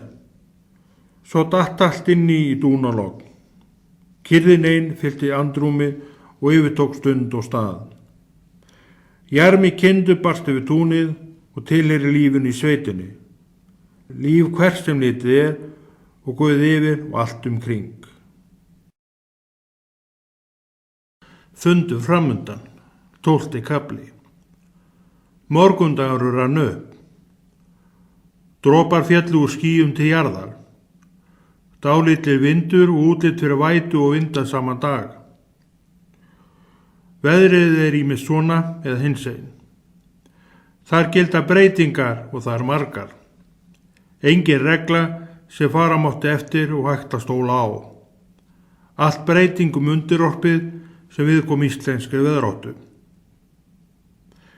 Eva vaknaði með fullorðna fólkinu fóru í fjósverkin með afa sínum og ömmu og Huldu móður sinni.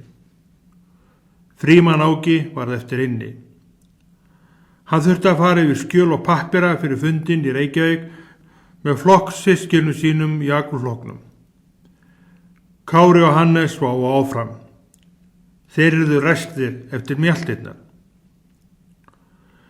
Eva satt á kálfunum Bláma og fylgdist úr fóðuganginu með fólkinu eiga við júgurkúna sem mjólkin streymdi úr og rann svo auðvelda ofan í mjaltafötu mjaltavélana tveggja sem notaðar voru.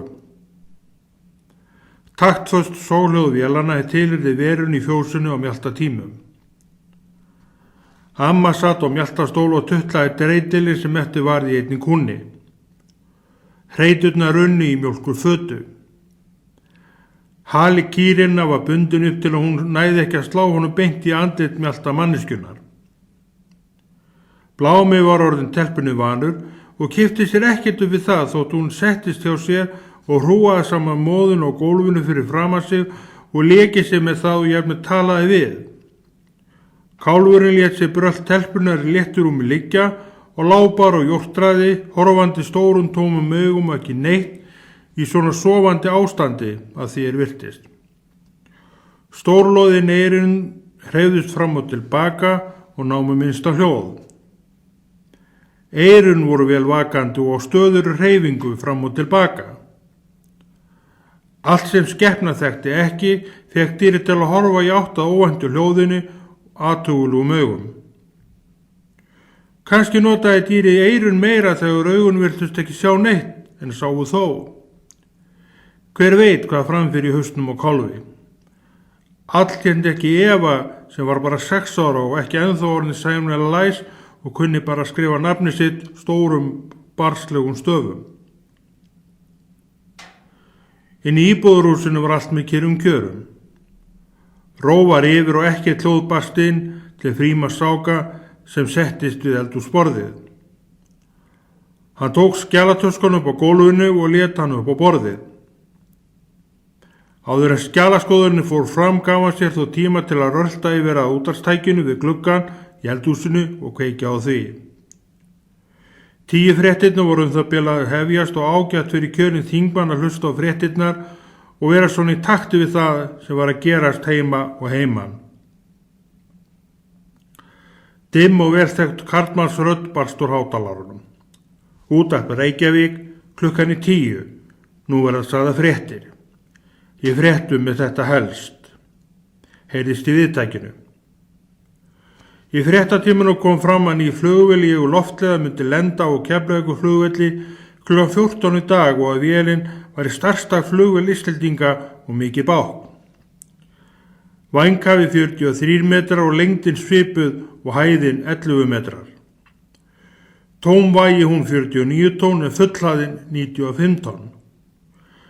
Vélin hafði 600 km flugurhraða á klukkustund og talin vera hagkvæmari rekstri en eldri vélar félagsins og flytti fleiri farþega í hverri ferð. Sannköllu búbótamati rekstar aðeilana sem ekki kviðu áframhaldinu þótt vissulega verið tæki dýrt og verkefni fjárhagslega stórt og byði upp á viss átök og aðhald stjórnenda. Og það sem betra var, einnig upp á marga möguleika sem opnuðust með þessari nýju og glæsilegu flugvél. Áfram voru vangaveltur næsta arftaka Hrútsjóf leita á Sovétríkjana og ýmis nöfn sovjeskra stjórnmálamanna nefnd.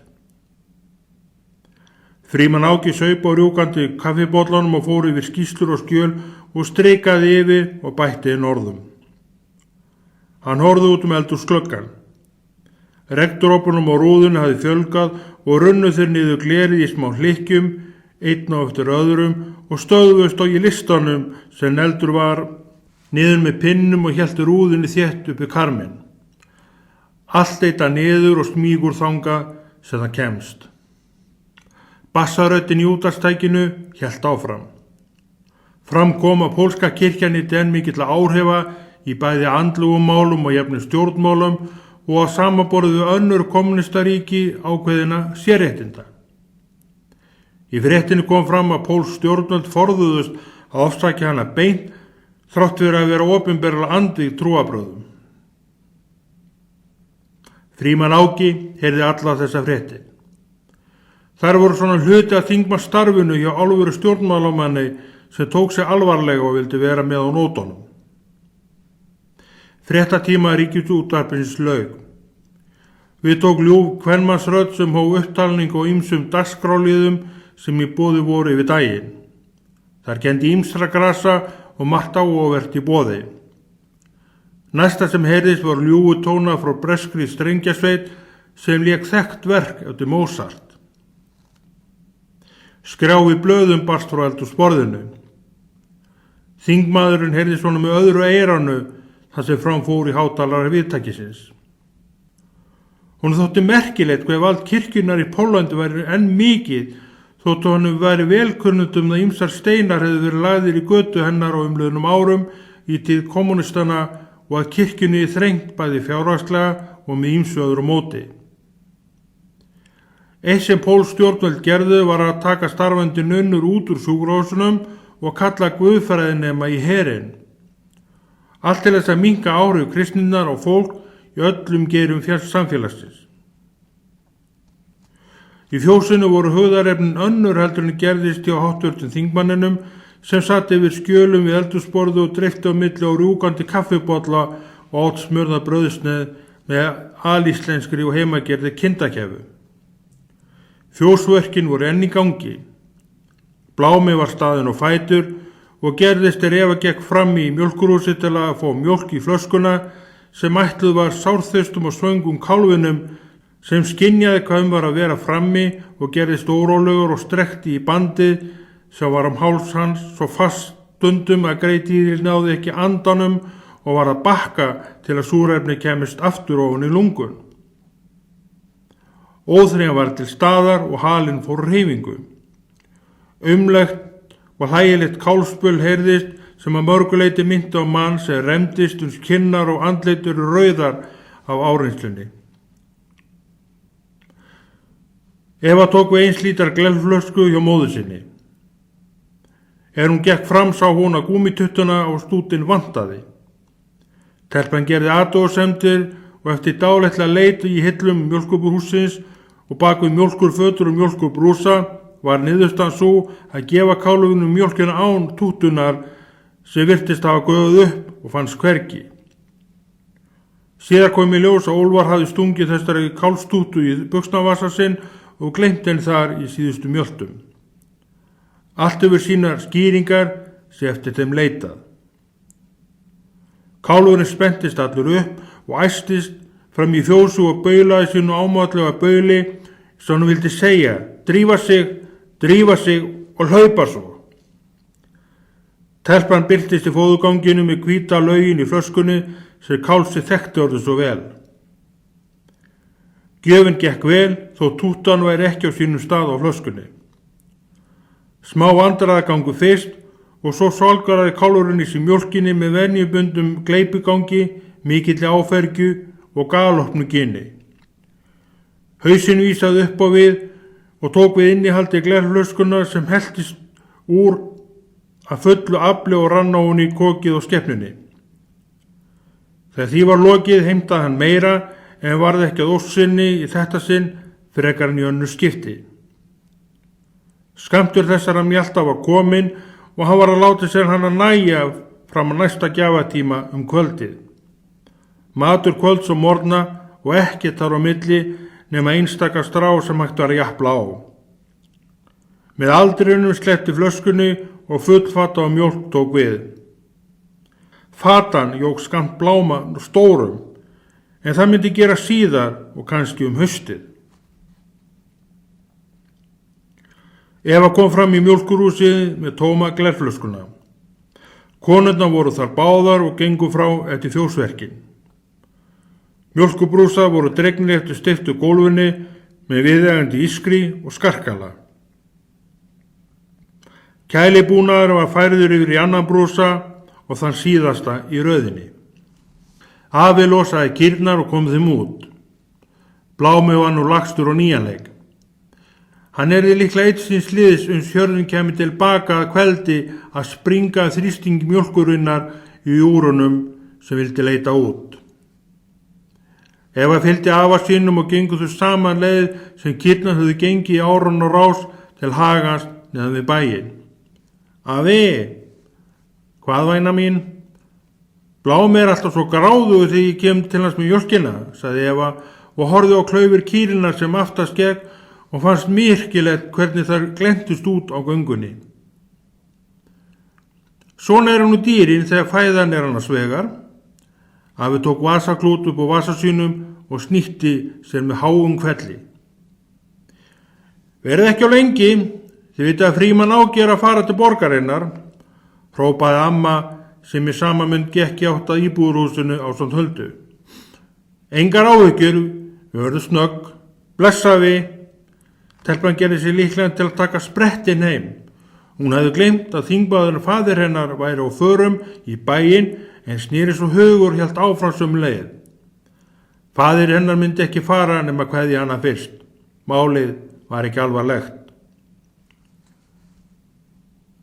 Kýrnar gengu röð eftir slóðanum hver á eftir annari. Framundan var haginn, næringaríkur og yndislegur. Þar voru þær umluktar heilnæmu loftinu, safaríku grasinu og mjúkir jörðinni þegar það gáti ekki meira í sig látið og tímabært að leggjast fyrir og góna spekingslega út í loftið og jórtra. Túnið var annað og betra en dimmt og rakt fjósið og bása sem afmarkaði hreyfigetu þeirra allar í bland við marga, langa og myrka daga og veturnar. Veðri úti var hressandi þótt einstaka regndropar skyllu og nefn brotta. Eins hreyfils flugvél flög yfir og sást vel í loftinu. Hún stefndi í norður. Hvert flugvélin var að fara var ekki gott að geta sér til en þarna var hún með sinn flugmann í flugstjórasætinu. Eva horfði til himins og fylgdist með vélinni eins og hún hvarf henni sjónum. Vindurinn tók mjúklega á skepnum og fólki en ljóst var að færi vaxandi. Vindurinn bar til fólksins lyktin af kúnum sem fólki af bænum var orðið vant og kippti sér ekki upp við. Og dálítið regn gerði gróðurinn í sveitinu bara gott og enginn verri þótt hann vökni. Gott farg var ofan á öllu úti við á Hrafnakoti og ekkert lauslegt sem gat fokið og vita var Þegar Úlfur og Eva kom heim var Frímann Áki ferðbúinn og komin í þingmannsfötin og bindið á sínu stað sem lafði niður eftir honum og neðri hluti jakkans huldi hluti af. Hannes og Kári voru mættir og sátu við borði og sólgur í sig hafragrautnum sem mamma skammtaði þeim á diska. Hulda stóð við eldhúsvaskinn og þóði leirtauið. Pabbi gerðu það, leyfðu mér að koma með til Reykjavíkur, mér langar svo til að fara með þér. Eva suðaði og vildi reyna til þrauta hvað hægt væri að fá Áka til að skipta skoðun. Þá skyndilega birtist honum Bjargvættur sem var þó ekki á staðnum en rödd hans var hjá þeim í gegnum tækjabúnaðinn sem stóð á eldhúsborðinu við gluggann. Þulurinn kom fram í útvarpinu með þá dagskrákynningu að lög unga fólksins væri á dagskrá kl. 20 kvöldið. Ha, lög unga fólksins? Ég var búin að steingleyma þeim. Pabbi, ég hætti að fara til Reykjavíkur ef að ljómaði öll í framann. Kannski fæ ég að heyra nýjasta Bítlalagið. Það æðislega flott. Hvað heitir það aftur? Telpan reyndi að muna. Já, þarna kom það, Tissboy. Já, það lag. Paul McCartney syngur millikaflan í laginu, sagði Hannes og stakk upp í sér skeiðinni með restina hafragrautnum. Paul syngur ekki kaflan heldur John. Kári blandaði sér umræðurnar og fékk sér aðra brauðsneið af disknum fyrir fram að sig. Bítlasérfræðingarnir á bænum voru komnir og rökstóla. Ég ætla að fara inn í herbergið mitt og senda pappa og mömmu, af og ömmu kveðju með þessu óskalagi, sagði Eva og skundaði inn í herbergið og sótti pappír og kom tilbaka og voru með spor með blað og blýant. Ég hendi og hnippti í Huldu móður sína og bað hann að skrifa textan fyrir sig og vera fljótað. Hún ætlaði sko að heyra kveðjuna strax kvöldið. Ef þú sendir kveðjuna inn núna, kemur hún í fyrsta lagi næsta þætti í lögum unga fólksins. Hannes leiðrétti yngstu systir sína sem ekki var að baki dottin og krafðist hennar kveðju þótt hún að bíða í viku eftir að heyra hana. Hulda settist við eldhúsborðið og ritaði textan á blaðið. Telpan krafðist þess að hann yrði lesin upp á fyrir sig. Hulda las það sem hún hafði sjálf skrifað. Sendi mömmu minn og pappa, afa mínum og ömmu yndislega kveðju með laginu Tissboy sem Bítlarnir syngja. Kveðja frá Evu Frímannsdóttir. Mamma, þú sagði Bítlunum. Þeir heita Bítlarnir með Bítlarnir mamma. Kári ámyndi fullund á fólkið að bera þetta rétt fram. Fyrirgefið. Hér vantar þó komið yfir Hulda snýri sér Evu. Ef ekki líka bæta við þeim Hannes og Kára?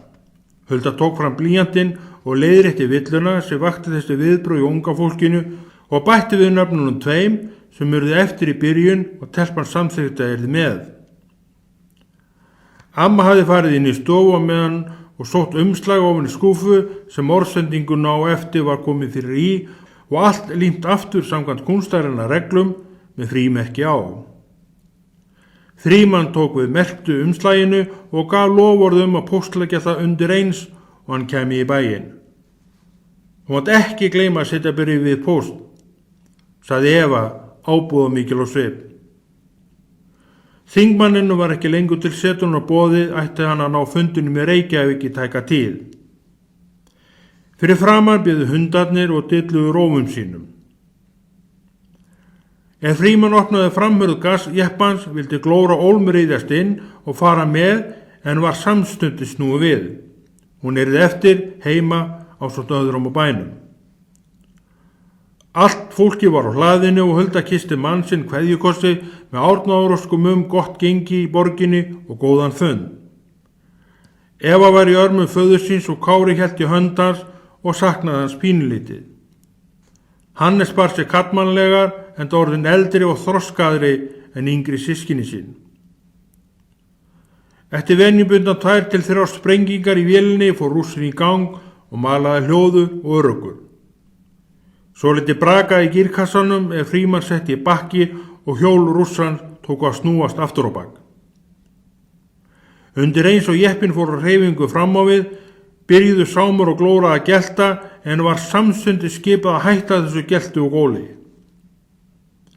Framundan hjá þingmanninu var höfuborgin og yfir kambana að fara sem stundum voru erfiðir, sérstaklega yfir vetramánuðina.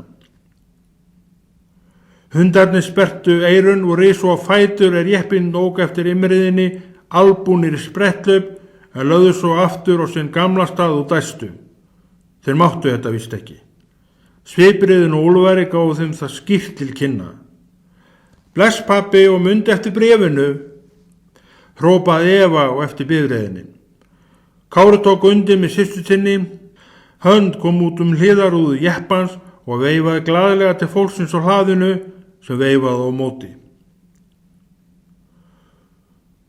Fullorðna fólki fór aftur inn en krakkarnir urðu eftir úti og fylgdust með bifreiðinni eins og beðið til vinstri við afleggjaran og ók eftir aðalveginum og jók hraðan. Ferðinni við fjalli var tíðindalaus. Borgin blasti við framundan. Reykvískur togar í eigu bæjarútgerðar Reykjavíkur sigldi út fjörðinn. Skip frá hafskipum lá á ytri höfninni og voru tollverðir að stíga borð í sama mund og Frímann var þarna. Hann ók að gömlu vana höfnina og fylgdist með því sem þar var að gerast eins og fjölmargir aðrir gerðu. Vörubifreið var staðsett togar frá Siglufirði, trokkfullt af fiski var híft upp úr lestskipsins, úr því sturt á vörubílspallinn og slakað undir eins aftur niður til mannanna í lestinni. Togarinn hafði verið á veiðum fyrir Sunnarland og útgerðarmaðurinn ákveð að láta skipið landa í Reykjavík í stað þess að sigla því norður fyrir. Frá Reykjavík var enda styttra á sömu mið þar sem gera átti annan túr. Steingrímur gamli bryggjukall stóð við vörubifreiðina eins og áður. Neftóbakið lag niður á vörina. Hans hlutverk var að kippa í spottan og losa úr tróganu sem komu full úr lestunum og loka þeim aftur. Steingrímur var þekktur af öllum sem bryggjuna fóru, enda gamall í hettinu og hafði lengi starfað við uppskipun. Við skrifstofu Akurflokksins stóð bifreið Hafsteins Búasonar formanns flokksins. Fleiri bifreiðar voru þarna. Hvort það tilheyrðu flokksmönnum var Frímann ekki með á hreinu. Hann ók eitt stæðana og steig út úr farartækinu. Þurrt var í borginni þó smá úði hafi verið á heiðinni og í flóanum. Inni var kaffi og hitabrúsum og kökur og borðum. Hafsteinn satt við enda borðsins. Nokkru kjörnir þingmenn voru á mættir. Sæll og blessaði Frímann Áki og velkomin hingað til okkar. Dvölin í foreldrahúsum ekki búin að vera þér ánægileg? Sagði formaður hress í bragði. Hann ljómaði í framan. Jú heldur betur. Maður eins og nýslegin túskildingur. Alltaf gaman að koma í sveitina, lagsmaður. Sanna sagna, þá líður mig hvergi betur en einmitt þar. Frímann teygði sig í kaffikönnuna og skar sér sneið af brúnkökunni sem stóð gengt honum á borðinu og krafðist þess að verða etinn. Hvernig hefur Hulda þó á börnin? Hún orðin góða handarmenninu sem hrjáði hann á dögunum og eru foreldrar þínir ekki við góða heilsu? Hulda öll að koma til og börnin eru spræk og hress og ólmast eins og barna siður og eru óþreytandi í sínu leikjum virðismanni. Pappi og mamma eins og þau að sér að vera og sinna enn búinu af sama myndarskap og áður. Það nú gott. Alltaf gaman að fá góða fréttir af fólki, sagði Hafsteinn og brosti. Eftir venjubundna kurteisiskveðjur og létt frjálslegs spjall bauð formaðurinn alla inni velkomna og stuttur fundur hófst. Erindi var að tilkynna mannskapnum að alþingismönnum hefði verið boðið að taka á móti loftleiðaflugvélinni sem lent yrði á Keflavíkurflugvelli síðan daginn ásamt vitaskuld ríkisstjórninni. Hér væri vissulegum stóra viðburð að ræða fyrir íslenskt samfélag sem þeim væri heiður að vera þáttakendur í. Í leiðinni baðst hann velvirðingar á að erindi hefði borið sömu þingmönnum svolítið seint og væri ástæðan mistök í boðleiðum sem ekki uppgötaðist fyrir en í gær. Tíminn sem þið fengu til undirbúnings var skammarlega skammur. Það geti vel viðurkennt og líka gerið það. Greinilegt var að Hafsteinn var leiður yfir mistökunum. Umræðum landsins gagn og nauðsynni hélt áfram ennum stund. Rúta ók upp að húsinu og stöðvaðist. Rútan átti að flytja þingmennina til Keflavíkurflugvallar. Menn yfirgáfu flokksskrifstofuna og gengu yfir í rútubifreiðina sem ók þegar af stað og hélt sem leiðilá til Keflavíkur. Brynhildur ráðskona uppvartaði fundamenn og tók á borðinu en þeir yfirgáfu fundarherbergi og gekk frá. Þessi skrifstofa hafði verið vinnustaður hennar í allmörg ár. Móttakan á Keflavíkurflugvelli, 13. kafli. Gul rúta með hvítum röndum og hliðunum frá rútufyrirtæki í Hveragerði ók út fyrir borgarmörkin í gegnum Kópavog og Hafnarfjörð. Bílstjórinn, lágvaxinn, góðlegur karl 60 stýrði bifreiðinni. Maðurinn var með áralanga reynslu á rekstri og akstri stóra bifreiða. Á holtinu í Hafnarfirði stöðvaðist rútan. Hinn þeim maður í jakkafötum og með hálstu og hélt á leðurtösku með skjölum í. Maðurinn tilheyrði landsflokknum sem nú leiddi landsstjórnina og hét Hávarður Helgi og var Jónasson. Borinn og barnfættur Hafnfirðingur. Hvæs heyrðist og hurðin lokaðist að baki mannsins. Stór bifreið ók af stað út á veginn til Keflavíkur í 500 metra fjalla þar sem maðurinn beið. Grár öskubíll af gerðinu Volvo ók á undan fullur af rusli bæjarbúa. Áfangastaður öskubílsins voru öskuhaugarnir við Straumsvík. Nokkrir drengir á reiðhjólum stigu fótstig fáka sinna og viku til hliðar og hjóluðust til næst veggbrúninni og hleyptu bifreiðinu framhjá sér. Áfangastaður piltana voru sorphaugarnir. Það leyndi stundum ýmislegt brúglegt sem nota mátti á reiðhjól, til dæmis aurlíf sem eitt hjólana skorti. Farþegar rútuna blöðu í skjölum sínum sem þeir geymdu í skjalatöskunum sem nú stóðu opnar á hnjámannana og hófu penna og loft til annarkvort leiðrétta stíl sinn eða skrifa nýja ræðu. Sumir inni notuðu lesklöru fremst á nefinu sem þeir gátu hort yfir til að sjá betur í fjarlægð. Þingmenn kunna þóttist betur flestur öðrum mönnum að gernýta tíma sinn til alls konar undirbúnings. Gátu enda fundarhöld verið stíf og seta í flugvélum, rútum og öðrum bifreiðum algengi kjördæmunum á fundaherferðum til að heyra hljóðið í kjósendum. Holóttur Keflavíkurvegurinn lét illa undir hjólum og framkallaði skrölt í bifreiðinni. Verið var að gera nýjan veg til hliðar við þann gamla og var sá lagður steinsteypu og uppbækaður á köflum. Þessi vegur var bylting í vegagerð á Íslandi. Verkið var mikil og dýr framkvæmd sem margir töldu sóun og almanna fé. Ákveðið var að taka vegagerð af vegfarandum nýja vegarins og að reisa skýli nálægt Hafnarfirði sem ökumönnum væri gert að stöðva við og greiða uppsett verð. Slíkt vegagjald kunne hafa reynst vel erlendis en var nýlund á Íslandi. Áætlanir vegagerðarinnar gerðu ráð fyrir að veglagningunni líki 1965. En hvenær hafði áætlun frá vegagerðinni staðist? PS. Sagt var að Bandaríkjastjórn eða NATO hafi mörgum árum fyrir boðist til að leggja veginn landunum að kostnaðarlausu en Íslendingar stoltsins vegna afþakkað boð þeirra.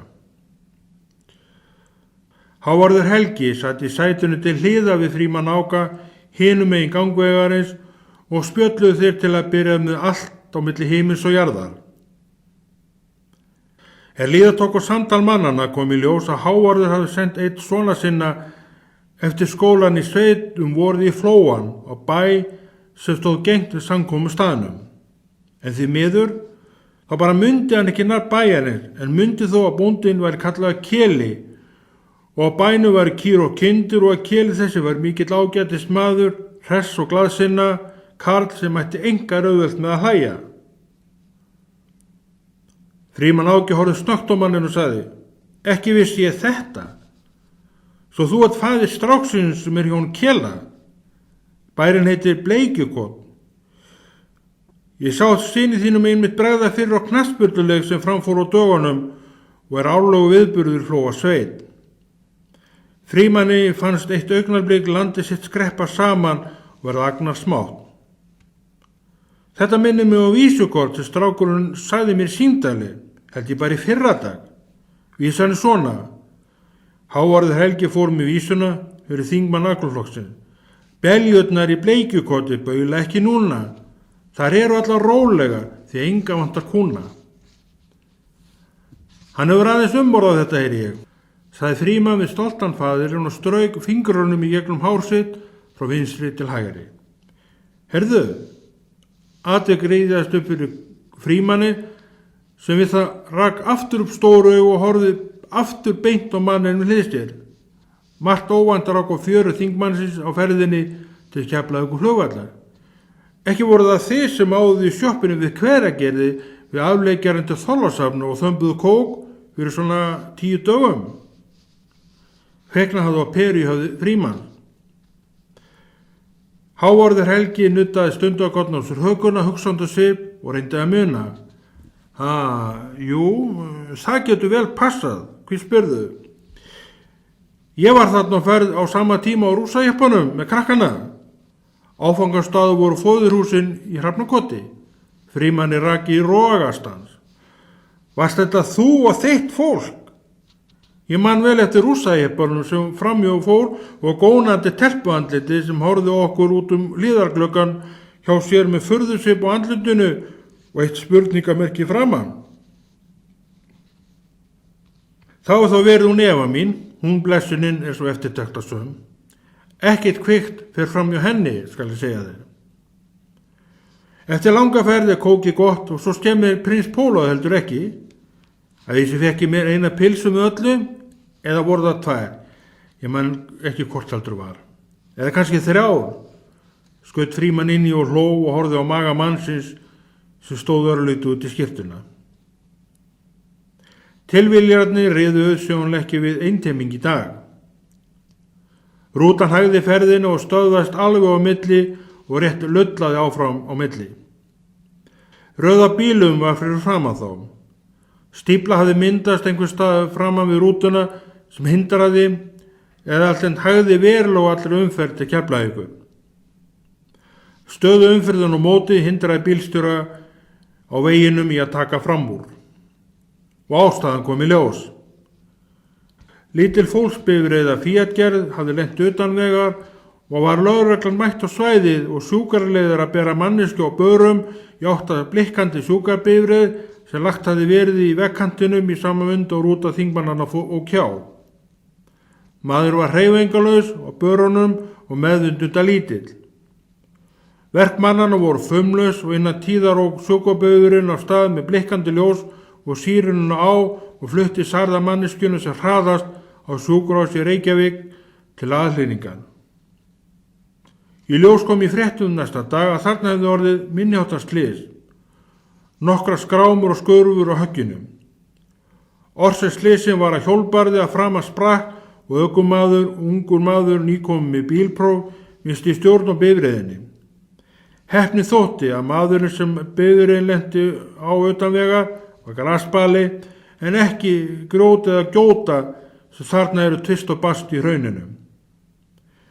Umferðin hafði hægt á sér vegna forvitana vegfarenda að skoða veg svo merki, íslensk forvitni. Slys eru þar engin undantekning.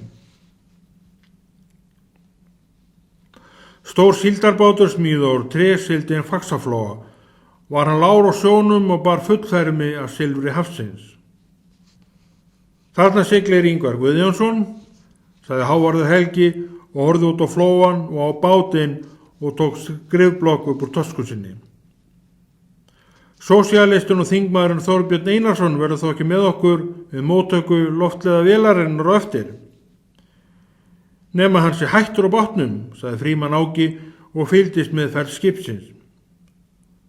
Dálítið gára var á sjónum og var vindur austanstaðum í 4-5 vindstiga styrk. Maður sást ganga eftir tilfarinu með lunningunni stjóborðsmegin og hverfa inn í mannavíbúðnar aftur í. Ég hitti Þorbjörn daginn ég var á ferð á Norðurlandi og þá var hann enn á skipinu og sagðist fara nokkra túra í viðbót. Þetta gæti vel verið hans síðasti túr, hafa hann ekki breytt áætlun sinni, sagði Hávarður og strikaði yfir orð í stílabókinni sinni og setti nýtt orð yfir sem passaði betur við það sem undan kom og eftir fór. Svona, þetta er skárra, sagði hann eins og við sjálfum sig og stakk pennanum eldsnöggt í blaði til að gera punkt. Sjáðu til, formaðurinn okkar og forsætisráðherra baði mig að vera að klára með nokkur orð ef til kæmi að ég flytti ræðu við komu loftlega flugvélarinnar og því eins gott að vera með sitt á hreinu. Já, það er víst algjört lágmark, sagði Frímann Áki og lagðist aftur á baki sæti sitt og lét líða úr sér. Hann lokaði augunum og reyndi að sofna. Vélarniðurinn og ruggi í bílnum höfðu á róhandi áhrif. Aðrir farþegar voru ýmist í afklöppun eins og Frímann en með pennan á lofti eins og Hávarður. Hraunmyndirnar runnu fyrir glugga bifreiðarinnar með sínum mosa á og Faxaflóan blasandi við á hægri hönd. Ingvar Guðjónsson var horfinn úr augsinn með sinn síldarfarm innanborðs sem svo mikil áhersla var lögð á í landinu og reyndar allt snýrist meira á minna eins og sumurinn og undan. Síld hér, síld þar, síldarplön, síldarbræðslur, síld hreinlega allstaðar og allir virtu skræða og tá og fingri. Útvarpið var á og báru stægutónarnir hátalarkerfi rútunnar. Þetta voru mikið lög sem unga fólki hreifst af en hinnir sem eldri voru létur sér svona meira fátum finnast. Næsta lag sem heyrðist í kerfinu var með Bítlánum og fekk lagið Frímann Áki til að hugsa til barnanna sinna heima í Hrafnakoti og vonaði hann innilega að þau væri að hlusta jafn bítilóð og þau nú voru. Lagið var að nýjastu plötu sveitarinnar A Hardest Night and Love Her. Lagið hafði hann svo sem heyrt hjá Hannesi bæði heima á Hrafnakoti og sínu eigin heimili í Hlíðunum í Reykjavík sem hann orðið saknaði svolítið. Framkom hjá kynni að búið vera fullgera kvikmynd með Bítlana sjálfa í aðalhlutverkum sem þegar hefði farið sigurför heiminn og tilstæði að sína í kvikmyndum svo í Reykjavík eins fljótt og auðið væri. Frímann vissi að sýningi gæti ekki farið fram hjá honum með 3 bítilóð börn og heimilinu sem myndu krefja hann aura fyrir bíómiða.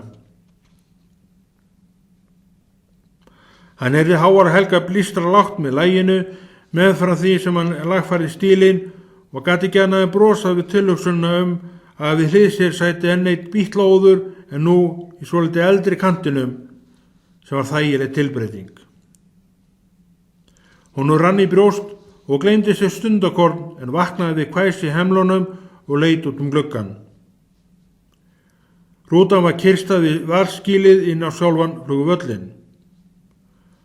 Bandarískur hermaður stóð við glugga bílstjórans sem rétti honum bréfsnisi í gegnum opna framrúðuna hjá sér sem heimilaði farþegum til að fara í gegn án frekari tafa. Hermaður leit á bréfið, kinkaði kolli, heilsaði hermanna sig og bifreiðin hélt ferð sinni áfram. Frímann Áki leit út gluggann og sá manni ganga aftur inn í varðskýlið. Hann horfði til himins og athugaði hvort loftleiða ferlíki sæist á himnum. Ekkert bólaði enn á því. Flugstöðin blasti við og rútan stöðvast fyrir framan aðal innganginn. Mannskapur gekk frá pappirjum og öðru ofan í töskur sínar og stóð á fætur og mjakaðist út úr bifreiðinni. Ágætist veður var úti og þurrt þótt brugði gæti til beggja vona. Skýin og himnum sögðu sitt. Inn í flugstöðinni var fjöldi prúðbúðunarmanna og kvenna og þingmenn á staðnum, hver með sitt boðskort. Frímann Áki gekk inn í flugstöðarbygginguna ásamt föruneyti. Menn tókust í hendur og áorpuðu hvorn annan. Þjónn kom fram og vísaði þeim inn í sal til hliðar við aðalsal flugstöðarinnar. Þar skyldu þeir bíða komu vélarinnar. Flugvélin tafðist hálftíma. Ákveðið var að taka sveig og fljúga henni hring yfir Surtsey með farþega og skáða náttúruundrið í hafinu suður á landinu. Hringsóli var svona bónus fyrir farþegana og annars þægileg ferð frá Ameríku yfir hafið til Íslands. Þykkur reykjarmökkur var á gossvæðinu og stóða marga kílómetrar upp í loftið og sást víða á góðviðri stögum. Stórfengleg sjón blasti við út glugga flugvélarinnar sem voru hringinn í kringu þykkan og þéttan reykjarmökkinn áður hún tók aftur stefnuna til Keflavíkur. Þingmannahópnum var þjónað til borðs, boðið var upp á bakkels og kaffi, gos og sterkari drykki fyrir þá sem það vildu. Frímann Áki skimaði eftir Þorbirni Einarssyni, en hann var hvergi sjáanlegur og ekki á meðal þeirra. Vélagnýr barst inn til þeirra úr lofti. Menn ruku á fætur og hlupu á glugganum til að sjá það sem fyrir augun bar. Sumi héldu á glasi eða kaffibolla og góndu til vesturs þar sem hljóðið barst. Sumir á staðnum stungu upp í sig tertubita, steðir greipum með sér á hlaupunum og var hafverðingur Hávarður einn þeirra. Og viti menn, glæsileg 4 hreyfla vél sást á lofti í vesturátt og eins og leiði áfram og tók hring yfir svæðinu og bjóst til lendingar. Ferlíki lækkaði flugið sjólinn snertu jörðina og flugvél rann til að byrja með ógnarhraða eftir malbikaðri flugbrautinni og hægði svo ferðina og nann staðar flugstöðina. Í ljós kom að flugtími vélarinnar frá New York var 3,5 klukkutímum skemmri en gerðist með aðra véla félagsins og rúma 6 klukkutíma yfir hafið, sem þótti gott. Eftir stutt erindi Hreins Ólafssonar forsætisráðherra Íslands steg allur hópurinn borð og vélinni flogið í lágflugi yfir Reykjavík og nágrinni til sýnis íbúum staðana. Ferðin hafði áður verið auglýst í blöðum og útvarpi og þustu margir út til að líta fagran fólkostum augum undir eins og vélagnýrin bast, sem var merki til fólksins þetta tiltekna flug. Þarna flög hún tignarleg yfir höfðum þeirra. Þorbirn Einarsson sem stattur var í Hafnarfjarðarhöfn, klæddur í kloftífvél og sjóstakk, stóð ofan í miðjum síldarhaug á þilfari Ingvars Guðjónssonar með síldarháf í hönd og mokaði silfrinu í löndun og tróg ásamt öðrum hásöndum. Hann rétti augnablik úr sér og horfði á flugvélina svífa yfir höfði sér og hverfa í vestur átt. Honum eins og öðrum landsmönnum fannst mikið til vélarinn að koma. Hann valdi fyrir sína part að fara nokkra túra á síldarbót og afþakkaði því boð loftleiðamanna að vera í móttökunefndinni á Keflavíkur flugvelli. En ekki hægt að gera 21 og menn velja. Einni klukkustund síðar lenti vél loftleiða aftur á Keflavíkur flugvelli. Blaðamenn voru á staðnum og blaðaljósmyndara munduðu vélum sínum og smeltu af í gríð og erg og skiptu filmun í vélum sínum til að eiga nóg efni að móða úr fyrir blaðsitt. Blaðaljósmyndara Tímas var óþarna og tók vitaskuld myndir af sínu fólki og blaðamaður sömuleiðis viðtöl við sína menn til birtingar í blaðinu næsta dag. Mest mætti á formanni Akolflokksins, Hafsteini Bóasinni, líkt og oftast áður. Heima í Hlíðunum. Og tíminn leið. Fjölskyldan fór úr sveitinni, kom sér fyrir í Hlíðunum. Blómin í gluggunum voru lífleg. Nágranna kona hafði staðið við sitt og vökvað þessi blóm sem Hulda lagði mikla alúð við. Hannes varð eftir hjá afa sínum og ömmu til haustsins, eða eins skólinn hæfir. Hann var orðinn nógu gamall til að hjálpa til við sveitarstörfin og vel brúklegur þar. Eva vildi Úlf fá að verða eftir, en ekki var við það komandi. Eftir grát og suð var henni lofað að fara aftur seinna sumarið með þá rútu til Selfoss og afi sagti hann að þangað á villisnum.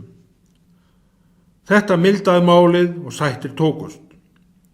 Kári var sáttur við að fara og var hann svona mesta borgarbarni af systkinunum og undi sig vel í borginni með vinnu sínum.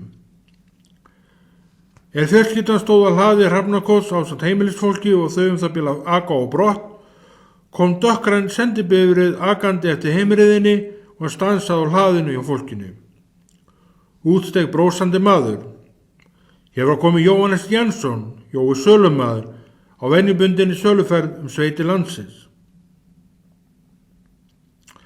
Fjölskylda Frímanns Áka settist inn í gasjeppa fjölskyldunar og mótorinn var gangsettur, hundandi vöppuði í kringu fólkið og dilluðu rófunum takt og þefuðu eins og hunda siður. Jói sölumaður varð eftir en kom í humátt og eftir þeim og beygði til vinstri í austurátt, öndvert við Frímann sem beygði til hægri áleiðis til Reykjavíkur. Fólki á Hrafnakoti þarfnaðist ekki nýra flíka eins og á stóðum. Aldrei var þó að vita hvað gerðist næstur Jói léti sjá sig á hlaði Hrafnakots. Svona var líf sölumannsins. Stundum seldist eitthvað, stundum ekkert og þeir eini fiska sem róa. Ferðinni við fjallið og til Reykjavíkur var tíðindalaus. Bíll á stangli og umferð undir meðalagi. Heima var allt þess sama. Gangstígurinn heim að húsinu var hreinn og snirtilegur. Frímann Áki og Hulda tóku hvor sína ferðartöskuna og gengu heim að húsinu. Eva og Kári voru strax á trjánum sem stóðu í garðinum og byrjuði að klifra upp eftir einum trjábólnum. Inn kom tók á móti fólkinu þessi þögli undarlegi friður sem umlugur hús sem ekki hefur verið gengið í lengi og umfaðmaði íbúana á sinn sérstaka hátt. Þegar allar töskur voru komnar í hús, gekk Frímann Áki inn í eldhús og settist við eldhúsborðið.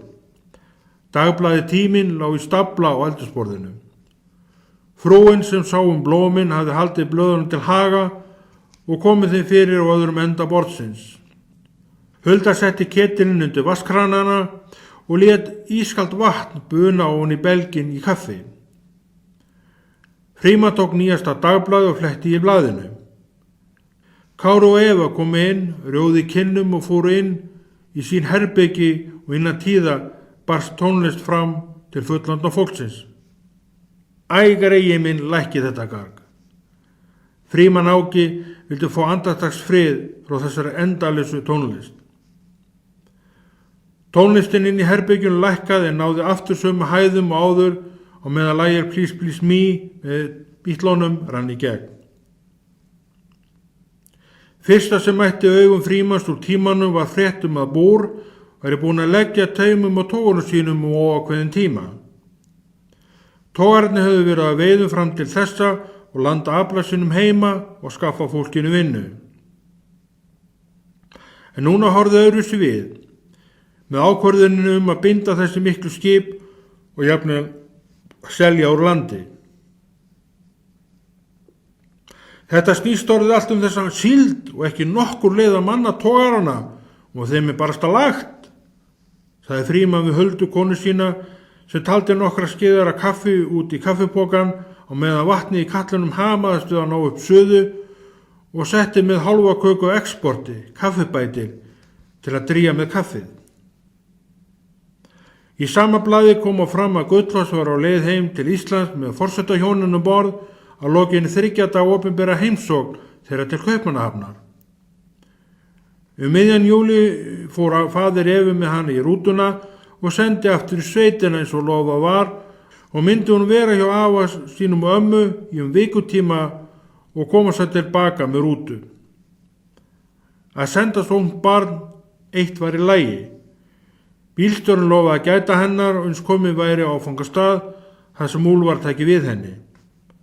Málið var allt í góðum farvegi með engan óvissu þátt allt til enda. Alþingi sett. Haustið var kallað til þingsetningar og hæstvirt Alþingi sett með viðeigandi hætti.